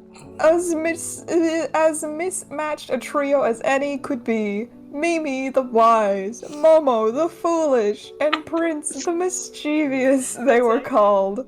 Each as different as a Wow. cat could be, but their friendship was an unbreakable bond. Wow. One peculiar evening, when the sky was painted a shade of lavender that could only be achieved by the most avant-garde of artists, a mysterious parchment floated into their mists. It bore a riddle, written in ink black as the moon's night. When the shadows skip like mischievous sprites, and the moon giggles like a naughty kitten, follow the path that treads where reason dare not. Mimi the wise furrowed her brow, pondering the riddle. Momo the foolish tried to eat the parchment, That sounds accurate. while Prince the mischievous batted at it playfully with a paw, and for some reason Chat GPT thinks that the numbers 8, 7, and 9 are part of how you spell the word paw. Paw 879, very human response. Isn't this exciting? Prince exclaimed, eyes aglow with curiosity. Oh, that was Aaron. He Oh, put that was the the 8. human error right there. Isn't this exciting? Prince exclaimed, eyes aglow with curiosity. Momo, her tongue still stuck to the parchment, mumbled in agreement. Only Mimi, only Mimi, the wisest of the trio, sensed that this riddle held a far stranger mystery than they'd ever encountered. Determined to uncover the meaning, they set out on an adventure that would twist their reality in ways they could scarcely imagine. Their journey led them through the whimsical landscapes of Furling Town, where brooks gossiped with the pebbles and flowers hummed with gossip. The moon, hanging low and round, cast dappled shadows that frolicked like mirthful sprites across the path. Prince was the first to notice a peculiar glade, where the shadows seemed to perform a lively jig. With a flick of his tail, he declared, "This looks like the place." Mimi, the wise, advised caution. Let's not forget the riddle speaks of treading where reason dare not. But Momo, unable to resist the allure of the shadows, bounced into the glade. The other two watched as she became enveloped in the dance of the shadows, her fur rippling with strange patterns and her laughter filling the air. Without warning, Prince, driven by his mischievous nature, pounced after her. Mimi, the wise, sighed in resignation and followed, her paws carrying her into the heart of the enigmatic glade. Their world shifted and twisted as they entered a realm where reality seemed to wobble and teeter. The moon, a Cheshire grin in the sky, bathed them in its eerie light, and the very air seemed to ripple like water. The cats found themselves in a place where the impossible became the everyday. Mountains floated in midair, rivers flowed uphill, and trees conversed in rhyming riddles. A voice, melodious and unsettling, echoed through the surreal landscape. It whispered riddles and questions, leaving the cats feeling as if the world itself were laughing at them. Why chase answers when questions themselves are but elusive specters? What purpose lies in existence when existence itself is but a whimsical notion? Existential crisis. As they meandered through this topsy-turvy world, their very identities began to blur. Momo the foolish seemed to become wiser, while Prince the mischievous adopted a strange seriousness. Mimi, the wisest, felt her sagacity slipping away. The riddle remained their only anchor in this topsy-turvy world. When the shadows skip like mischievous sprites and the moon giggles like a naughty kitten, follow the path that treads where reason dare not. This riddle was the only thing that seemed to have any semblance of meaning, and they clung to it like a lifeline. Time lost its way, and they found themselves trapped in a surreal nightmare. The world around them twisted and turned, and they passed through realms of maddening contradictions. The sun set in the east and rose in the west, while fish flew through the skies and birds swam in the rivers. The voice in their heads grew louder, more dissonant, its riddles and questions mocking their very existence. Do you seek answers, or are you just lost in the great cosmic jest? Bro, What is question? What is the purpose of your journey in a world where purpose is but a fleeting wisp? At last, they stumbled into a place where the shadows converged into a grotesque entity, a swirling mass of malevolence. The voice in their minds took on a sinister tone, its message clear. To escape this madness, you must relinquish your grasp on reason and embrace the absurd. Bruh. Mimi, in her dwindling wisdom, understood that they had come to a crossroads. Turning to her companion, she whispered, "We must let go of our need for answers and embrace the madness." Momo, her foolishness fading, nodded in agreement. Prince, his mischievousness now transformed into solemnity, followed suit. They closed their eyes and surrendered to the chaos, releasing their grip on reason. The world convulsed, and the cats were torn asunder by the very madness they had chosen to embrace. They merged with the formless, the abstract, and the enigmatic, losing all semblance of self. They were no longer Mimi, Momo, and Prince. They had become the embodiment of the riddle itself. And as they dissolved into madness, they grasped the heart of the paradox.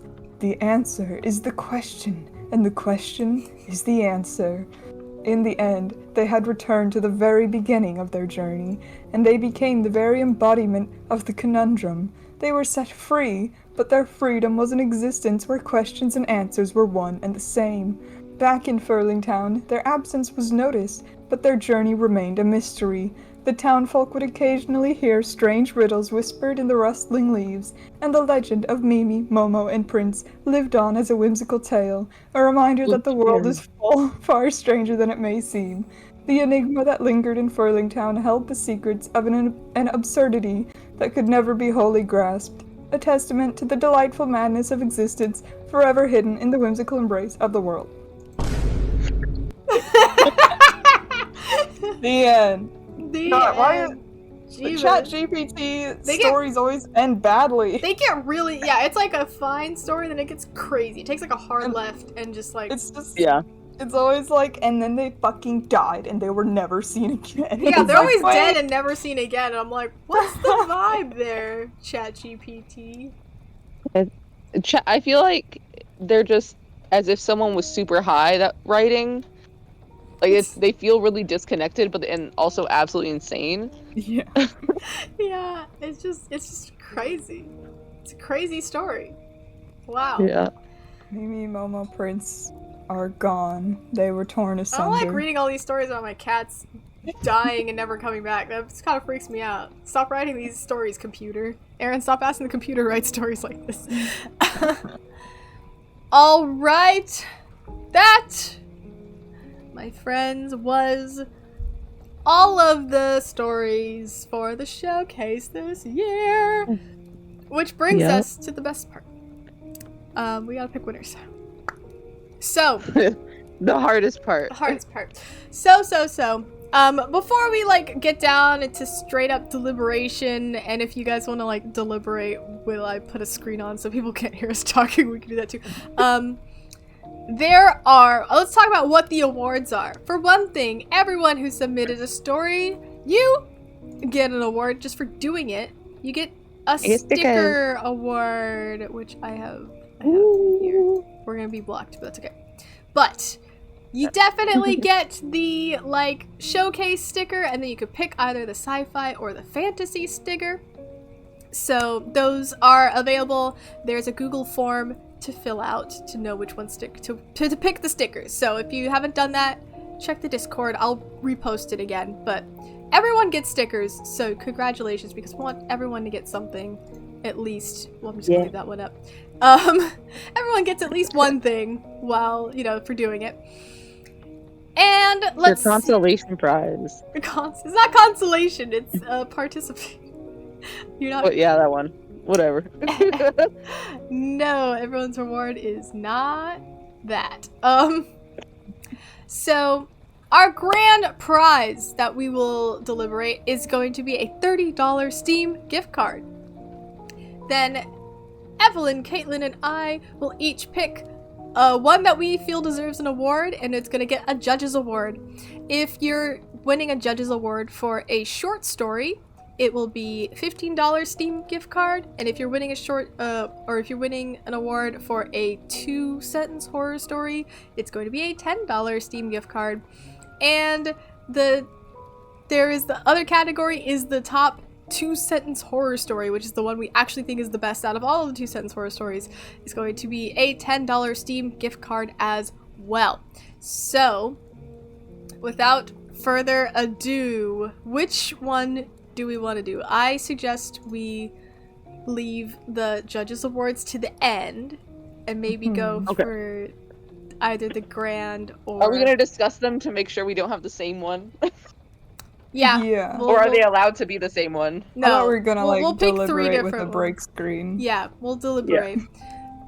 So we will. I'm gonna put out the break screen. We were gonna chat. We're gonna Okay. chat, and keep on keeping on. Keep on keeping on. It's gonna be really good. It's gonna be all fun.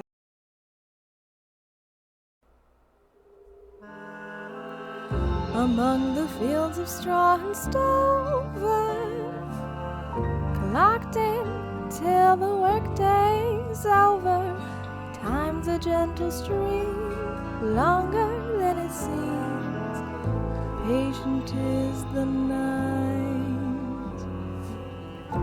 How I long to see her face now, her starry moonlit gaze now. I know she's never late, still anxiously I wait. Patient is the night.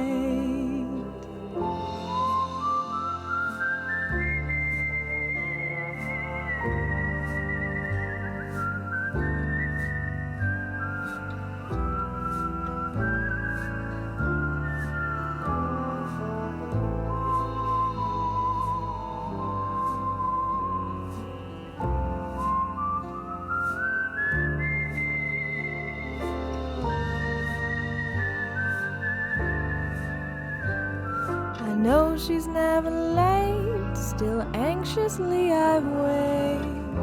Patient is the night. So, people of Twitch, we We're back. are back. We are returned. We have winners. We made choices. So how should we do this? We'll go. Okay. Do grand prize last. We'll do grand prize last. Yeah. So I think we'll go 2-sentence, judges awards, and then grand prize. Okay. So here, I'm gonna try to put these on the screen too.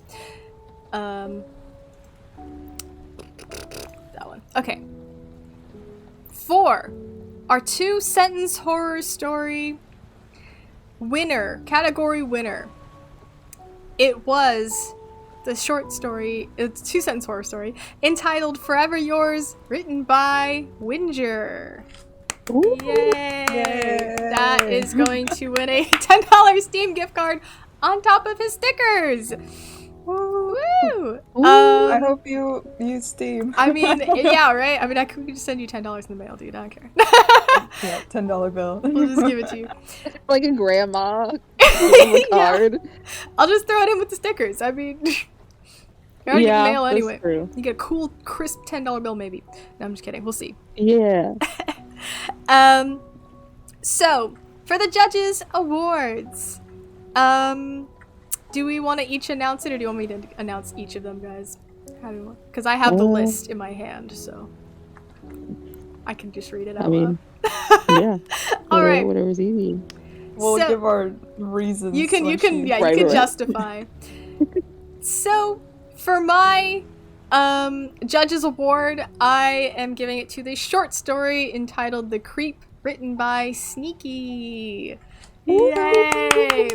I liked this story. Yay. I liked the stream of consciousness style. I found it relatable and creepy in a very like grounded sort of horror, which was it's a refreshing change from the more fictitious horror we had in the other stories. So, congratulations! You are getting a $15 Steam gift card on top of your stickers.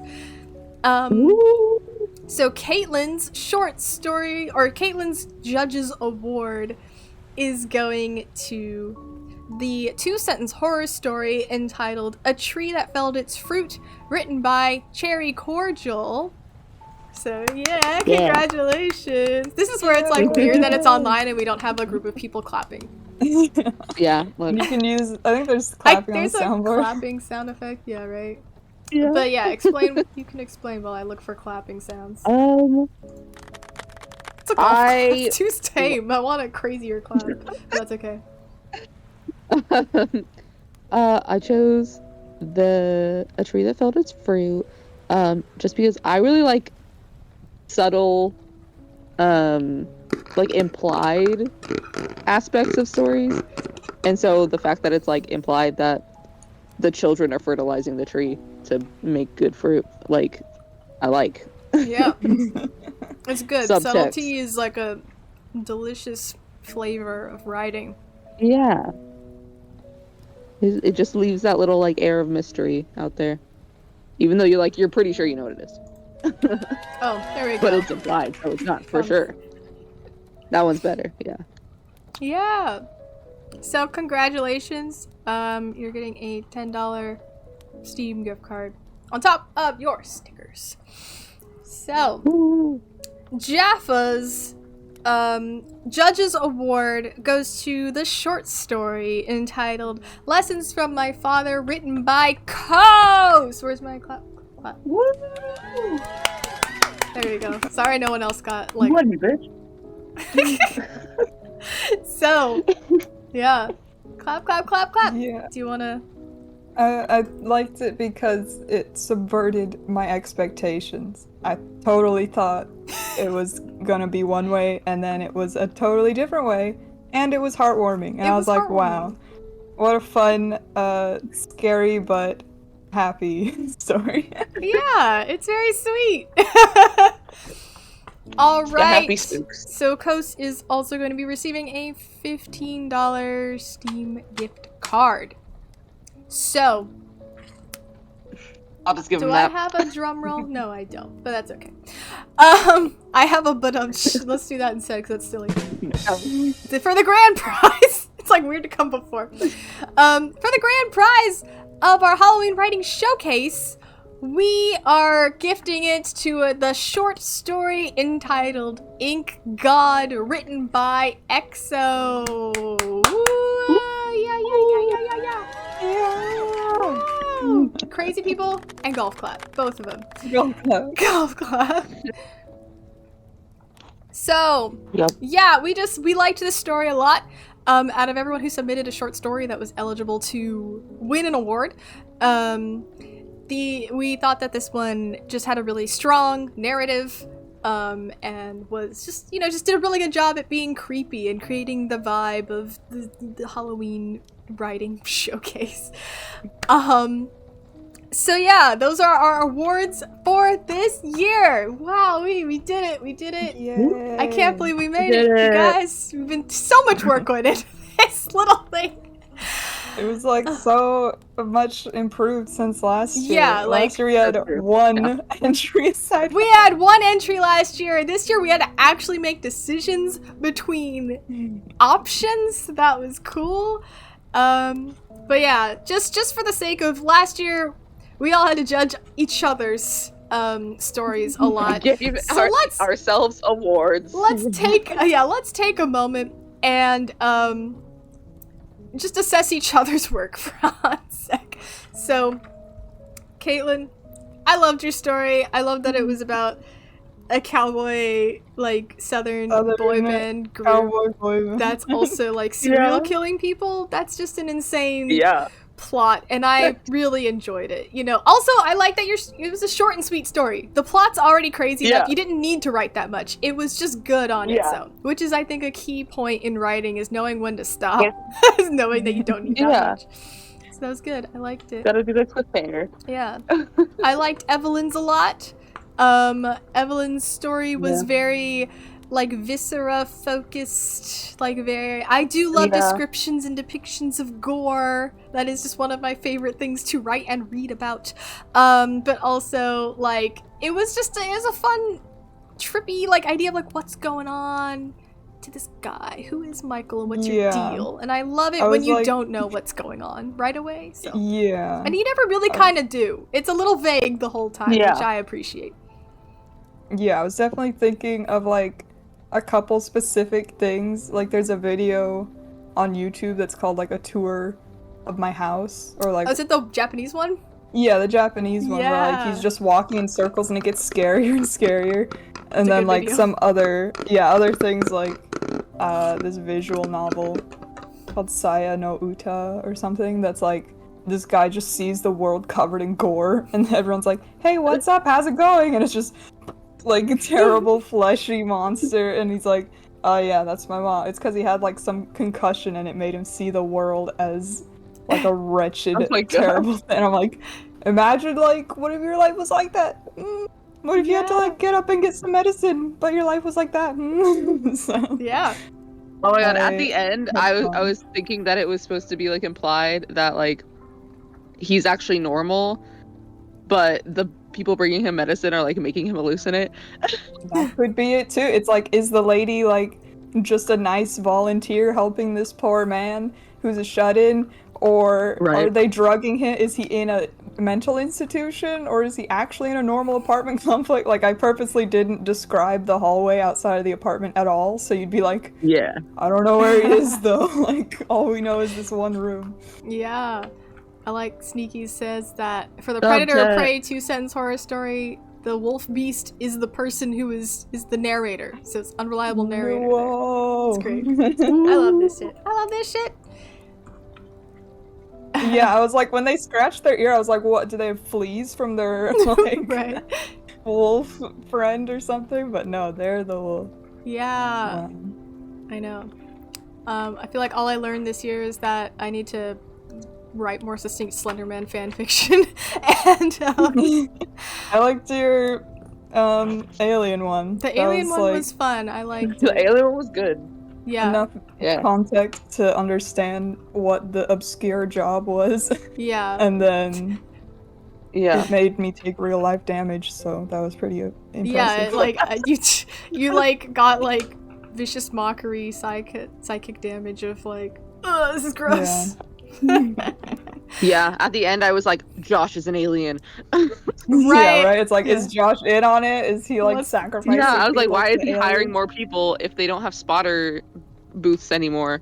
Yeah, Yeah, they're like, we're tearing Like- this stuff down to hide the evidence. I know. Yeah, I was definitely like really inspired by like X-Files, and like I've been listening to a lot of Chilluminati, which does a lot of alien stuff, and they also talk about conspiracy theories. So I like the idea of like doing an alien conspiracy, but from like a telescope astronomer's perspective, because I feel like those are the people you never hear about for some reason when they talk about alien stories. There's never like, I'm an astronomer. Yeah, like it's always the literal like, people who are staring at the sky constantly. They're like, no, I want to talk to this military pilot who thinks that he saw something through the foggy window. Like, right, where they're just like, dude, I literally look up every night through a fucking giant telescope. Like, yeah. And I liked the Rizzler thing because it was just very silly. Oh Yeah. my God. I was like It was laughing so fun to hard read. writing it. Yeah. I want to like post it. I kind of want to make like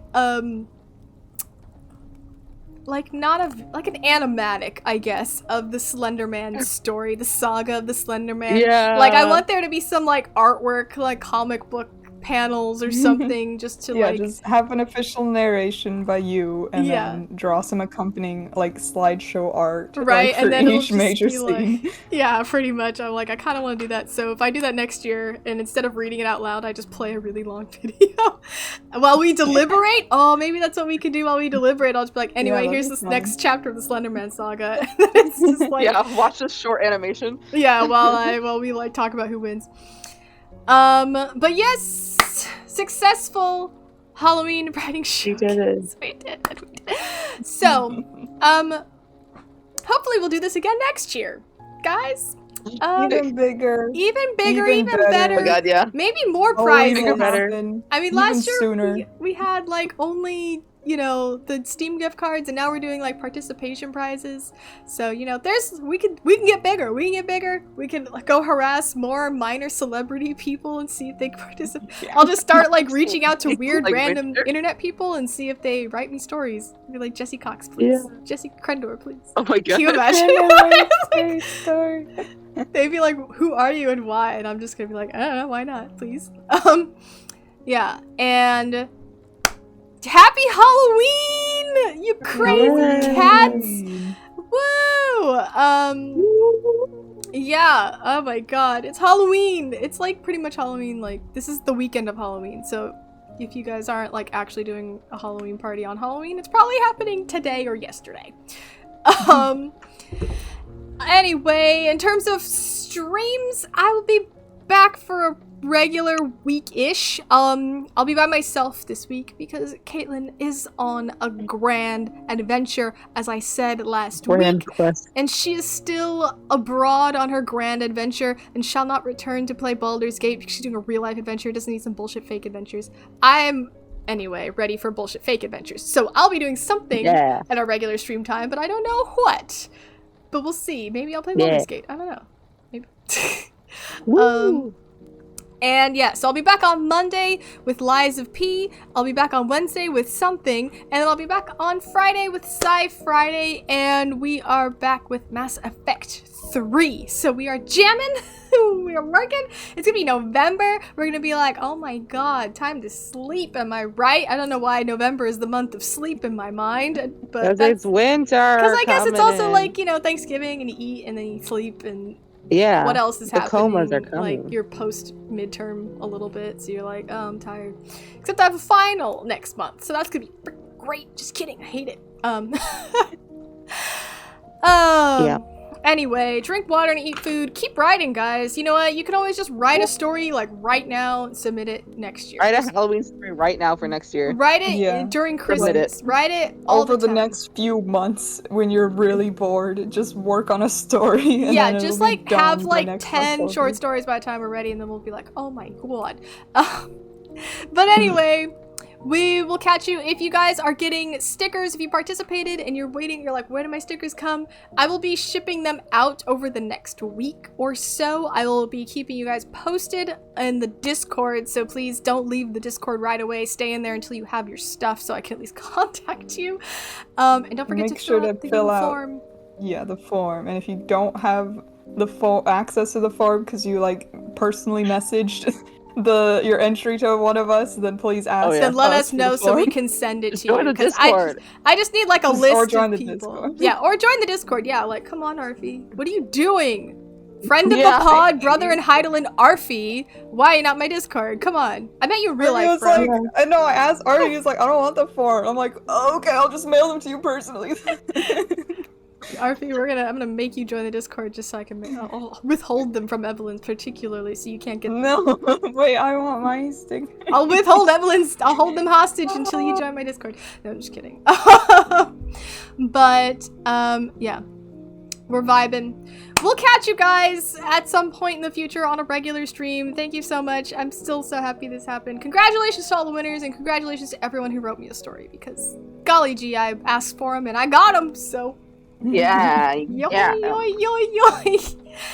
All right. Drink water and eat food to sustain your human form because we love you. So goodbye. Bye.